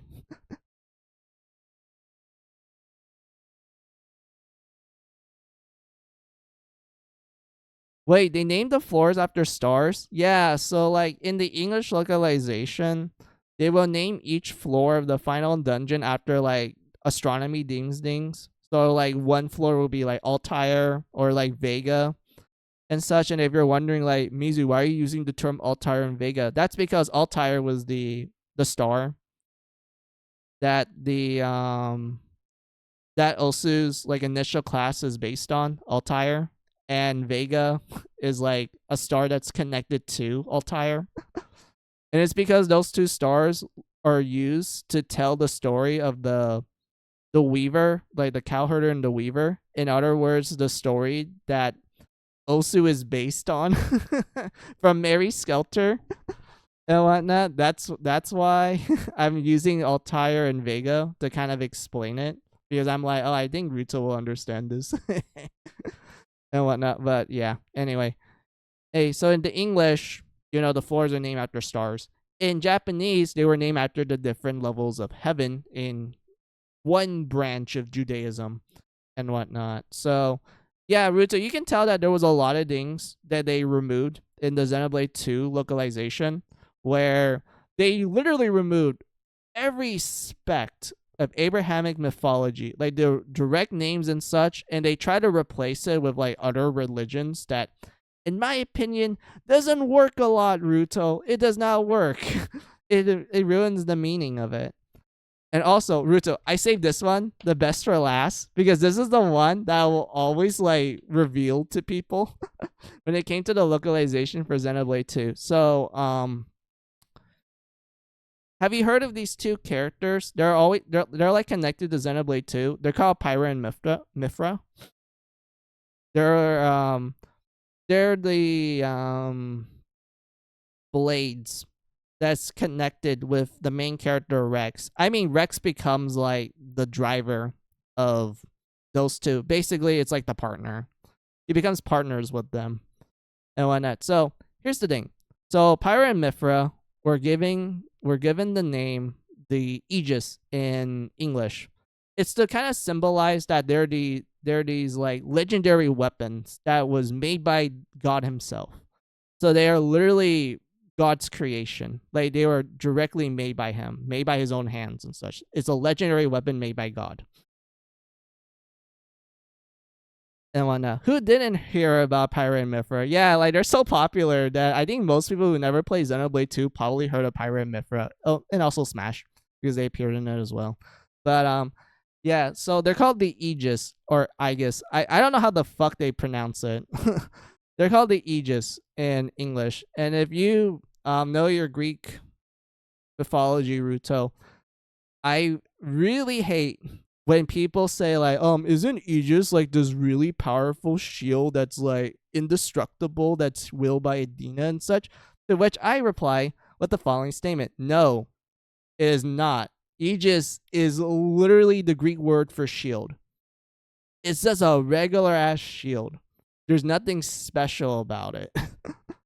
Like, yes, it's willed by Adina, but they never talk about like, oh, it has like these magical properties. No, it's just a regular ass shield.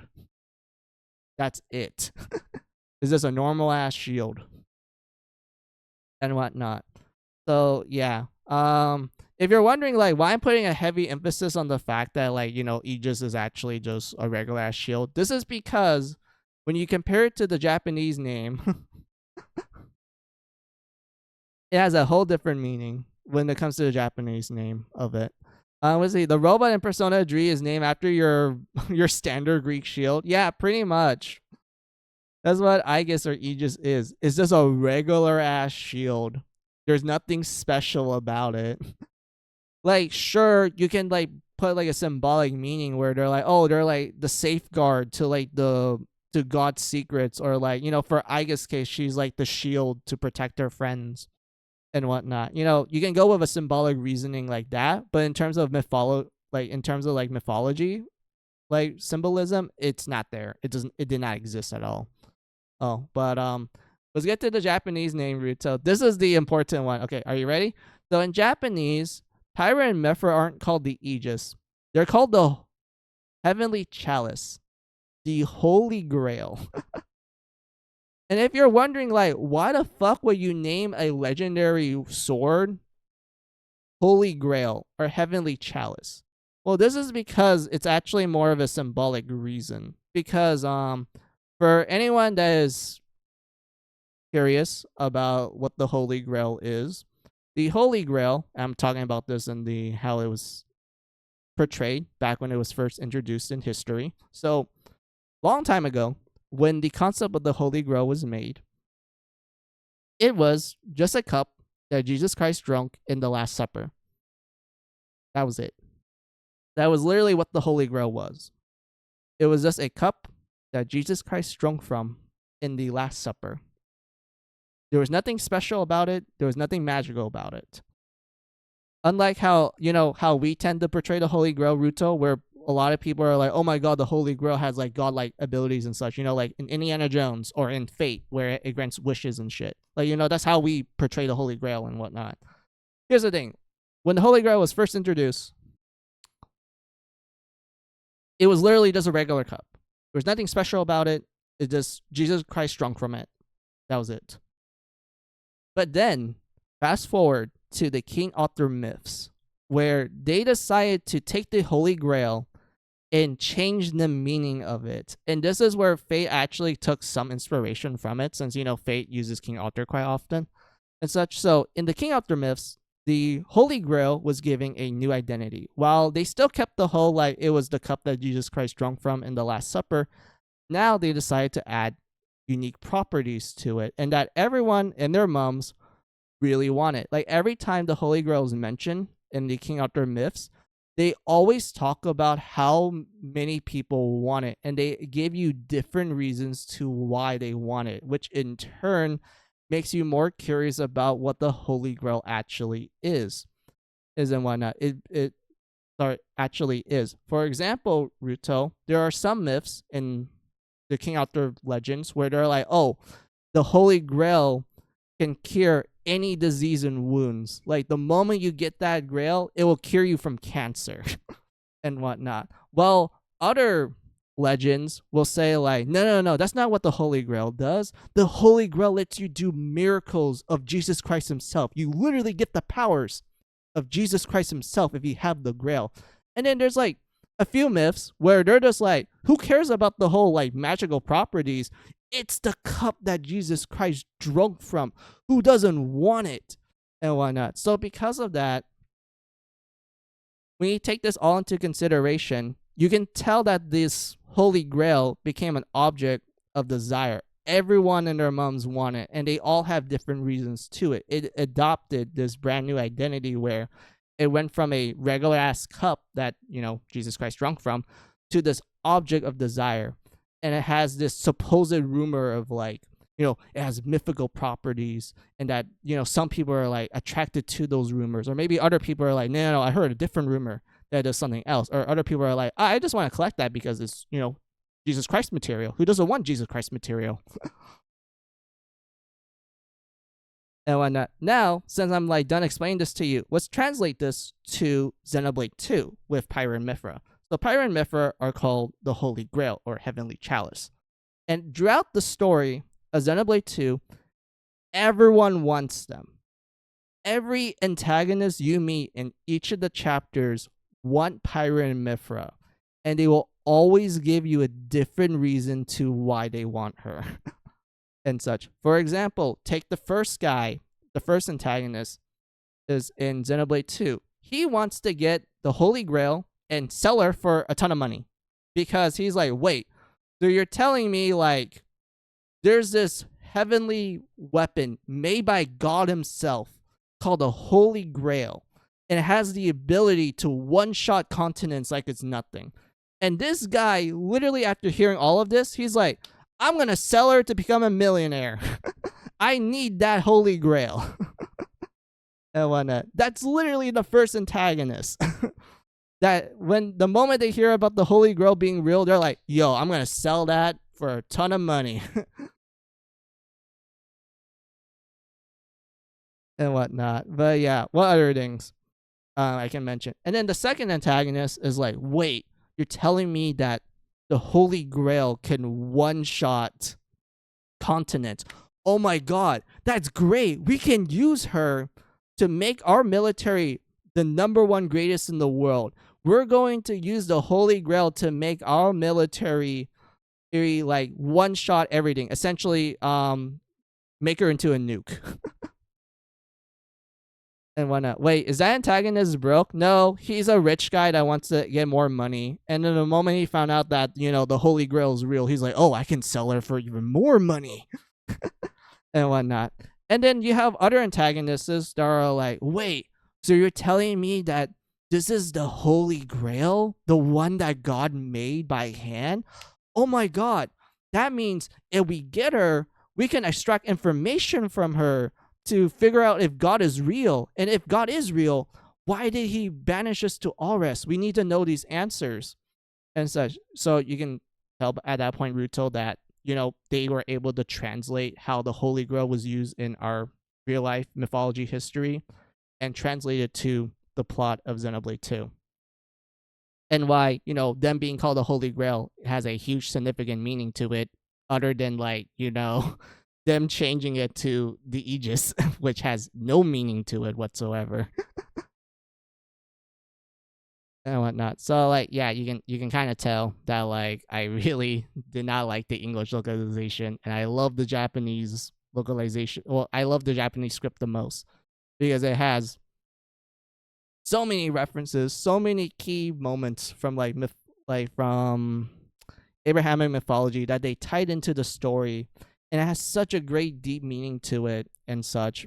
But yet it's fucking neutered in the English localization, and I can't help but be really depressed and really sad about it. But yeah.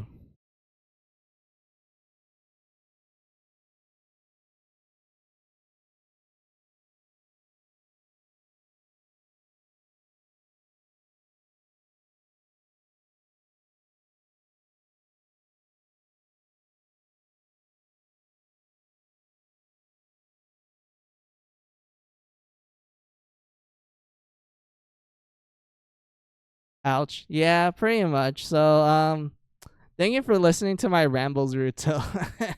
I do appreciate it because I do feel like I feel like you were able to like kind of catch up with like some of the things I'm saying, because I feel like whenever I get into like these huge like in-depth topics about these things, I feel like most people kind of like tune out like a few minutes into it and whatnot. But I'm kind of glad that you're able to like kind of keep up what I'm saying and like actually understand it.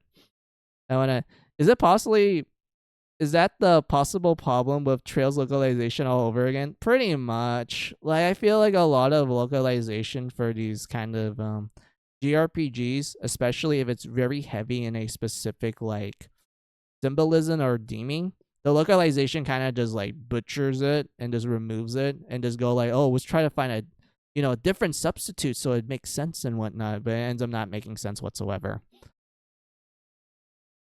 And whatnot. But like, yeah, that's like that was my ramble about Xenoblade 2. Like like you guys can tell, like I love the Japanese script the most because it appeals to me through the religious theming and references, since those were things that I studied during my time in college, along with like folktales and mythology, of course. But these stuff like here, I love it a lot. Like there was a reason why I partaked in it in college, and why I'm really glad that they made me take it for my degree, because I really find the topic interesting and such. Like to the point, Ruto, where like I remember whenever like my not mythology, when my folktale classes will often like have a chapter dedicated to like seas, like seas countries and such, I always find it fascinating, because to me it's like, oh hell yeah, we get some Vietnam, we got some Indonesia, some Philippines, we got like some Laotian and whatnot, like shit like that. I always feel so excited about it and everything, but I'm kind of sad that like majority of the time, whenever you do get those fuck was it whenever you can tell when a particular game or like story does take inspiration from like whatever like religion or mythology that I mentioned, like either Greek or Christianity, Islam, Judaism, etc., etc. I always feel sad that like a majority of the time they just kind of get removed, or that the localizer just doesn't understand the deeper meaning to it, so they're just like, oh, was this change it to something else, and then just fucking butchers it and whatnot. Like, it is really sad. Like, it really, really is. I can't help but like be kind of depressed about it at times when I think about it, but for the most part, I think I'm kind of doing well with my coping. Like I play other things. I tend to like think of other stuff. I find stuff that like kind of distracts me a bit and everything. But like, yeah.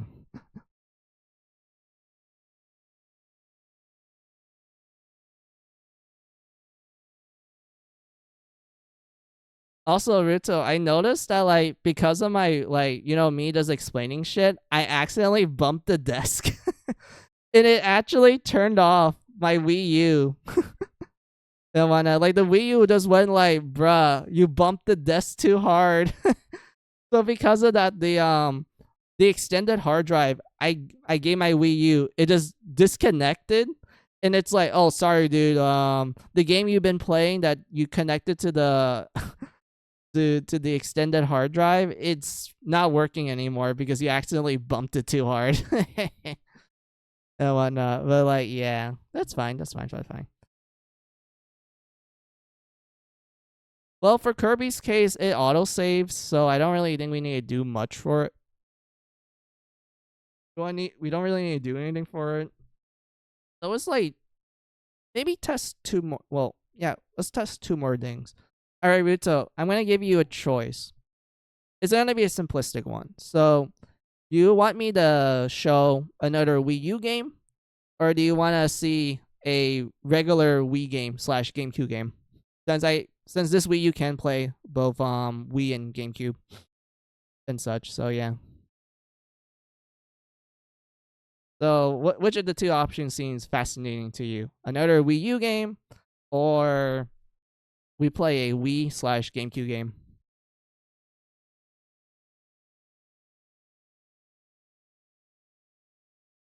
Let's see. Anything from Wii U is fine with me. All right, so we're gonna go with Wii U then.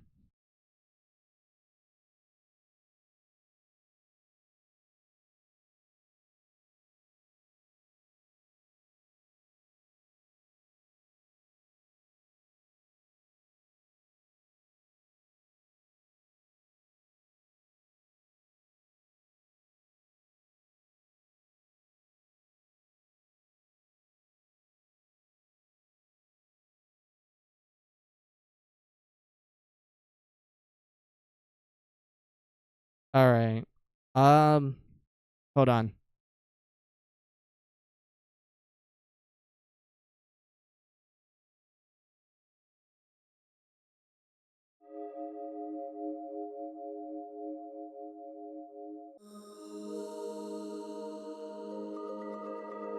All right, Ruto. So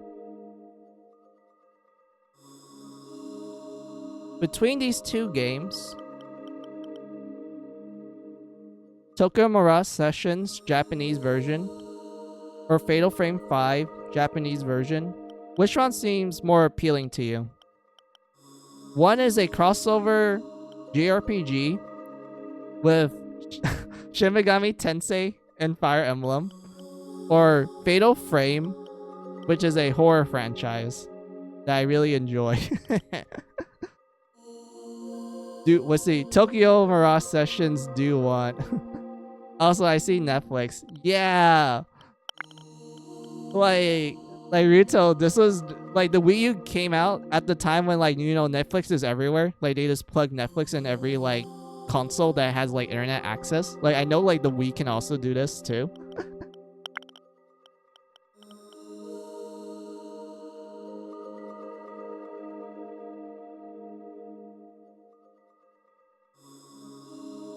But yeah, so you said Tokyo Mirage Sessions, yeah?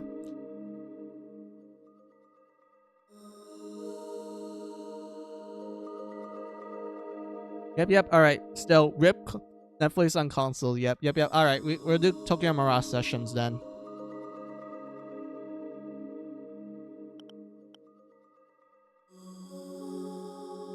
The reason why I ask you, Ruto, is because I thought about like, oh yeah, we can just do like a Wii U game, and I'll probably just wrap up stream at that point. So I went with those two options because like, I know there's like the English version, but oh wait, Ruto, I need to tell you a funny story.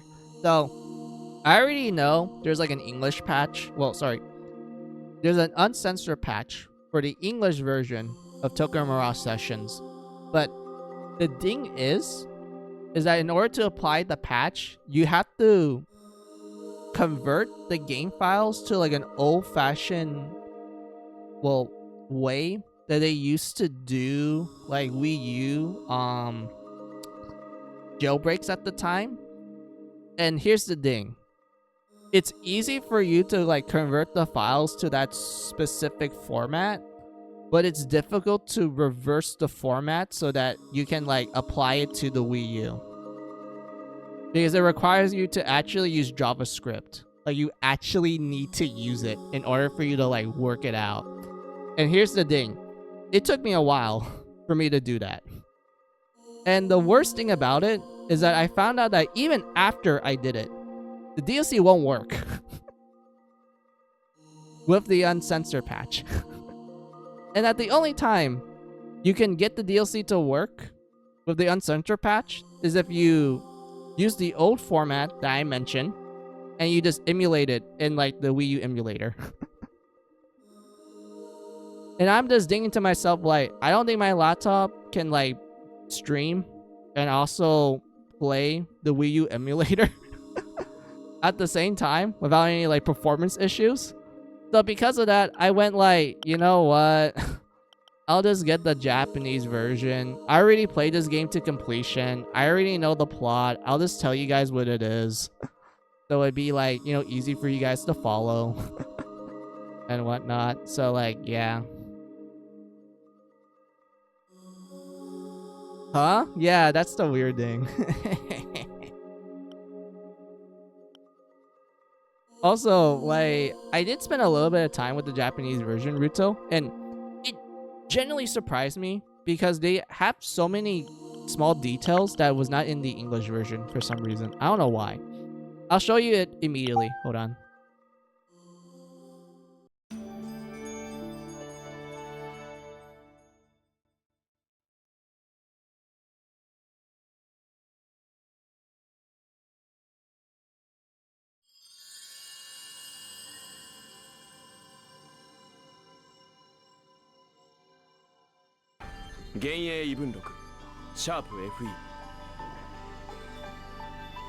That's right.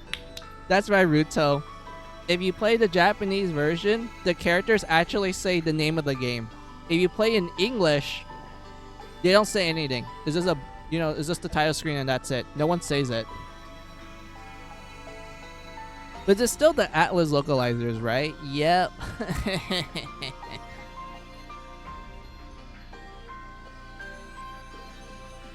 And whatnot. But to be honest with you, Ruto, I feel like if you were to play Tokyo Mirage Sessions in English, I'd rather just have you guys play it through like an uncensored patch, to be honest. Or if you're playing like Encore, which is the Switch port with all the bonus stuff, just put the uncensored patch. It makes it a better experience in my opinion.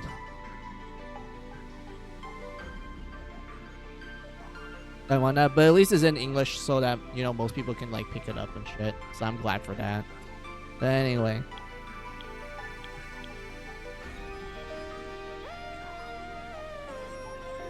But yeah, Ruto, if you're wondering like, oh, what's this like, this Japanese, what does it mean? Basically, a rough translation would be like, let's see, it's called Giten. So Giten means like illusion. I forgot. Wait, Giten Inbonroku. So Inbonroku means like another story. So illusion, another story. Hashtag FE or sharp FE. That's actually how you read it, by the way. It's not like hashtag. It's actually sharp, like the music note. Sharp FE. And FE being Fire Emblem.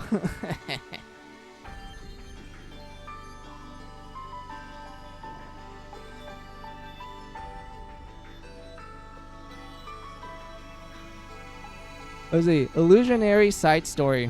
Yeah, pretty much. So it's literally like, yeah, the literal meaning is illusion side story. Sharp FE.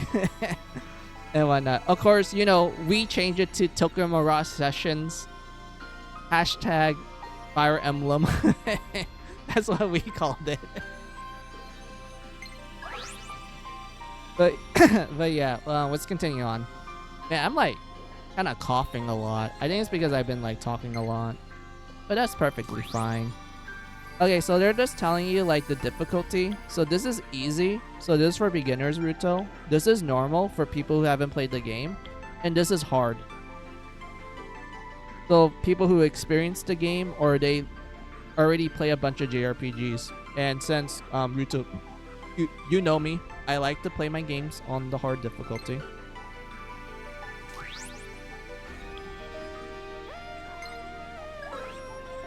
And this one here is telling you like, oh, hey, here's all the DLC and whatnot. They pretty much telling you like, hey, you unlock all these DLC. Congrats, dude. And if you're wondering like, oh, what some of these DLCs are, I will show you later.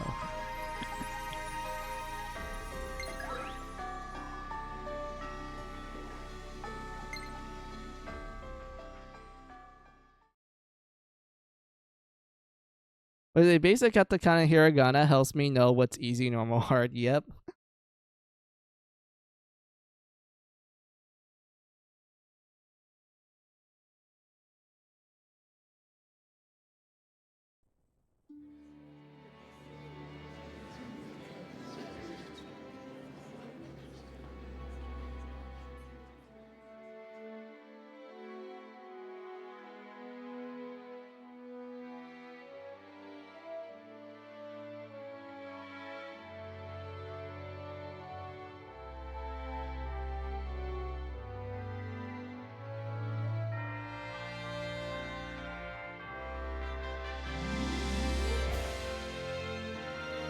Dude, it's literally the Fire Emblem Doom.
Okay, so basically, the newspaper is saying like a whole audience, like a theater full of audience disappeared. The only survivor being a 12-year-old girl.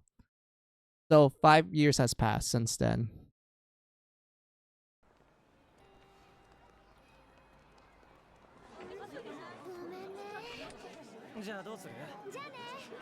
So essentially, the entire Fire Emblem stage play gone in a flash, pretty much. Everyone, including the audience, disappear. There's only one survivor.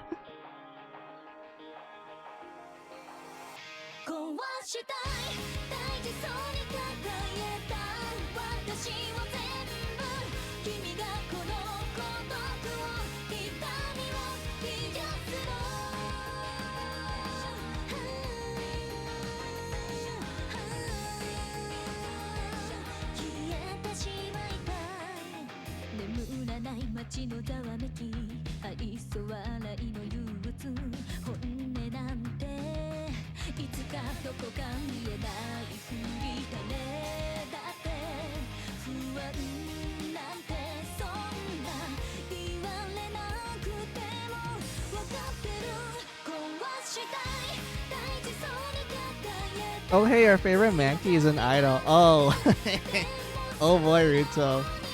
I can't wait to go into detail about that one, which I will show because there's actually like a poster that you can interact with that goes into a little bit more detail with our favorite Mankey there.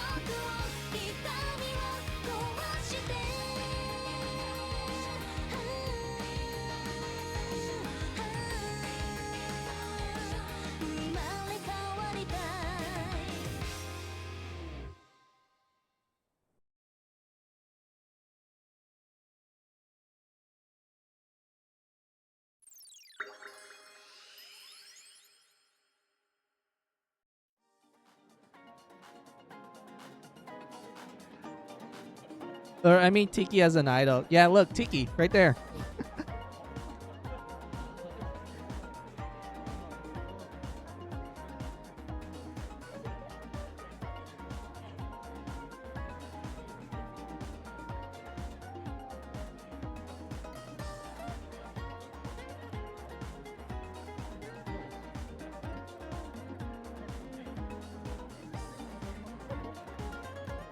なんかイベントやってる。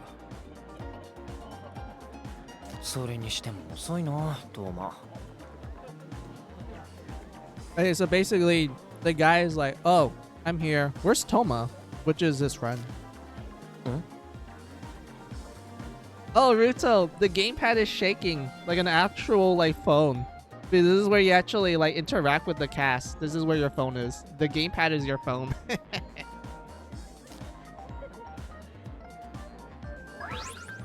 Yeah, look, topic. Topic is basically like their Discord or like line. Yeah, line. So they're basically telling you like, oh, to check on your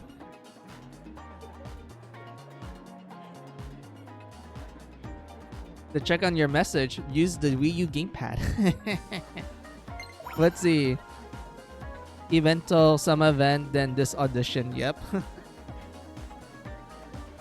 Oh wait, I can't show you it.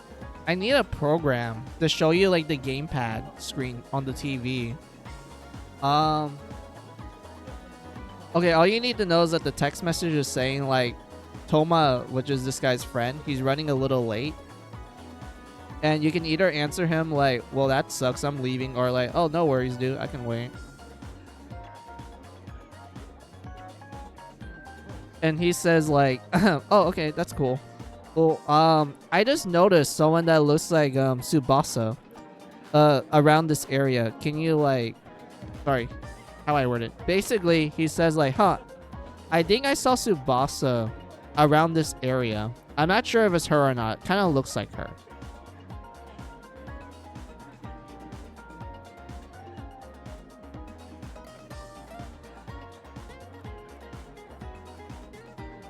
That's like the best way I would describe the text message.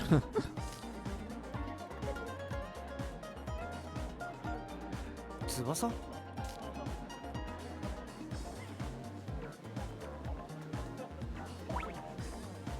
So yeah, like, you know, it's your classic JRPG.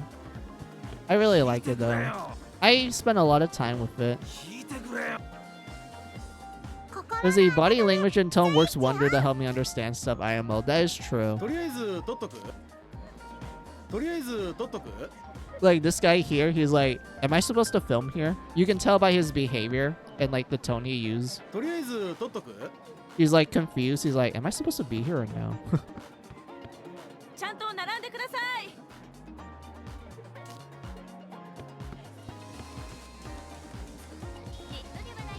Yeah, pretty much.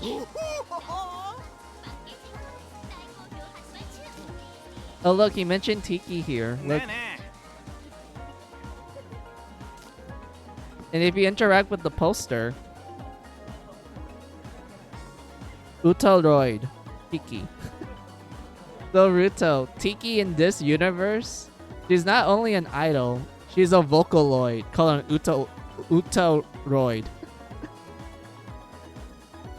So she's actually a software program where people use her to like make songs, just like, you know, Vocaloids themselves.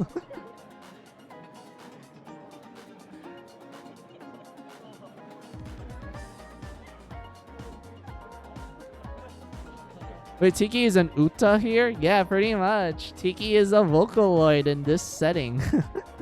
And she's really popular. People like using her program.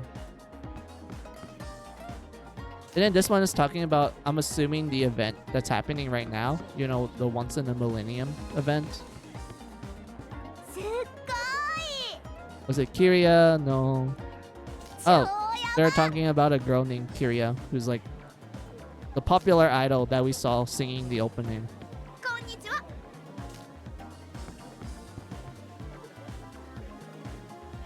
Let's see.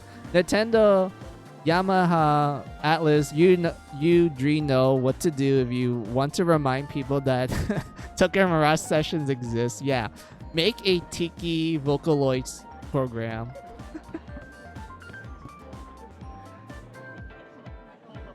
Raiga. Oh. Matsure. Wait. I don't think that says common. That's like a different kanji. What does that kanji mean? I know this part is rider.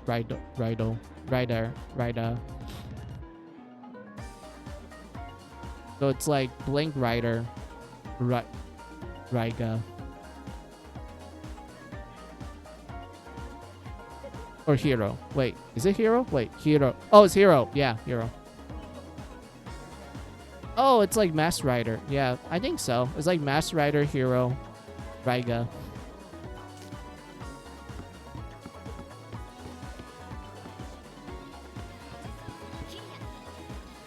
Reincarnation. Oh, yep, that's the song.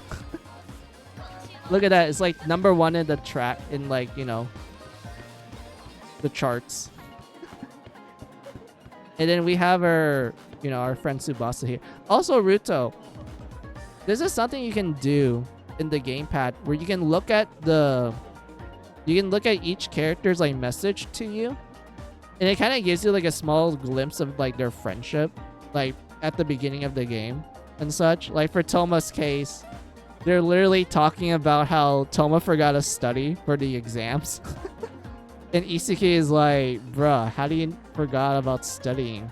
He's like, okay, please tell me that the subject for the exam is only math. And Isiki is like, you know, it's like math in like literature, right? He's like, shit, I don't know what to do. I suck at those two topics.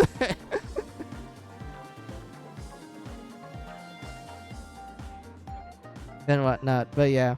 And then for Tsubasa's case, Itsuki is just reminding her about the exams, and Tsubasa is like, wait, what?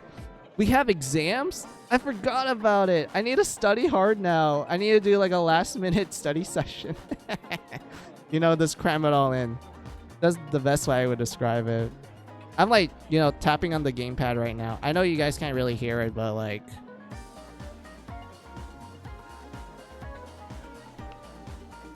there you go. At least that's more normal. Looks like their social links are going well. Yep.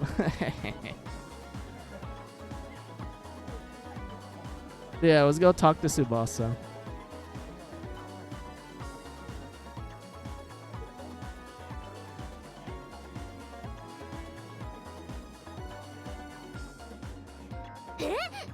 Itsuki-kun? やっぱり翼だった。今日はトーマくんと一緒じゃなかったの？トーマが遅れてるんだ。だからしばらくここで時間を潰すつもり。Oh yeah, you can hide the menu. There you go. Look at that. We got our childhood friend Tsubasa. Well, Isuki's childhood friend Tsubasa. Look at that. Very adorable. トーマくんね。翼？そ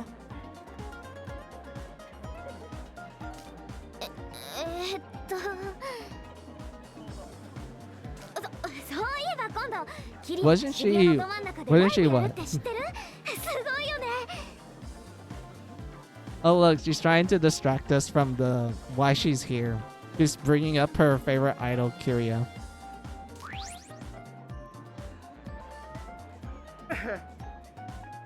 Let's see. She looks like the girl in the beginning. Yeah, she kind of does. Like, you know, the same hairpins, similar hairstyle. I wonder if the two are connected. Oh yeah, wait, Ruto, I need to tell you this. So, there's a affinity system or affection system with Tsubasa and Isuki. So how it works is that whenever the game does give you like these multiple choice answers, you need to answer the one that's more like, you know, positive towards Tsubasa and whatnot. So if you're wondering, like, is there a benefit to us being nice to her? Like, is there a purpose of us being nice to our childhood friend who probably has like a lot of trauma in her and such? Like, is there a reason why we need to be nice to our childhood friend? Simple, because when you finish all her side stories, in other words her side missions for the like unlock new moves and such, you unlock a special move with her and Isuki if you manage to get her to 20 points in affection or affinity. I call it affection because it's more like is a little more on the romantic side. I'm gonna be honest with you. So if you manage to get like 20 points in affection, you will unlock a special move with Tsubasa and Isuki and whatnot. And I need to tell you this, Ruto. You need to make sure you answer properly. You only get like a one-time ding sort of thing. So if you end up missing it after you finish her side missions, the only way for you to like, you know, get another shot to like unlock it is New Game Plus.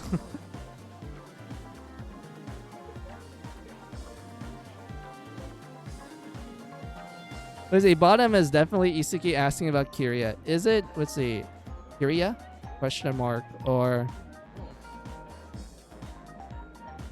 Edo. Oh, Would it be more appropriate to be like excited with her? Like, you know, he's also into her versus like him just like, you know, question mark, like, you know, Kiria question mark, like he doesn't know her. Because I feel like the bottom one is probably her just like kind of explaining versus like the top one where it's probably like her being more like more excited about it. Like, you know, he's like, oh, you have like the same enthusiasm as me as well. You know, that sort of thing.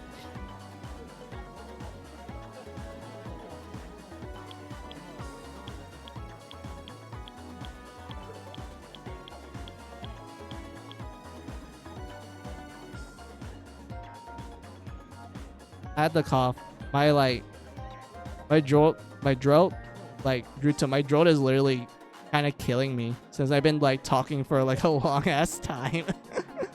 Like, oh my god, my throat is like literally going like, dude, we need some water. Even though I did drink water, but still, it's like, yep, brother, you've been talking a lot. It's been a while. Your throat's killing you at this point.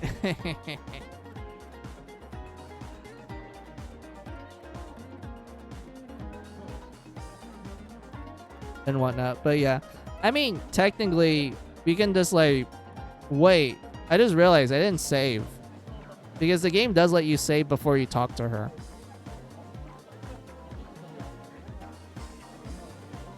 Ooh, fuck. It's either we get it right or we just absolutely fail it. It's either or.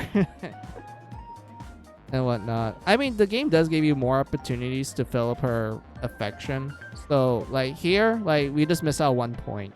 But depending on how you do it, is either you really want that point early on, so you just like meet the requirements early on, or you just do it later on, sort of thing. Like, I don't know. It really depends on one's play style.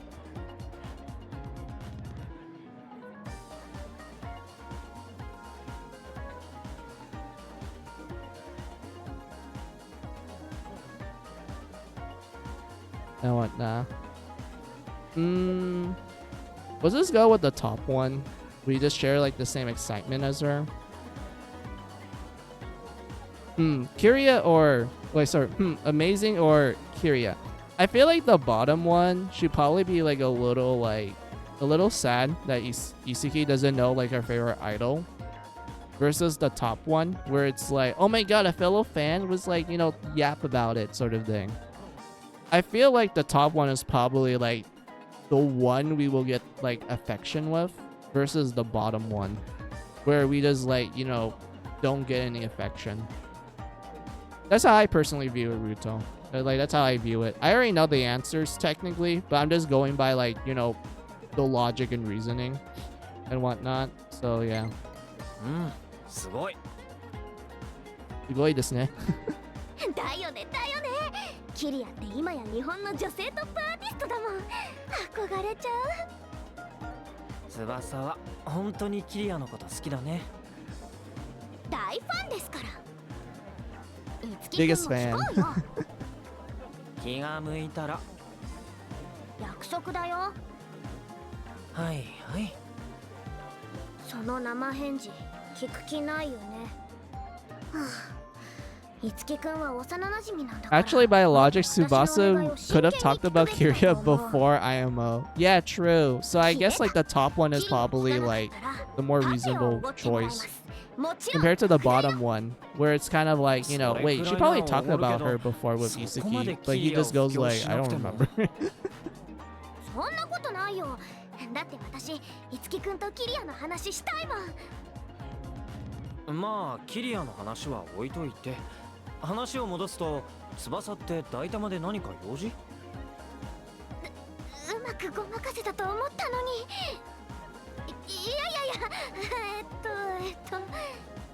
Yeah, she was really hoping she like distract them from like, you know, him going like, wait a minute, why are you here, Tsubasa? By talking about her favorite idol, Kiria.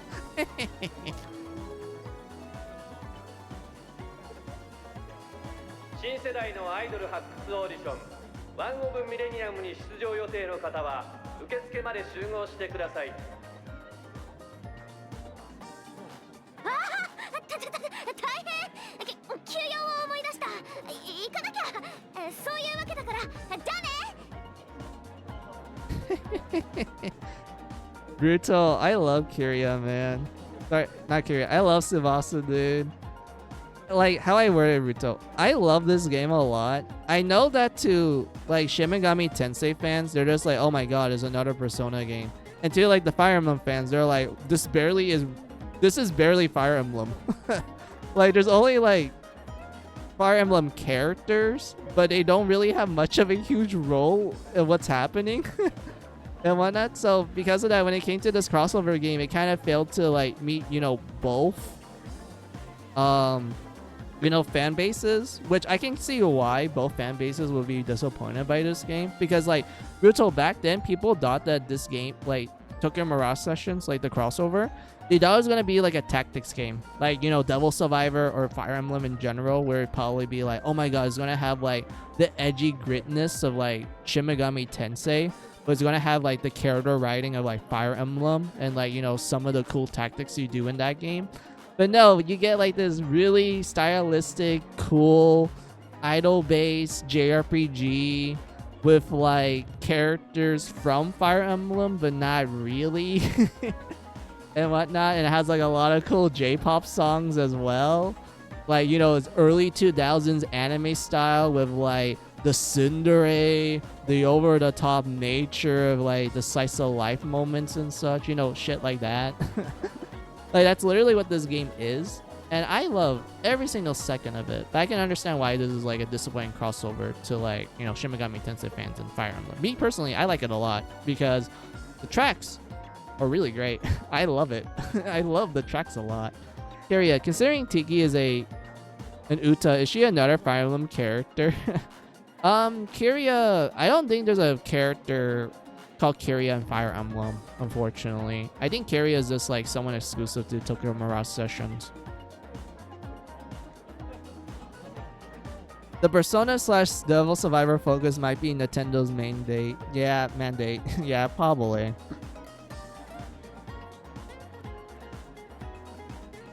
But like I said, Ruto, I really like this game a lot. As a finished product, I find it really enjoyable. I love the gameplay. I love the characters. I love how goofy everyone is. I find it to be a really good, relaxing JRPG where it's kind of like, you know, there are serious moments, but it's not like super duper serious all the time. It's very animated. The characters are like very expressive, despite the fact that a lot of their their character arcs are very like, you know, straightforward. It's not like groundbreaking or anything, but it's enough for you to like and care about them. Considering they're trying to capitalize on what's popular, the only Mega 10 stuff will be Persona. Yeah.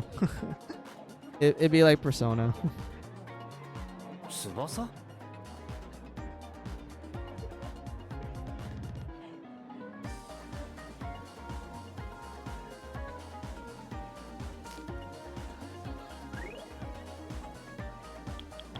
Oh, look at this, Ruto. Look how stylized it is. You go to the menu, you have like well, this does get bigger as you go through the game, as more characters get added to like, you know, the menu screen where they're just laying in the grass, just like kind of relaxing and such.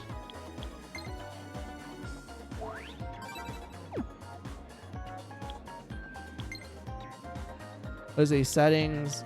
Yeah, we can crank that up. Yeah, let's crank that up. Let's crank it up.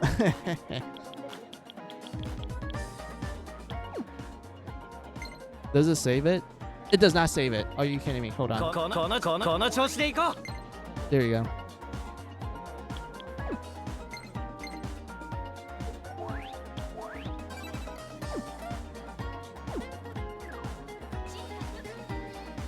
What other things we can look at?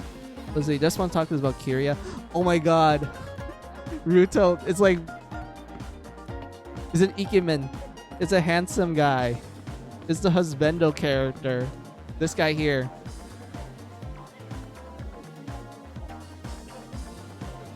Yashiro.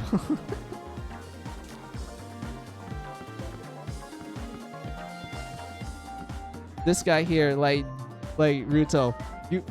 I can't wait till I show you some of the music in this game. It's so good. Like most of Yashiro's song, this like edgy Ikemen here, right here, next to like Tiki and Kiria. His songs are so good. Like, oh my god. Also, it kind of helps that his voice actor, well, yeah, his Japanese voice actor is the voice actor for like Robin, Mel Morgan, and Shigure, who is the son of Azura from Fire Emblem Fate/If and whatnot. And he has such a good voice. He has such a good singing voice. He's really good, Ruto. I can't wait to show you his songs. But we're not at that point in the story yet. But I'll show it one day. I'll show it one day when I like play Tokyo Mirage sessions and stream sometimes.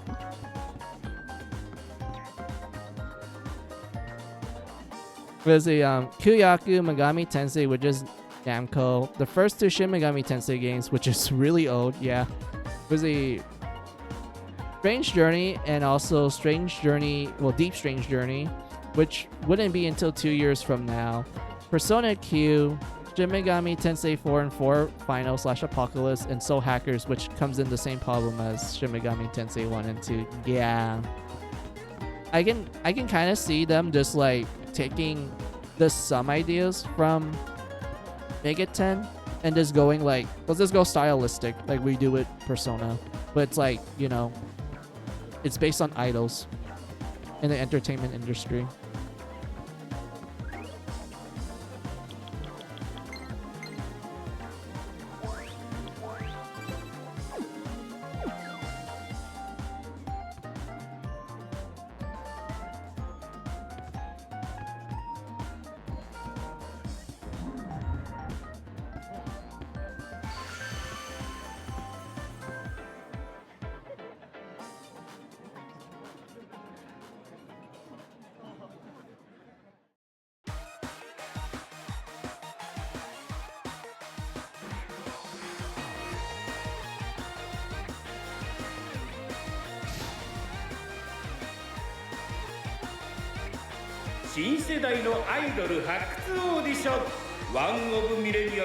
Okay, ominous red cloak figure there. Yeah, he suddenly disappeared.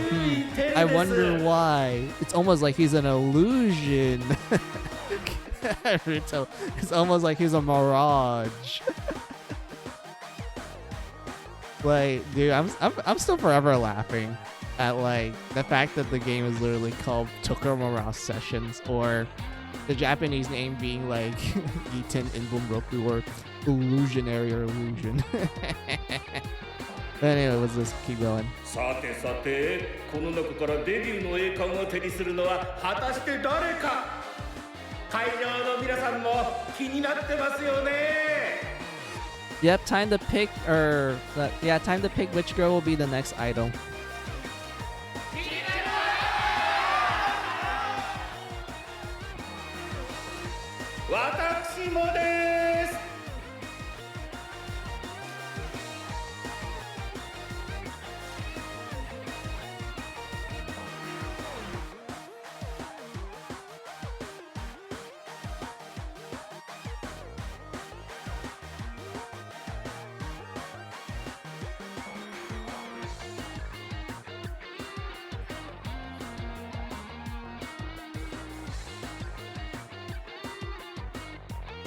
次は4番織部翼ちゃん。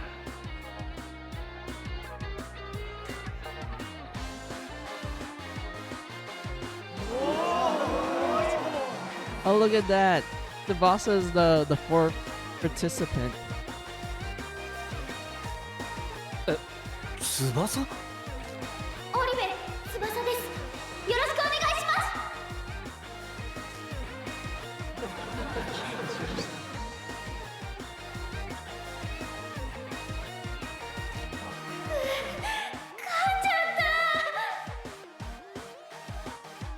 す。なんで翼がオーディションに？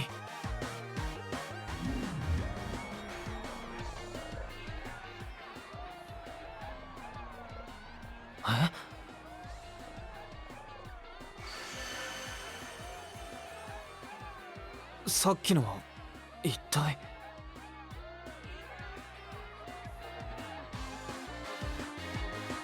翼ちゃんはどんなアイドルになりたいですか？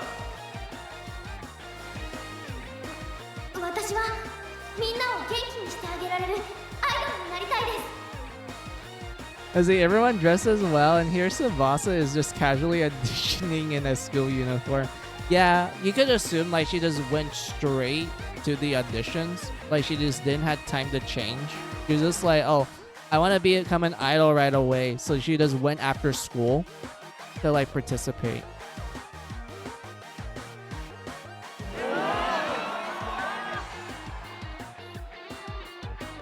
じゃあ翼ちゃんがそう思うようになったきっかけは？皆さんも聞きたいですよね。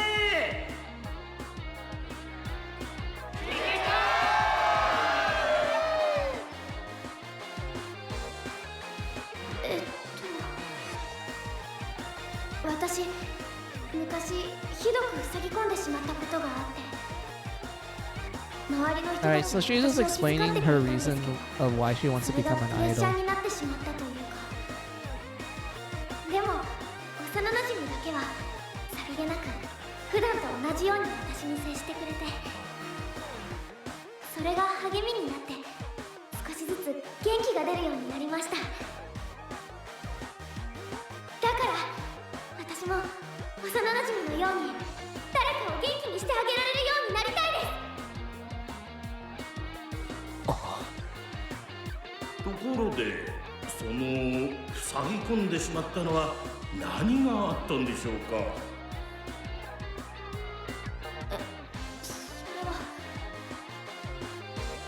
もしかしてお姉さんと関係ありますか？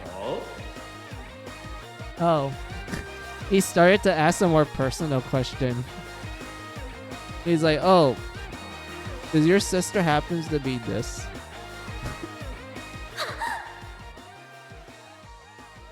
翼ちゃんのお姉さんはアイドルの織部彩葉さんですよね。 Well, more specifically, are you sure this isn't about your sister? And then he asked like, oh, are you the little sister of this idol that disappeared during the event that happened at the opening of the game? はい、そうです。 Why is the host being creepy? Yeah, like why is he asking her these personal questions? This isn't suitable for like a, you know, a question you ask in an event like this. And she's like, yes, I am this. Yes, I am the younger sister of this person that disappeared in the event 5 years ago. 言ってくれなきゃ。こんな大切な情報どうして黙ってるかな。で、どんなお姉さんだったの？ 明るくて歌が上手で、何より とても優しい姉でした。 Okay, so he asks like, oh, how will you describe your older sister? And then she, you know, starts explaining how she's like how she views her. でも翼ちゃんのお姉さんは5年前のいわゆるこけら落とし消失事件で消えてしまったんですよね。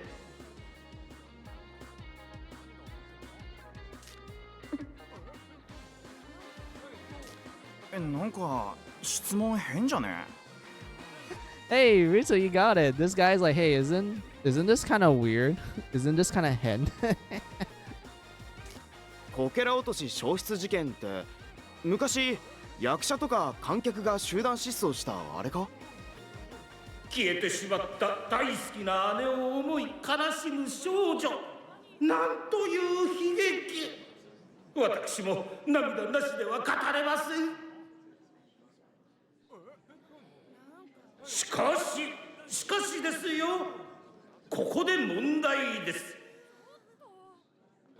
翼さん、あなたの大いなる才能と引き換えに大好きなお姉さんに会えるとしたらどうしますか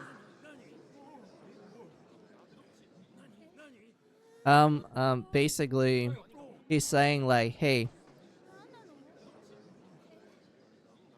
if I were to bring back your dear beloved sister,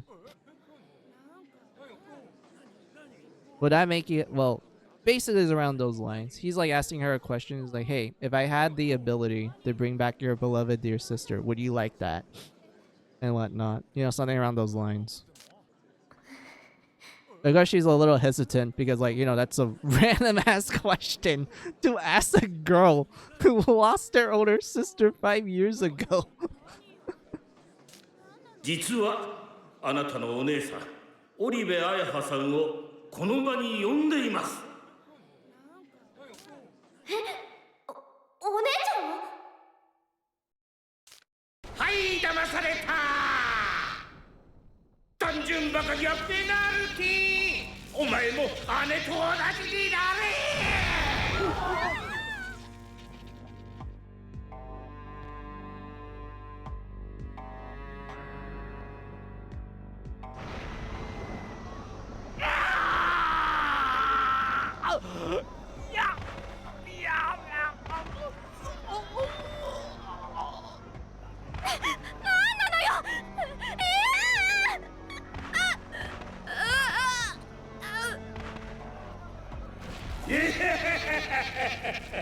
そうお前ら、人間どもからパフォーマーを奪い尽くせ。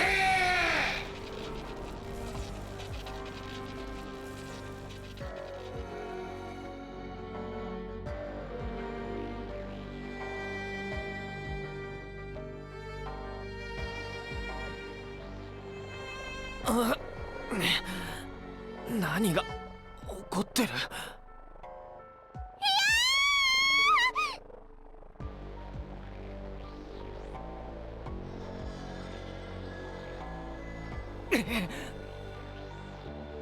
お前たち絶対にそいつを逃がすな。あれのよりしろの最有力候補だ。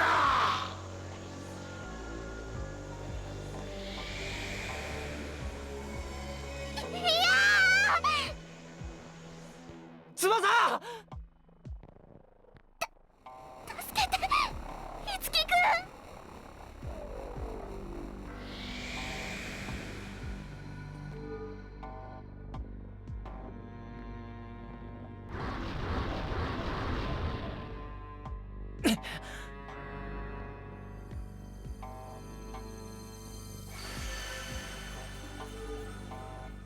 一体何が起こって？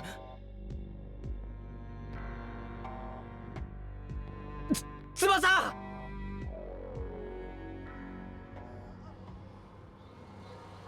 What the hell? Yeah. It went from like the host asking like random personal questions to like, oh look, everyone got like their soul drained or something. It's something around those lines, if I'm gonna be honest. 助けに行かないと。 Are they? You will find out. You will find out the moment you get to see what happens to them in the dungeon. Because, like, you know, what we saw earlier is just like flashes of random stuff. Like, they don't give you the full picture. You actually get to see the full picture in here. So we need to enter the creepy portal, Ruto.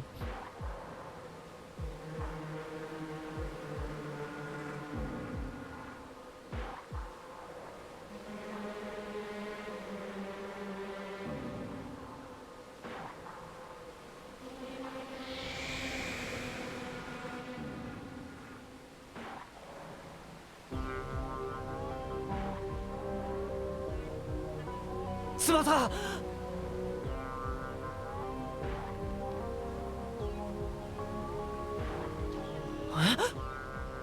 ここは一体大玉なのか。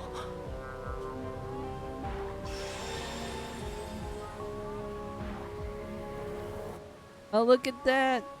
急い It's で。 Tiki. Look at that. But they don't call her Tiki here. They just say like mysterious girl. あの人が危ない。この奥へ急いで。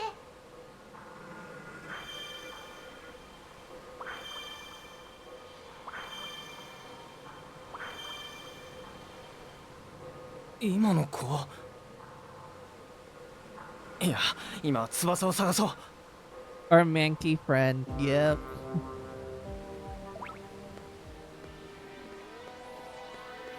If I remember correct, oh yeah, you can zoom in. So Ruto, if you press the ZR button, which is the button you're using on the gamepad, if you're using the ZR button and the camera stick, you can zoom in or zoom out, so you can get to see what's happening. These people, they're just lying on the floor.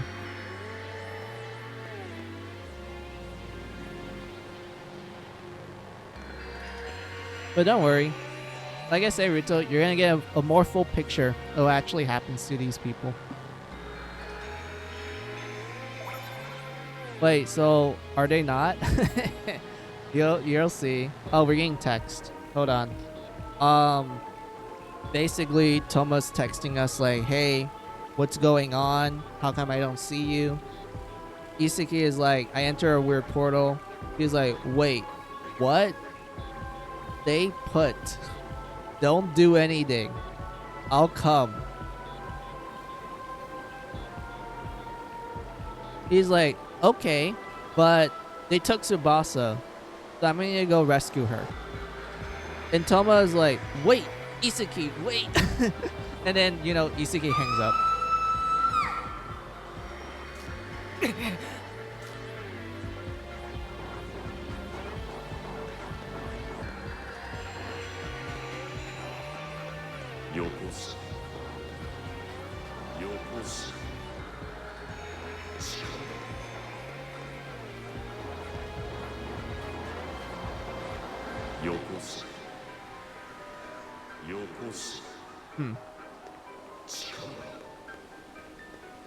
Hear something, but can't see it.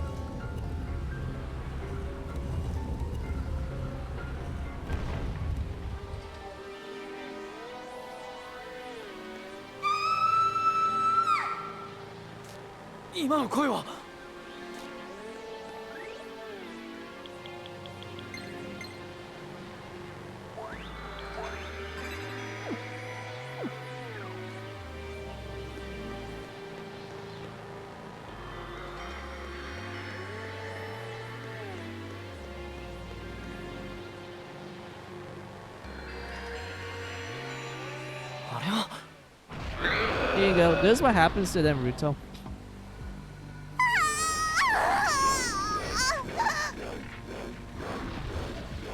いい感じじゃ。さすが鮮烈に鮮烈を重ねたよりしろ。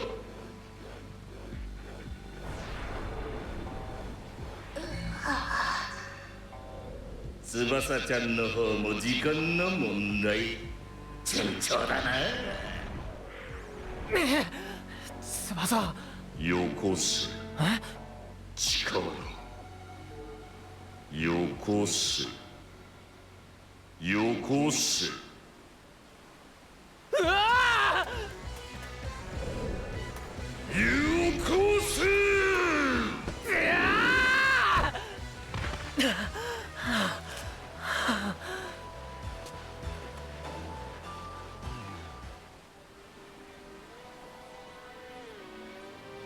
There you go. That's what happens to the people.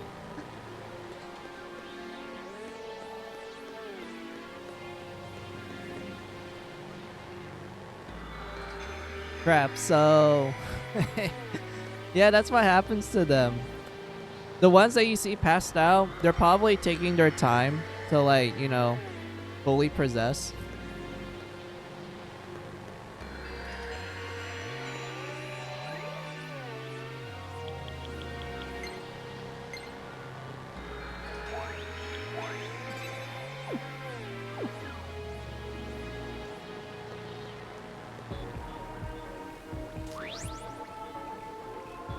All right, so this is telling us like, hey, there's a dangerous presence up ahead. You want to proceed?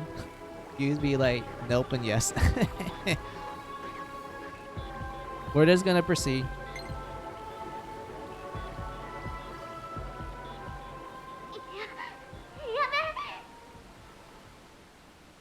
Huh?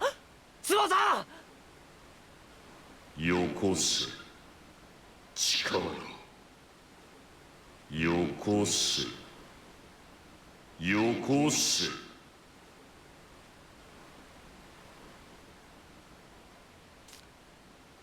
うわっ！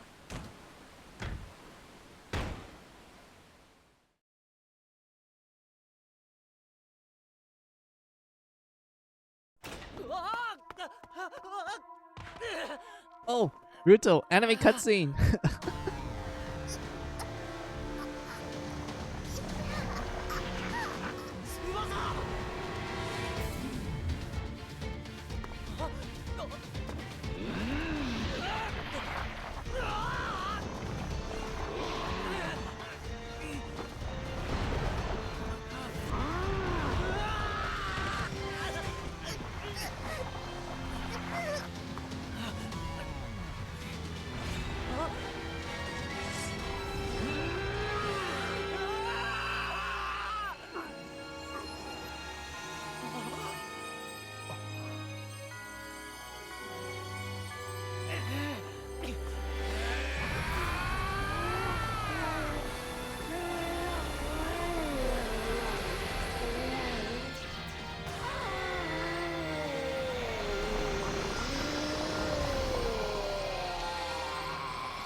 this this sorry, this cutscene will always crack me up because it's like Isuki knows what to do. 俺は何をしていたんだ Like, Ruto, think about it. Like, this guy is getting like beaten up. He's about to get killed by this like, you know, mysterious red cloak guy. Only for him to like start glowing and some orb appears right in front of his chest and Isuki just went like, oh, okay, I'll just grab this and shove it into shove it into the guy who's about to kill me. That's totally gonna work, yeah. But I don't know. I always find it funny because it just seems like Isuki just knew what to do. Like, I don't know, maybe he's just following instincts. Like he's just going like it's do or die. Like this seems to help, so might as well just shove it in. And whatnot. Like it's so funny to me. Like I don't know. But yeah, look at that. Look at that guy. Looks really cool. But I know who this character is. I know what Fire Emblem character this person is. You can kind of tell by like the sword and also like a little bit of the hair.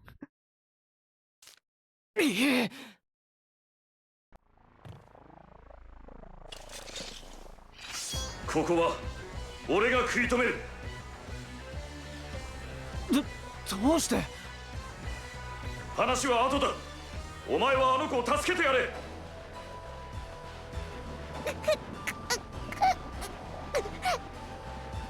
翼急げでも翼を助けるにはどうすればいつき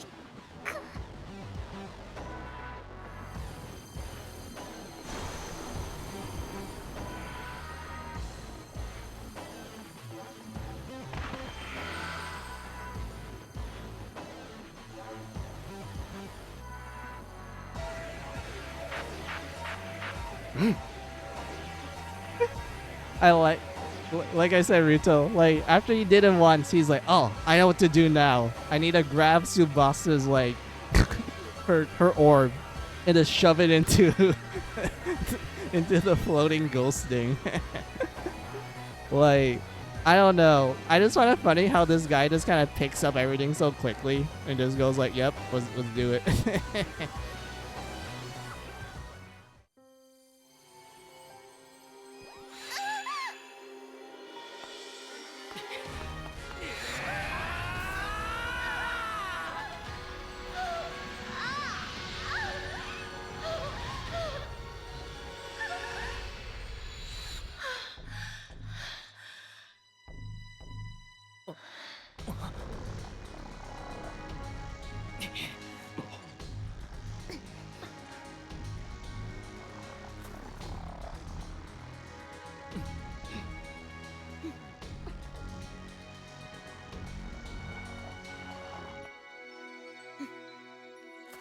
ルネージフォー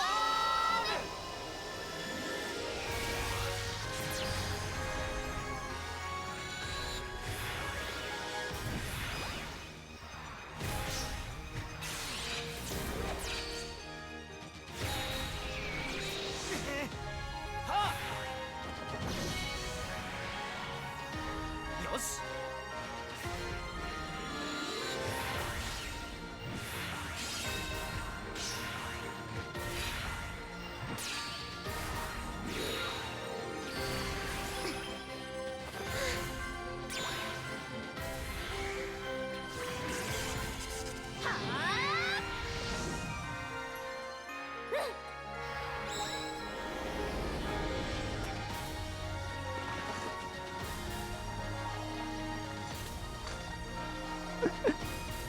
They literally knew how to transform as well. My whole Sojo moment, どうす yep. れば。信じられん。うわ Amazing. が Huh? 喋った。 The sword その talks? 声、もしかしてさっきの青いお化けみたいな人。ああ、気づいたら剣になっていた。嘘だろ。気をつけて。大丈夫だ、俺がついてる。行くぞ。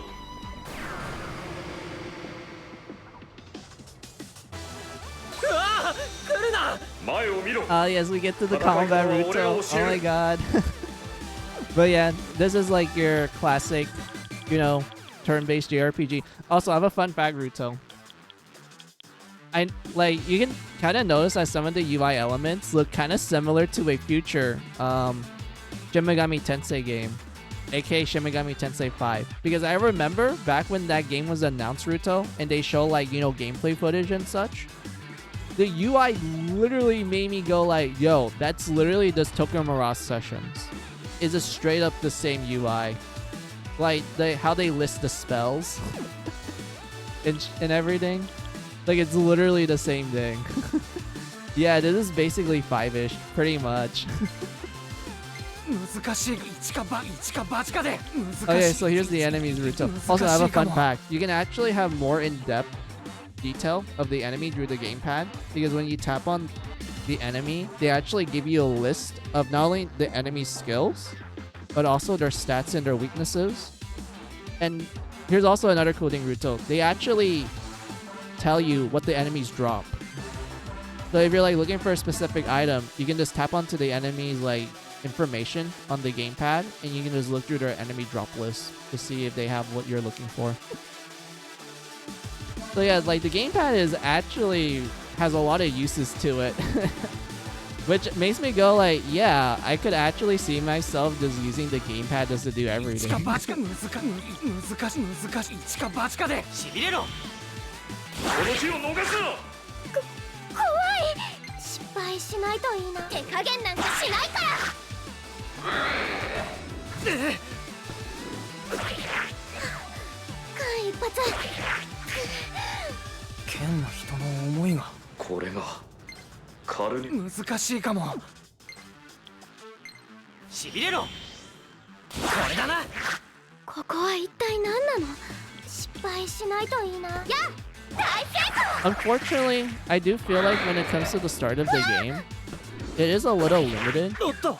Because if you ask me, Ruto, this game, like, これ the が the カル gameplay ネ of シ it フォーム。 is so fun when you get to the point where they let you explore more of its mechanics. At the start, it's like it's a little too minimalistic for my 難しいかも。 taste. 落ちろ。 Like, it feels like you are just gonna be mashing like the attacker skill button often 失敗しないといい compared な。 to like what you do later on. 失敗し。はあ。 But this is what we had to deal with at the start of the game, so it's okay in my opinion. 剣の人が Just wait until we actually get more 教えてくれるのか。 skills, 一か and 八 it か really opens things up. この日を逃すな。やりさん、私焦る。手加減なんかこれ苦手なんだよね。俺にもできる。なかなか。走れライト。これだな。俺だってまだまだ高みを目指せるはずだ。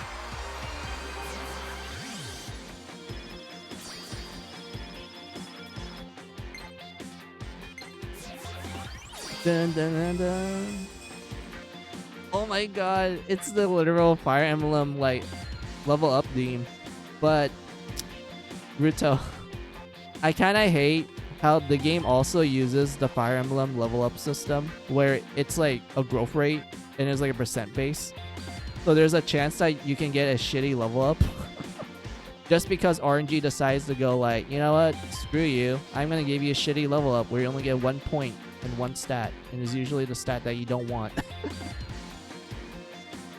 In this case, we only got 1 point and like, wait, let me read this properly. The top is strength. Let's see, strength, magic, skill, speed, defense, resistance. Yeah, alright. I think I read that correctly. And then the bottom one is luck. I remember that. When even the Pro Tag gets the Fire Emblem growth rate system. Yep. It sucks balls sometimes with Ruto. Because there are times when you actually dedicate yourself to like level grind. Only for the game to be like, I'm gonna give you 1 point in like this like res stat. Sorry, I'm gonna give you 1 point in res when you don't need it for this particular character. So yeah, we got 1 point in like speed and defense, which is okay for the most part. Bruh. She got 1 point in defense. No other dude, she got the shitty level up. Are you kidding me? Come on.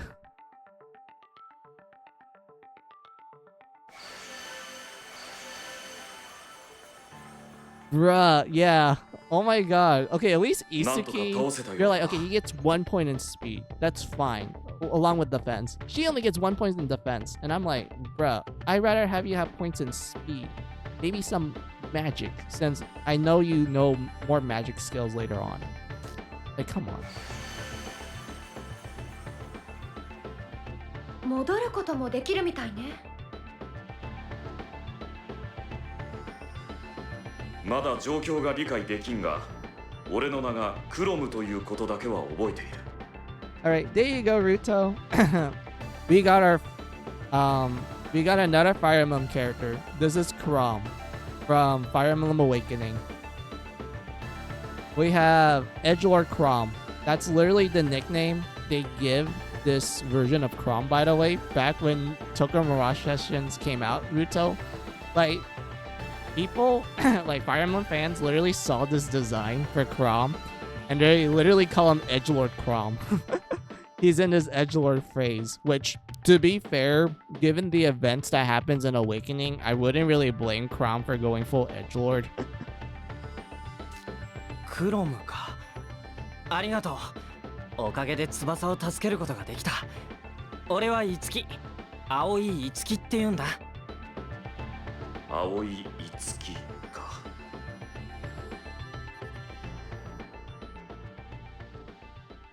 ん？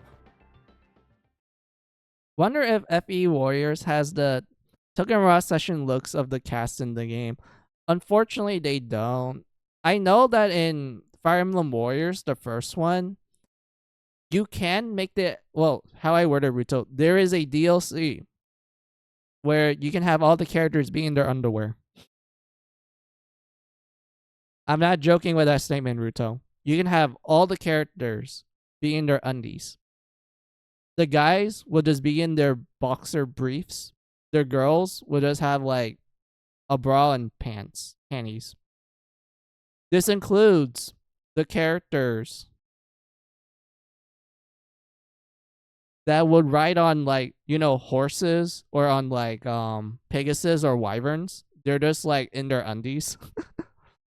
Ooh, so underwear, but not their Tokyo Mirage Session looks. Unfortunately, yeah, no Tokyo Mirage Session like DLC outfits for Fire Emblem Warriors, like the first one. Like Ruto, like, you want to know how popular that underwear DLC was when it came out in Fire Emblem Warriors? Most people literally use that like outfit for Carmilla. Like the moment that DLC came out, they're just like, all right, we'll just put Carmilla in here. Like she absolutely fits it, and I'm like, I can see why. There was like there was a lot of physics. Let's put it like that. There was a lot of physics they put on it. And whatnot. I mean, Darja is also a playable character, but I don't think they really went ham with the physics for that particular underwear outfit for her. But Carmilla, they absolutely did. Like, they straight up did it. I was just kind of laughing my ass off when I saw it. こちらこそ礼を言わせてくれ。お前の内に秘めた輝きが俺の闇を払ってくれたんだ。ありがとう。そしてよろしく、いつき。ああ、よろしく、クロム。Look at that. We became best friends with Crom. Social link unlocked Ruto. We did it. We became best friends with a Fire Emblem character. あなたは翼という名前なの？ Oh yeah, so this lady here is Sheeta. So how would I describe it to you, Ruto? So Sheeta is the childhood friend of Marth. Like, you know, the first protagonist of Fire Emblem, the main character of the first game of Fire Emblem. So Sheeta is the childhood friend of Marth. And how would I describe her relationship? Basically, she likes Marth. She views him in a as a romantic interest. To the point that when you get to Mystery the Emblem, which is the Dirt Fire Emblem game, that game literally starts with Marth and Sheeta getting married. And you want to know the funny thing about it, Ruto? Is that the moment is the wedding day and they're about to, like, you know, do the vows and shit. The wedding gets crashed. Like, their wedding immediately gets crashed. And whatnot. And it gets crashed by Marv's best friend, Hardin, who he worked with in the first game to help, like, you know, free the world from the tyranny of the Shadow Dragon and whatnot. So we learned, like, after the events of the first game, Hardin kind of went a little cuckoo crazy. And he ends up getting possessed by the Shadow Dragon. So he decides to literally crash his friend's wedding to, like, declare war on him. Like, Ruto, just think about it. Like, imagine, like, the absolute scenario that has to occur for that to happen. Like, the guy decides, like, the best way to declare war on his former friend is literally on that guy's wedding day when he's about to get, like, hitched and everything. Like, that's, like, the funny thing about it.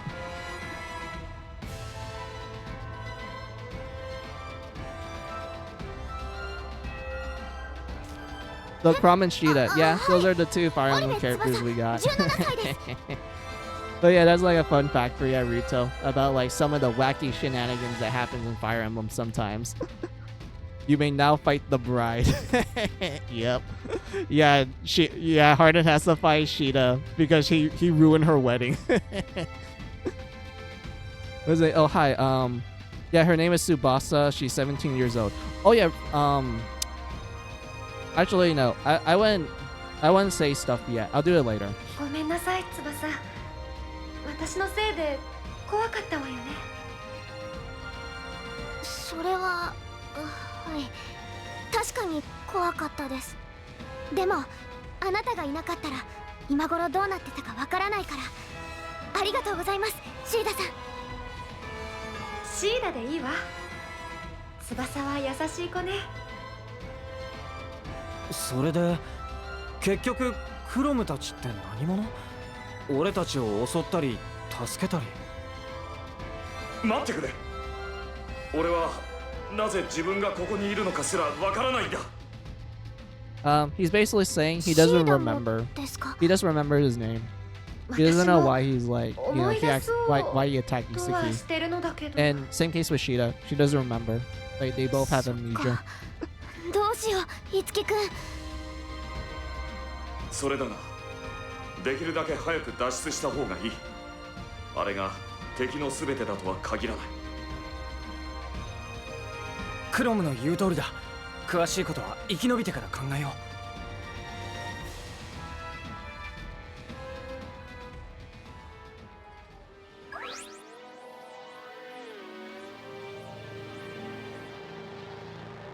Let's see, the gamepad will tell you where to go. Like, it has a map. ありがとう。 Let's see. Yeah, this one is just like, you know, her thanking us for saving her.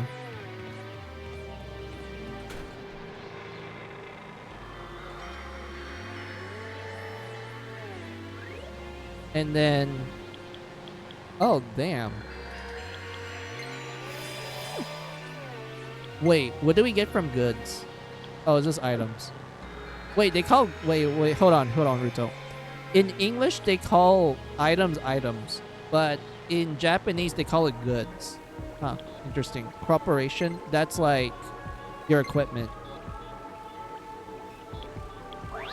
Can you change?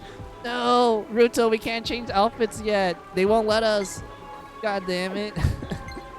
I wanted to show the DLC outfits. Are you kidding me? Come on. Come on. Because I know Ruto will like them. Because the DLC outfits I think you're really familiar with. But god damn it, come on.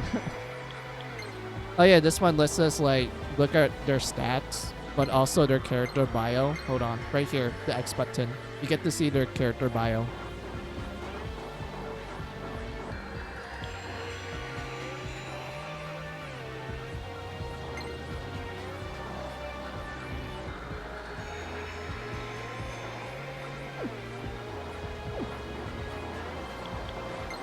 Analysis is for the enemies. Tsubasa is now in the menu screen.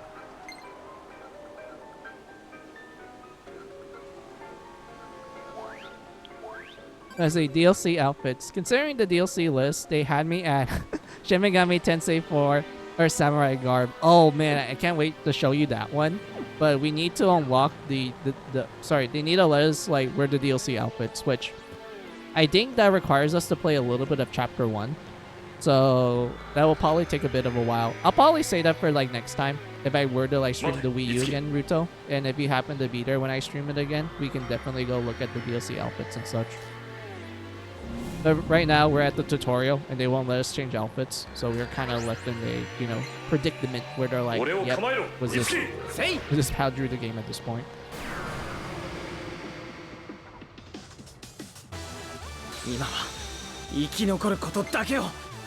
Let's see.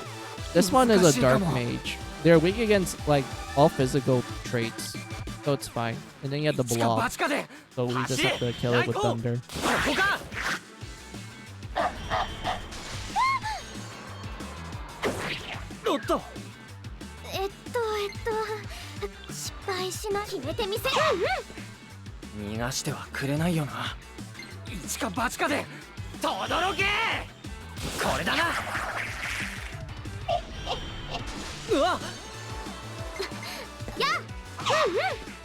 I think we can auto attack, yeah? Yeah, it's auto. There we go.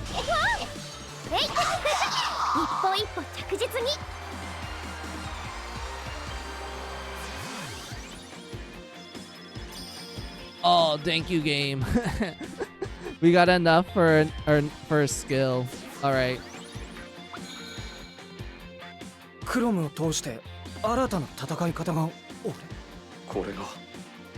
yeah, this is how the skill system works. So Ruto, depending on the weapon you get, well, you learn skills from like mastering the weapon. Yeah, that's a better way of explaining it.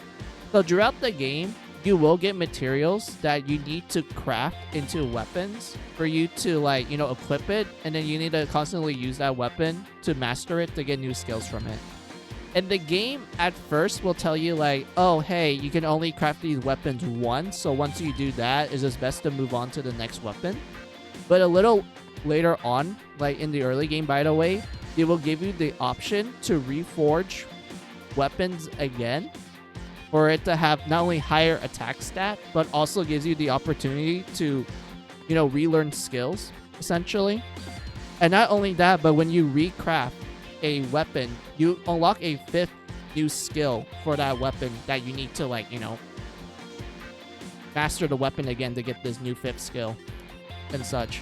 Learn better skills, probably, pretty much around those lanes.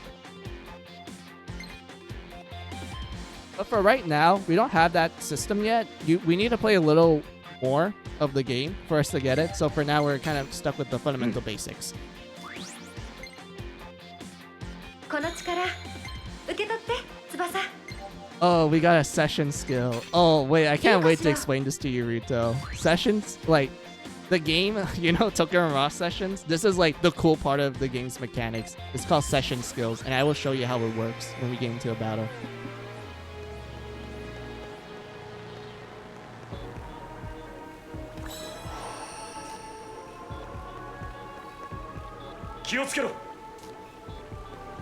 This one's warning us about the enemies. That's fine. 敵が現れたぞ。せいや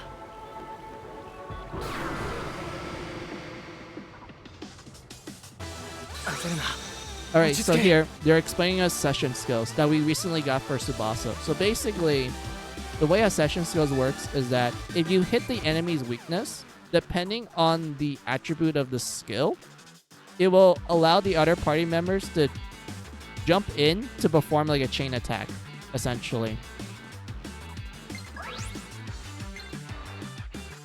So let's do it for example. So these two enemies, they are weak against sword. And we recently got a skill from Tsubasa where if the party member hits the enemy with a sword skill and the enemy happens to be weak against swords, he will perform a follow-up attack with her lance. So let's show it off. この間合いならこれだな Wait, what? Wait, うわ it should appear. What do you mean? Wait, hold on. 怖いけど頑張るしか Hold な on い a よね minute. I feel cheated. Wait a second. いいわねクロムの言う Wait, 通り did I にす read れ it ば wrong? Hold on. それよ Oh. I'm a dumbass, Ruto. I read it wrong. I thought the kanji said sword. It actually said thunder or electricity. Oh my god. Alright, so...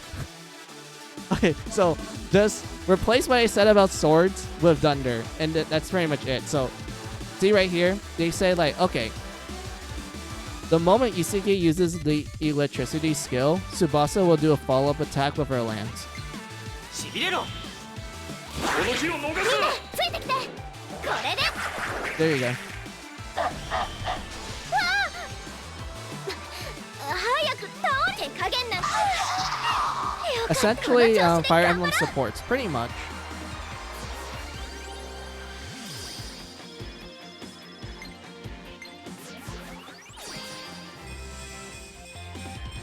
Oh my god. Wait, Ruto.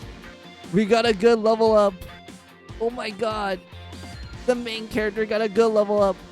1 point and 2 points. Like, sorry, he gets 1 point in almost every stat and 2 points in magic. Oh my god, it's actually a good level up. For once, yep. Lobo Tsubasa. Oh. I wouldn't say this is bad, Ruto. She gets 3 points in magic. And I do know that she's better at using magic than physical. So I would say this is fine.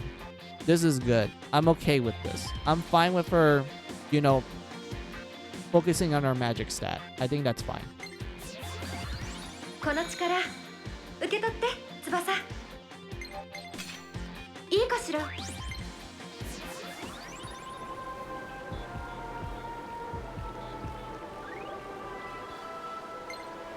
But yeah, Ruto, like at first, you can only do like a session with like 3 people, like initially when you start the game. But once you get to like the mid game and you start getting more party members, you do unlock the ability to make longer session, like attacks, where you can go up to like 7 people, but you can extend it even further, depending on like certain skills and such. Which, let me show you it with my like my English save file. That's like, you know, complete game and everything. I want to show you how long you can make sessions, because it's so cool.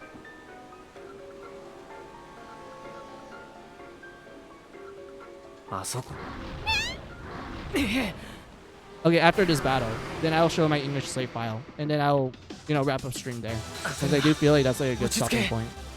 But hold on, let us kill these guys. 見切った。この日を逃すな。 I wonder if any of the Fire Emblem games will acknowledge Tokyo Mirage Sessions. There is only one, and that is Fire Emblem Heroes, the mobile gacha game that I used to play religiously back then. Like, Ruto, if you want to know, like, okay, how religiously you play this, like, Fire Emblem Heroes, it's the same as people playing Una Musume. I play that every day.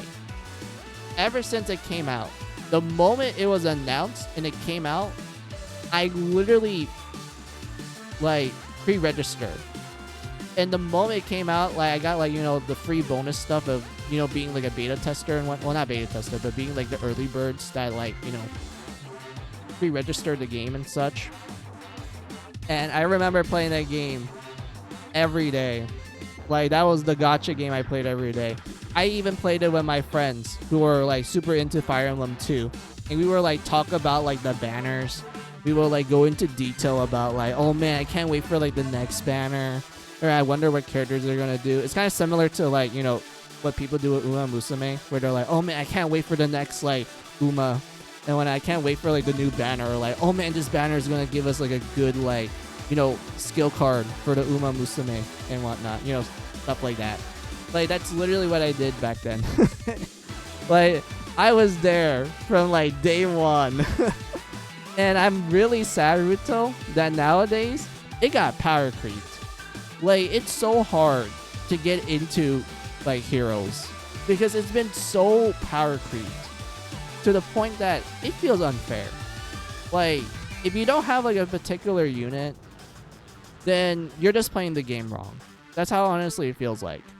And it doesn't help the fact that, like, okay, Ruta, I'm going to show you an example of, like, how terrible they did, like, Heroes. Hold on.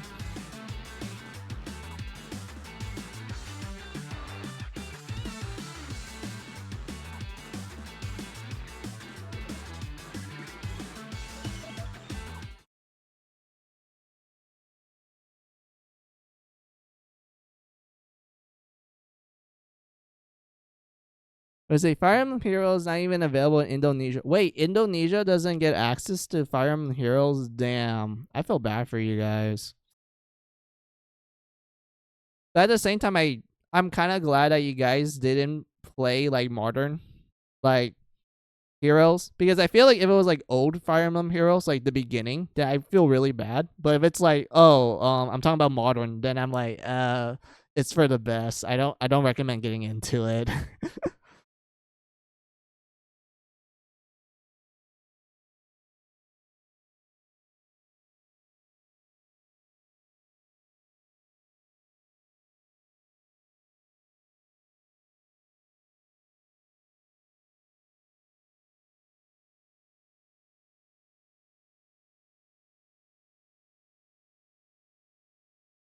Hold on. Let me find the site that I used like a long time ago. Like back when I played it. Hold on. Do they have the site or is it like just straight up gone? I don't think I find it. I don't think I can find it. Damn it. All right.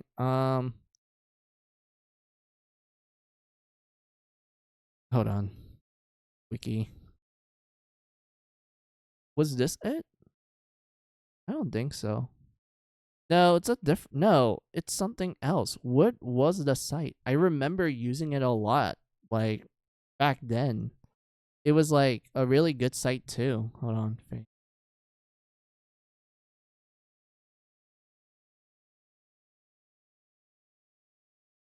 Oh, Game Press. Yeah, I used this. Game Press.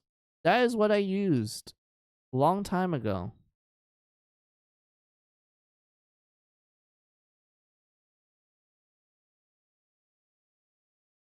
But they changed the UI. Because this is not what... this is like a different UI that I'm used to. Hold on.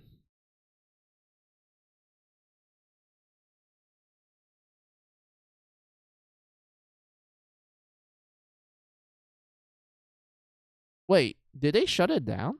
Hold on. Fire Emblem Heroes Game Pass.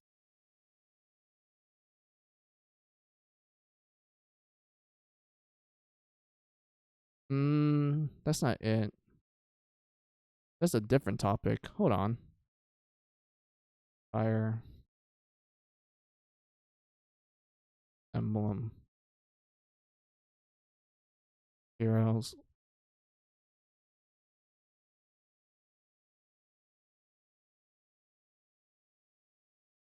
Okay, yeah, it seems like they shut it down a long while ago. Huh, that sucks.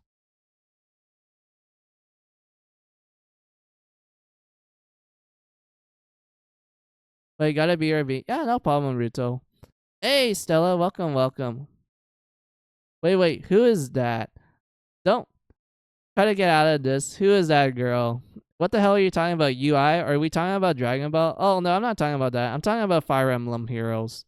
I was like talking about like how I used to play that game, well, that gotcha game religiously back when it came out a long time ago. I haven't played it like nowadays because of how it got power creep so bad. It's so terrible. The power creep in that game is awful compared to what it was like back then. Oh, I'm back. Okay, welcome back, Ruto. But yeah, hey, how are you, Stella? Welcome, welcome. Hold on a minute.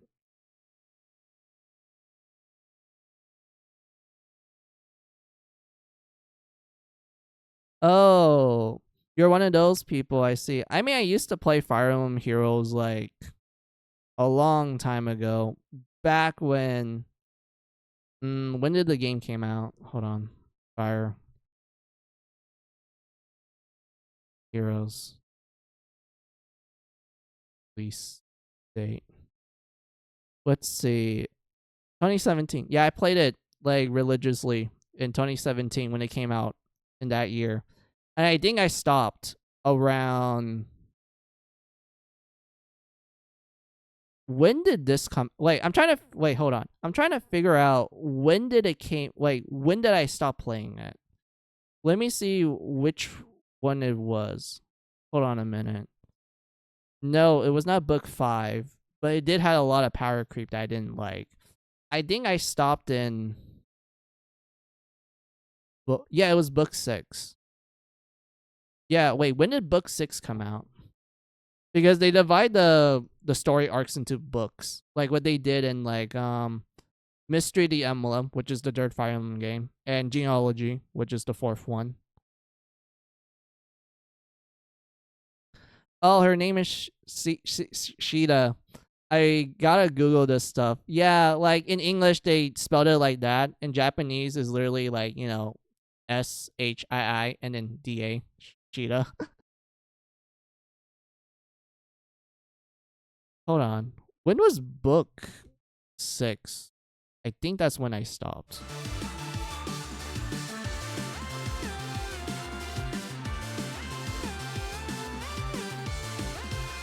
Let's see. Books. Wait, they didn't give me the date. Where's the date?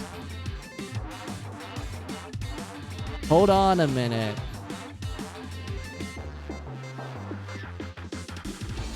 I think it's just better for me to figure out the banner that came out at the time. Wait. Because I remember I did not do book 7. I didn't know that existed. So that means,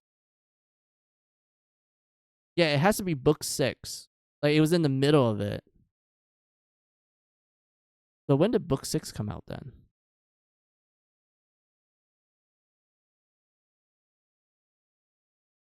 Hold on a minute. Book 6. All the way up to... Oh, it was 2 years? That's how long book 6 was? Oh, wait, no. That's not it. That's something else. No, book 6 was... Oh, okay. So it's like... I would say I stopped in like 2022. That's when I stopped playing Fire Emblem Heroes. Because it got power creep so bad. Like, it was... I was really sad, dude. Like, the game always had a little bit of a balancing problem back then, but it wasn't too much of an issue because, like, they did figure out ways to try to balance it, And I remember when they first introduced like forging and like weapon refines, that was honestly where they should have ended. Like that's where they should have just ended the gameplay and just kind of fine tune it at that point. They didn't have to add like new stuff in it. Like that's when they should have done it. And whatnot. But no, they kept continuing. They kept adding new things. Even though some new things were cool, a majority of what they added was so fucking game breaking that it made PvP so absolutely terrible. And it didn't help the fact that like a lot of the later stories, especially with the new units that they released at that time, they get like the most ridiculous like descriptions for their weapons. It's crazy. I don't know what they were smoking. Hold on a minute. That's you guys. That's not it.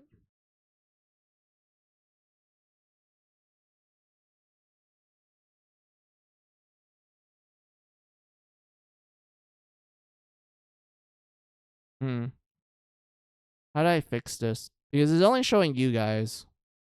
When I, oh, there it is.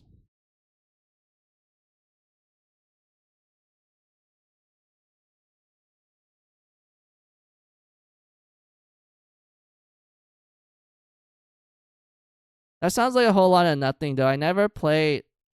It's not Facebook. It's FE, Fire Emblem. Fire Emblem game before, so I guess that makes sense still. Oh, the waifus are hot. Yeah, if you never play Fire Emblem, then you wouldn't really understand like most of the things I'm kind of, griping about. But if you have, then it's kind of like, yeah, it's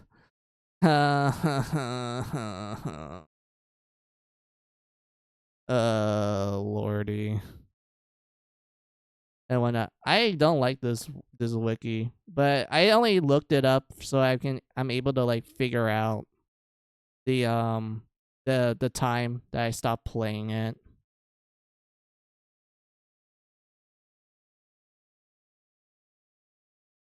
How is Fire Emblem a Facebook game? Because you literally wrote down FB. That's Facebook. That's not Fire Emblem. Fire Emblem is FE, not FB.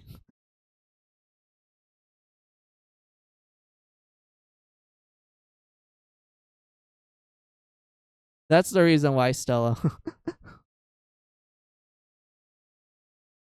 Fire Emblem is FE. Yeah, like Ritu's here to also kind of correct that as well. And whatnot. But yeah, how I word it. Like early Fire Emblem, it was so simplistic. Like, it wasn't terrible. It was fine for what they were doing. It was enjoyable too. I'll show you why. Like, for example, I remember back then. Wait, not this. It's like this. I remember back then. Though there was only swords, lances, axes, and then there was two. Well, actually, three colorless weapons: staff, bows, and daggers. And then for magic, it was literally just like red, blue, and green. That was it. That's what I remembered long time ago when the game first came out. And I remember back then, some of the best units was literally just one guy. It was this guy here, Takumi. And the reason why was due to the fact that he has this. Wait, where's the skill? I don't like this wiki. This wiki sucks. This is bad. I'm gonna do a different method.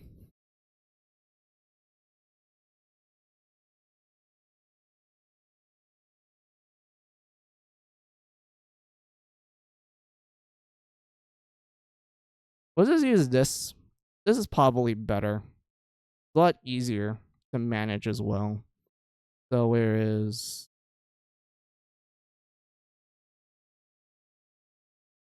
There it is. Here's heroes. Yeah, it is much better. This is way better. Way better to explain.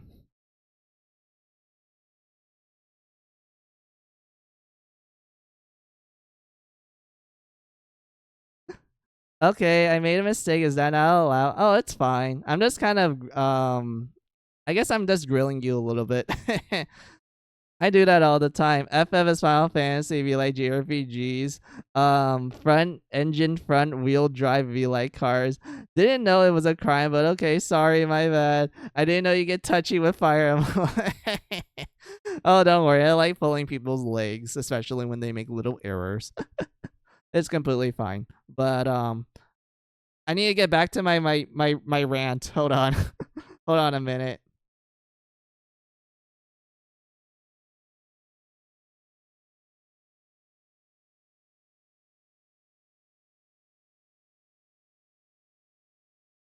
But yeah, I remember in the early days, if you managed to get a Takumi, you pretty much broke the game in half.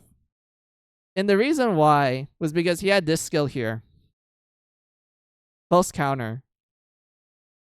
And the way how it works is that it allows the person to counterattack regardless of the distance to the attacker. And it's only used for range units. So the issue with a majority of range units like bows is that they can only attack like distance wise. They can't attack people who's like in front of them. They can only attack in a distance. So what you will normally do is that if you see like a bow unit, is this better to like, circle them, like, surround them so they can't escape? And since they can't attack back, you can just like, essentially kill them easily. Just like that. But Takumi has a skill called Close Counter, which will let him like counterattack people who hit him in like close range. And I remember that was like the most broken ass shit back then. Because ranged units back then couldn't do it. They can't attack like close range. They can only do far away. And whatnot. So the moment Takumi had close counter, everyone just kept spamming Takumi. Like you will see it all the time in the arena. And what makes it even more funny is that they answered like Takumi's brokenness with another character who was also equally broken at the time.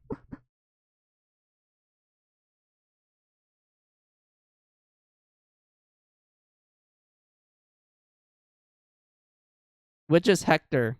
He's like the Fire Emblem 7, aka Blazing Blade. There's 3 protagonists. There's Lynn, there's Eliwood, and then there's Hector. Hector is the third one. So Hector, when he was introduced in Heroes, he has a skill called Distant Counter. He had a skill called Distant Counter. Let's see. Takumi broke that in half. Yeah. So fight OP with OP. Yeah. So Hector has Distant Counter.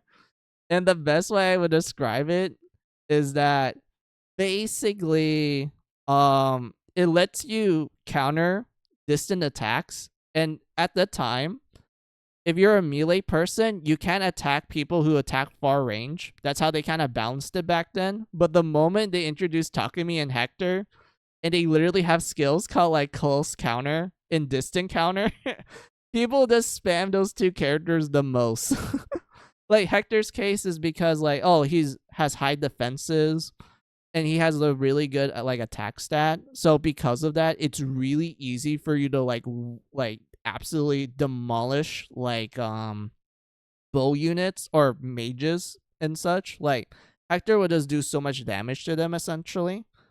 So because of that, a lot of people were like, yeah, if you see like an arena like match where the person just has like a bunch of Takumis or a bunch of Hectors, just just give up. Just give up. Just abandon the match. Like there's no point in it. Just leave at that point. Like there's no point in like fighting them. And why not call Sonic to take them out? Sonic doesn't exist in Heroes.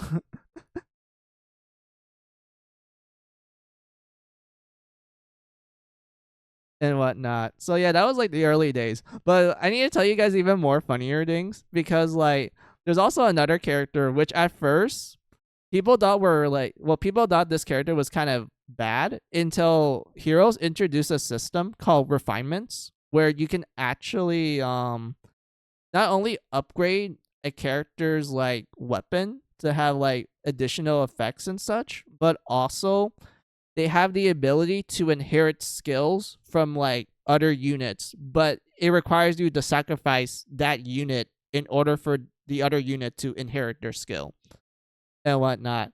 And I remember that was like the funnest thing in the world because you can do so many like funny builds that were just fun to do back then. Like for example, there was this character named Reinhardt. Yeah, Reinhardt. So there was this character named Reinhardt. He's a really cool character. I like him a lot. He's like a really cool boss battle in Decia, which is the fifth Fire Emblem game. But let's just focus on his hero counterpart. So this is like the main topic essentially. So in Heroes, he has a weapon called Dire Thunder. And it's literally a brave weapon, but it's magic focus. And if you're wondering like what the fuck does that even mean? So basically, it allows you to do two continuous hit when it's like you initiating the battle. So instead of like, you hit the enemy then hits you, and if you have higher speed, you hit them again. With brave weapons, you hit them twice, and then the enemy hits you. That's the best way to describe brave weapons. And at first, you're wondering to yourself, like, okay, how's that broken? It's magic.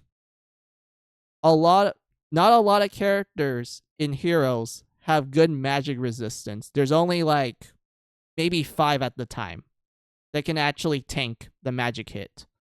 But when you take into account of the refined system that I just told you guys, like where you can make characters inherit other skills from like other characters. So what most people would do is that they will have Reinhardt inherit this skill here.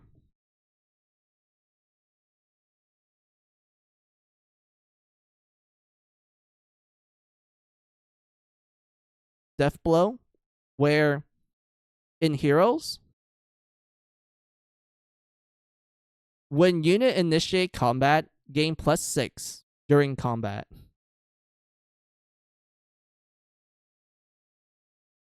And you pair this with a skill like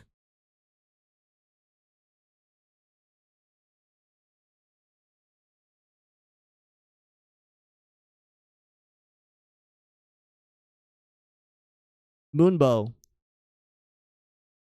which reduces the enemy's defense and res by 30%, like when it activates, by the way, like only for that particular attack. And if you combine that with what was it called? I'm trying to remember. Like, you guys are literally making me like go through memory lane. Was this it? Let's see. Reduce the after it's triggered. I don't think it was this. It was something else. Hold on.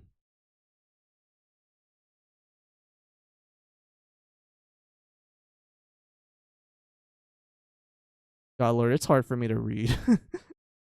It was fuck, what was it? It was a special skill. Like, yeah, it was like in this category.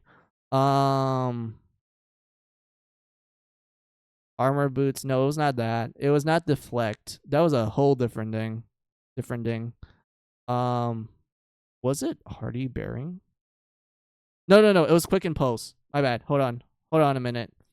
It was quick and pulse. Here you go.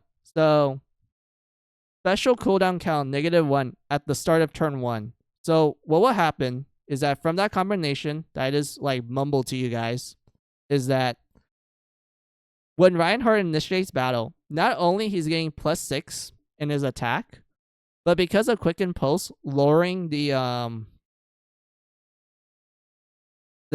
special charge for his Moonbow. So that means after he hits the enemy once, Moonbow will be available for his next hit. And it will do a lot of damage to the enemy because of that. So, because of them doing that, Reinhardt kind of became like this really broken like player phase unit that people will use to kind of like speedrun some maps, especially if you pair him up with like dancer units that can like rejuvenate him, in other words, give him an extra turn and whatnot. So because of that, like you can do so many random ass dinky shit with Reinhardt. And that's like me scrapping the surface, by the way. This is me just telling you guys one thing you can do. There's so many other things you can do in Heroes back then. There was so much creativity. There was so many things you can do. It was amazing. Like, sure, some characters were broken, but it was pretty easy to like kind of pal drew them, not gonna lie. I'm not joking with that statement. I do feel like back then it was really easy to overcome some OP units because it's really funny how some skills actually synergize well with others. But then Intel Systems nerfed stuff to the ground. They didn't nerf it. They expanded it to disgusting degrees. Because you have this character here. Hold on. That's not it. Character representation in Heroes. They had, where is it? Where's Three Houses? That's not Three Houses. There's Mirage Sessions. Where's Three Houses? Wait, what did it call it? World of Crest. Oh, okay. So, Ruto, they didn't nerf it. They expanded it in a terrible way. They expanded it in a horrifying way that literally made me question so many things that they did. For example, take Edelgard. Like, Edelgard, when she was first introduced in Heroes, she was actually kind of balanced. Like, there was no issues with her. Like, see here? Like, she was pretty balanced. There was no problems. She was actually a decent, like, tank unit that can hit hard. Like, she's pretty good if you're using her specifically to soak up like physical damage so you can kill like blue units easily. But for some reason, they thought it was a good idea to make this version. Monster Edelgard. And if you're wondering like, why would you call her Monster Edelgard? It's because of this shit here. And I will show you why. Armored Wall. At the start of combat, if the unit's HP is above 25%, grant special cooldown charge +1 to unit. Inflict special cooldown charge -1 to unit. Inflict special cooldown charge -1 on opponents per attack during combat. Only highest value applied, does not stack, and restore 7 HP to unit after combat. During unit's first combat in player phase or enemy phase, at the start of combat, if the unit's HP is above 25% while transformed, reduce damage from the opponent's first attack by 40%.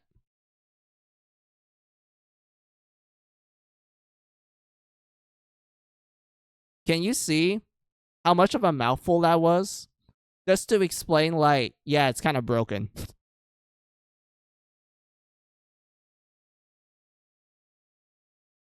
And how to make it even more worse is her weapon here. That's her skill, like Ruto. That's not her weapon. This is what her weapon does. You see this? Look at the description. Accelerate special charge cooldown count by -1. At the start of combat, if the unit's HP is above 25%, inflict attack/defense -6 on foe during combat. And unit and foe cannot make follow-up attack. And also if unit hold on, I need the English. Wait. Initiates combat while transform, gain another action to unit after combat once per turn. At the start of turn, if unit is adjacent to only beast or dragon allies, or if unit is not adjacent to any ally, unit transforms, otherwise unit reverts. If unit transforms, gain +2 in attack, and unit can counterattack regardless of the foe's range. In other words, not only if she transforms, by the way, if she transforms, not only she can counterattack regardless of your range, but both you and her cannot do a follow-up attack, so you can only hit each other once. But if she initiate combat first, she gets an extra turn, so she can just fight you again.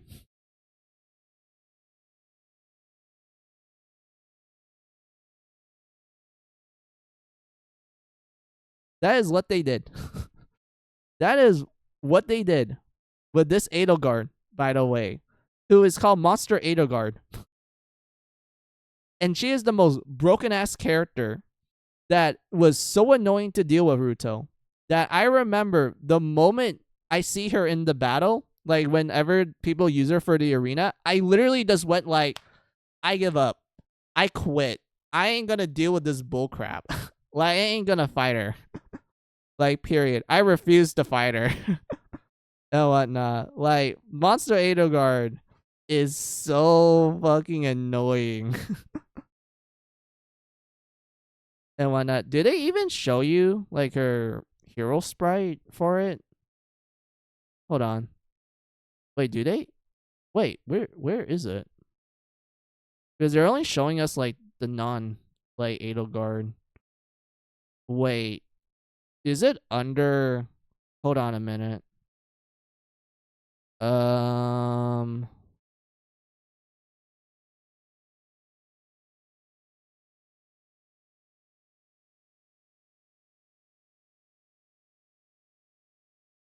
Wait a minute. Hold on.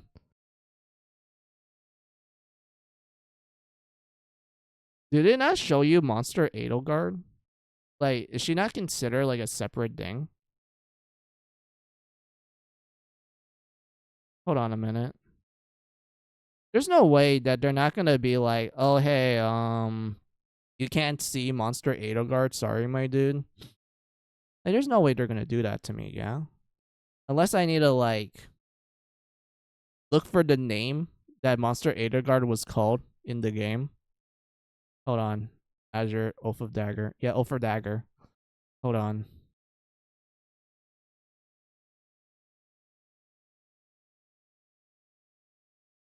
Oh, there you go. Yeah, like Monster Edelgard. Yeah, this.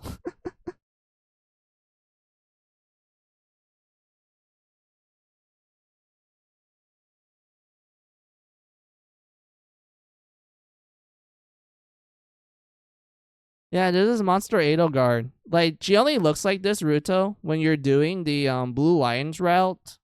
Because in Three Houses, there's, like, multiple routes.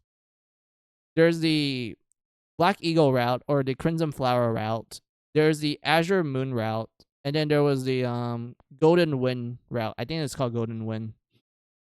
So if you do the Azure Moon route, you fight Edelgard as the final boss, where she becomes like a monster. Which is this right here. And it was so fucking annoying. It was so annoying to fight her in Heroes. Like, in this game, it was fine. She was actually kind of balanced. I actually enjoy fighting her in Three Houses. But in Heroes, fucking bullshit. I refuse. I refuse to fight, like, Monster Edelgard.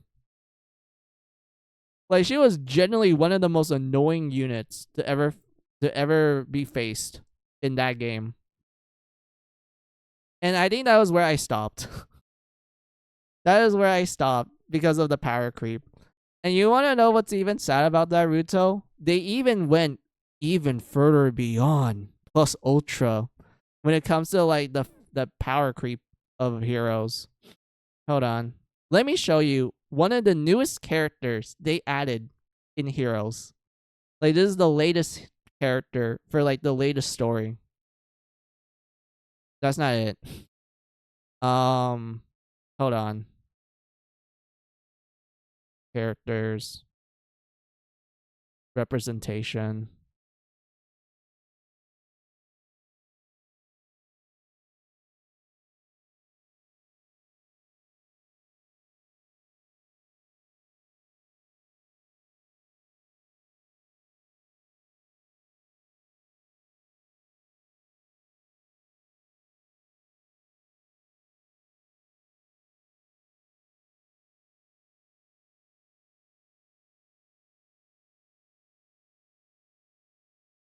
Wait, did they actually wait, let me see if I can show you the sprite. If not, I'll just show you like a YouTube video. Where is it? Where's the weapon? That's not it. Okay, I had to show the video. Hold on. I need to go look it up. Then Heroes turn. Wait, so re-asking, is that what is that version of Edogar real? Like, does she ever look like that? Yeah, like I said, she was like that. She only looks like that in well, when you're in the final chapter of the Azure Moon story route. And then Heroes turn Edogar into an SNK boss, pretty much. Hold on. Fire Emblem Heroes. Where's the ow? My my my shoulder. Hold on.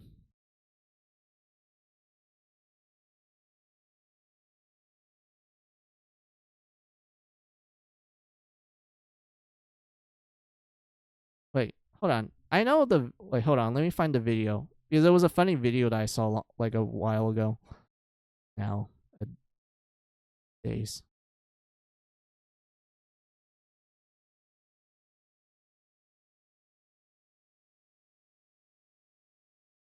That's not the hold on. Nope, that's not it. That's a video talking about it. That's not the video I'm looking for.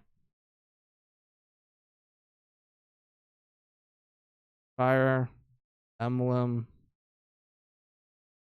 Heroes.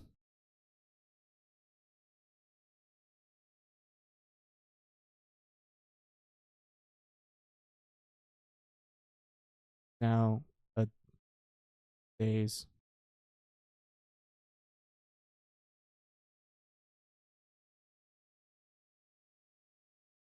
No, that's not it. Hold on.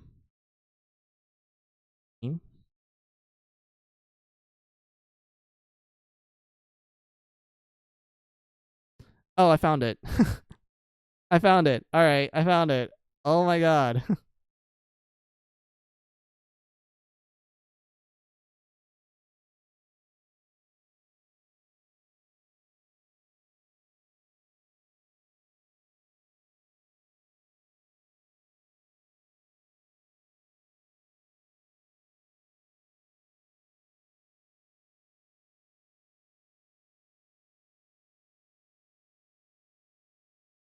All right, Taruto, this is literally what what Fire Emblem is like nowadays, like for heroes. And I'm really sad that it just got power creep so horribly.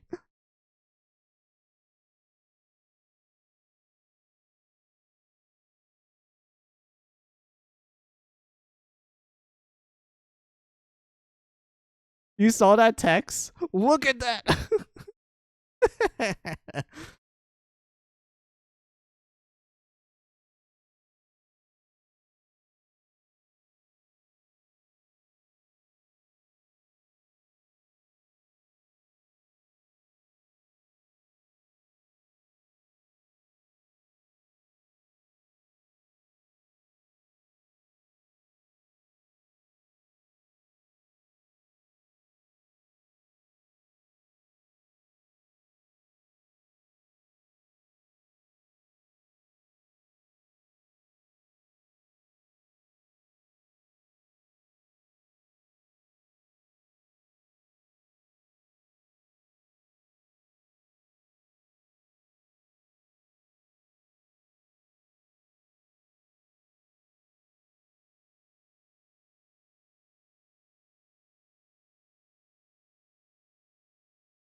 Yep.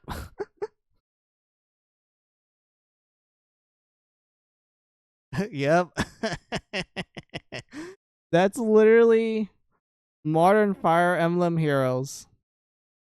Like, did you just saw that huge amount of text that they did for like not only for the character you can get, but also for the fucking enemy? It's literally a fucking paragraph. It's an actual paragraph for some reason. Yeah, it's just a wall of text, pretty much. It's like, are you kidding me, my dude? Like, come on.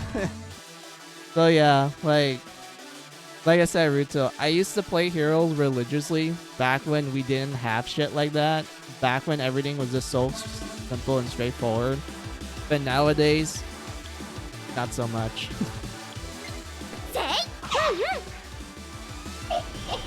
Like, it's really sad. It really is. I can't help but every time I look at Heroes, I'm just going like, man, I spent so much time. It was like a good chunk of my life. I met so many friends in it, but I can't get back into it nowadays. It's just too much. Like, there's just too much reading. 逃がしてはくれないよな。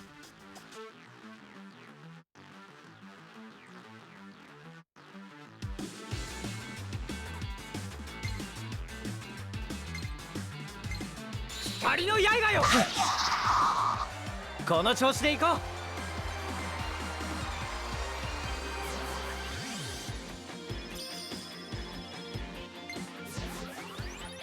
う。俺の技、今の五木なら使いこなせる。うん。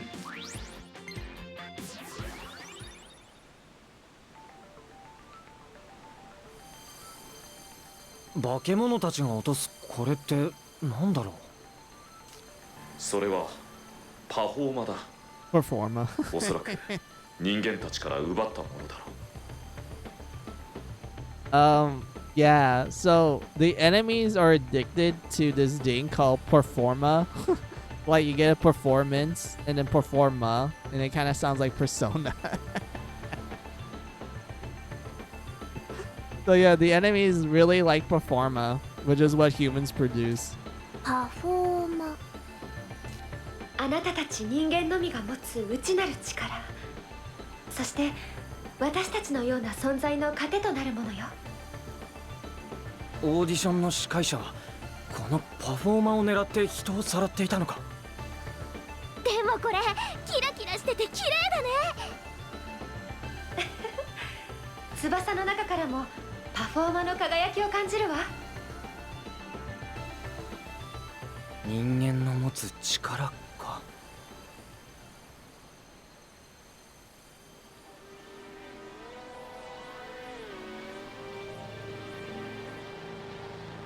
せい。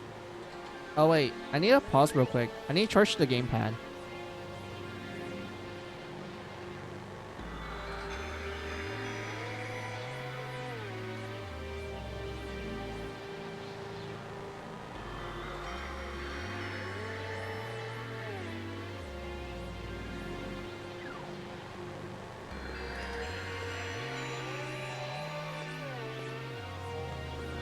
This is ミラージュの気配。いや。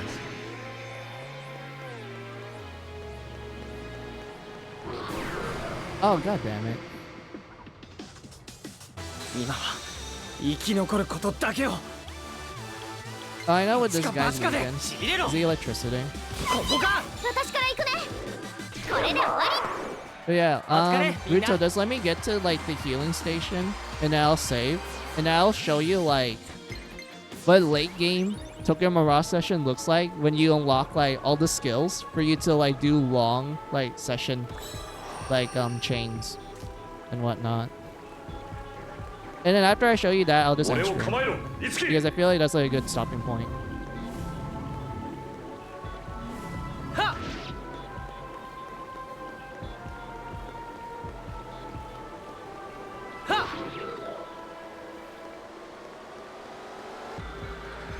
敵の気配は消えたようだ。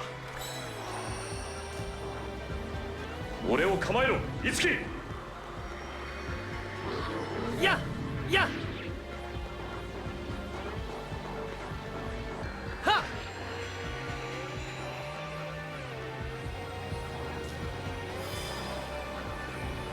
敵の気配は消えたよう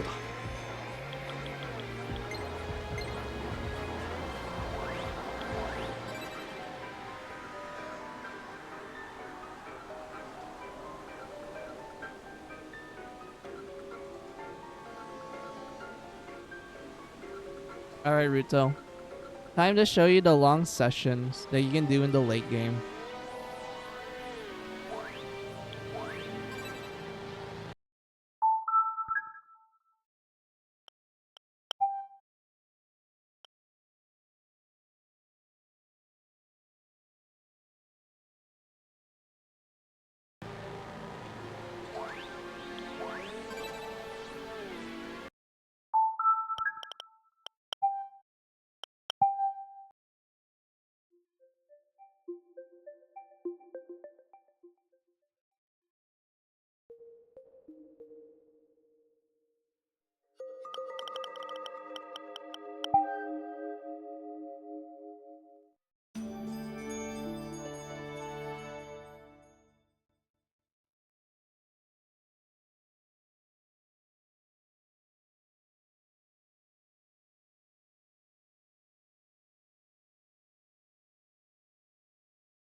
Oh wait, I need to log into a different account. Hold on, it's not in this account.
Let's see.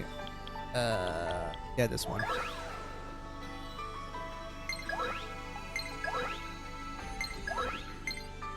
Yada yada yada. I know we have the DLC. It's fine. You don't need to tell me, game.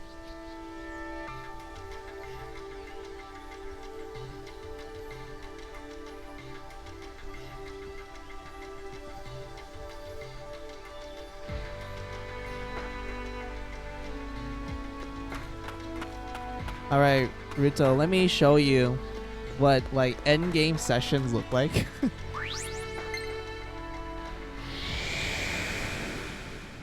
Like once you get all the skills to like make the sessions go even longer and further. これはイラージュの気配。てあ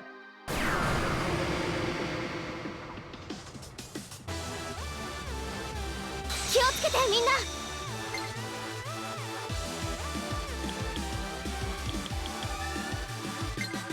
こっちよ。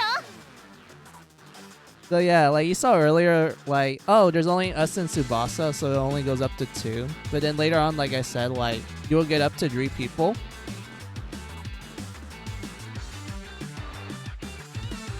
But now look at this. When you get to the end game, 6, yep. And this is what it will look like.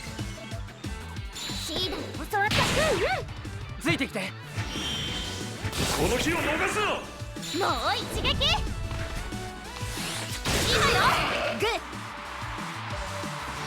ヤシロ、あとは頼んだわよ。下にかけろ。遅れずに。お待たせしました。次いただき。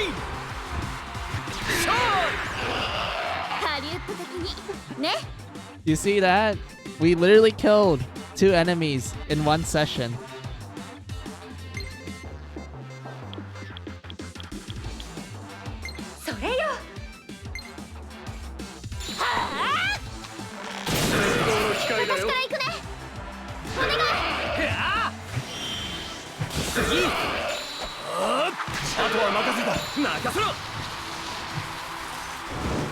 But if you're like, what happens when we manage to keep one enemy alive? Well, he's gonna get constantly beat up, and we get extra goodies for our troubles. 余裕余裕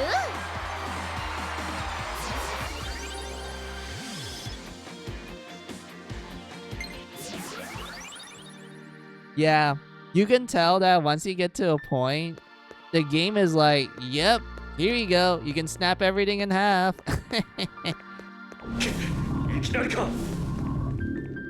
But wait, there's even more stuff. Hold on. Let me see if we can manage to trigger it. みんなチャンスだ ビオールやるわよ 承知したよ So sometimes in the middle of you using skills or during a session, there will be these unique skills that will appear called dual skills or ad-lib. So ad-libs are like essentially a more stronger version of like a regular skill, while dual skills actually extend the session chain, so it can like go even further than 6. I want to see if we can 準 trigger 備 it. OK だよはあ狙い通りセッション行きます No, 今だよ looks like we 次は俺 can't. が It's kind of like a random chance sort of thing. つないであ But げ we る have to like pray that the game will let us や do しろ it. あとは頼んだわよ手伝った次だ私だってナイスコンビネーションやり戦闘開始だ行こうみんなセ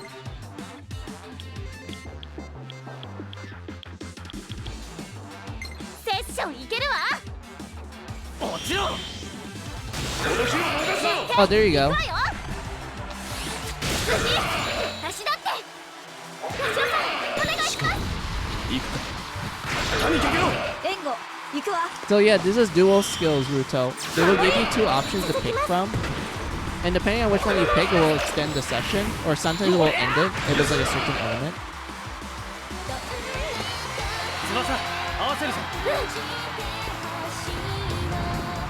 飛べ翼行きまーすもっと羽ばたけ私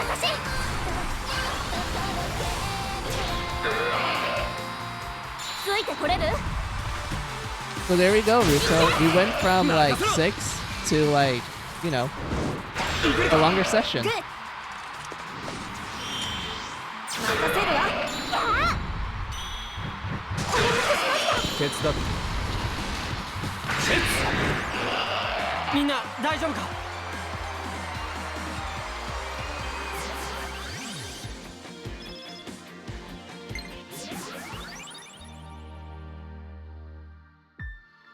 But yeah, that's fun.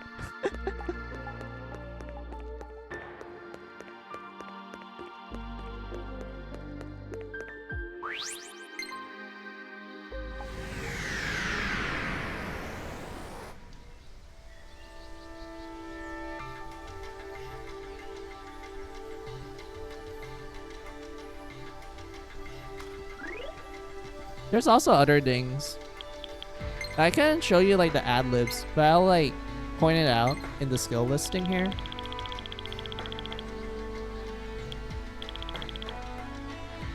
So like, see right here, there's like, oh, this is an ad-lib. This may trigger by the use of electric skills. So in other words, every time you use the electricity skills, there's a chance that this ad-lib will activate, which will hit all enemies and inflict seal on them, which is really good depending on like the boss you're fighting, because there's some bosses that you can absolutely take advantage of like sealing the like enemy minions so they can't really do much to you. And then you have Firm Resolve, which, it pretty much does a lot of damage to dragon, like Mirages, dragon enemies. It's like kind of a one-shot for them.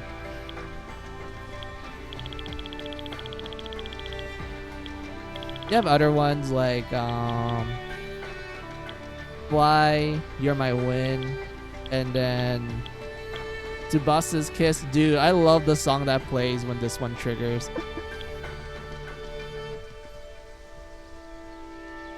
BRB lunch. Yeah, no problem, no problem. I am just wrapping up stream soon, so like, I guess this is a good place for me to end.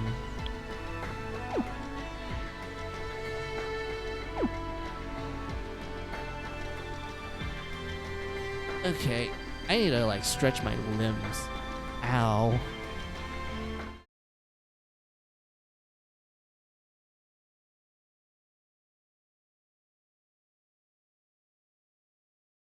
Right, gotta turn that off. Turn this off. There we go. Alright. Man, it's been a while since I streamed with you guys.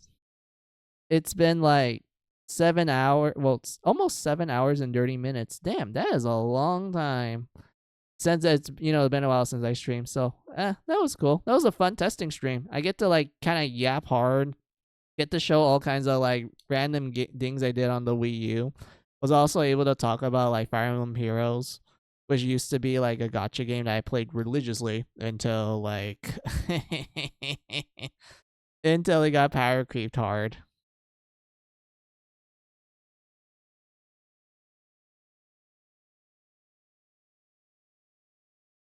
But like, yeah, let me look at my schedule because I'm not sure when I'm gonna have like free time.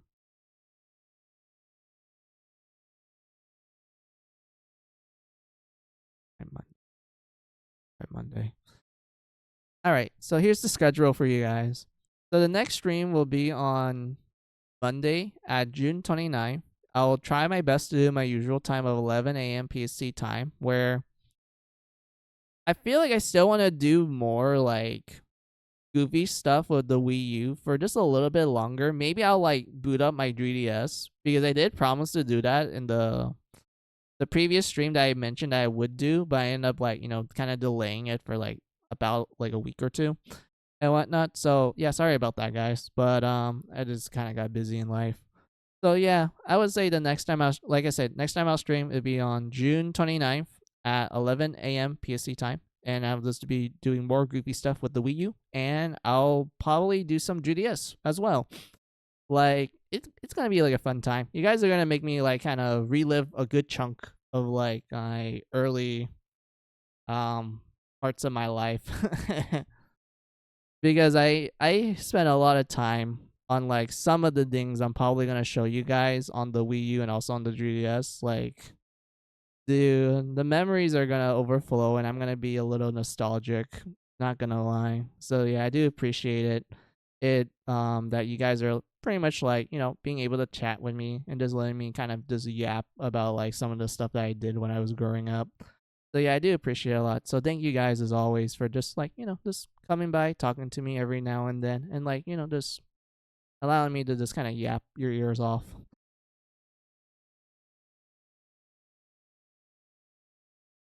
And whatnot. So yeah, I do appreciate it. So yeah. So since I'm done telling you guys the schedule, I'll do my actually I already did my thanks. Just me just talking really positively about you guys. So yeah, that's my thanks for now. So I'll do my goodbyes. So have a good day. Have a good night. Have a good afternoon, whatever time it is on your side of the world. This is Final Mizu saying goodbye. Goodbye.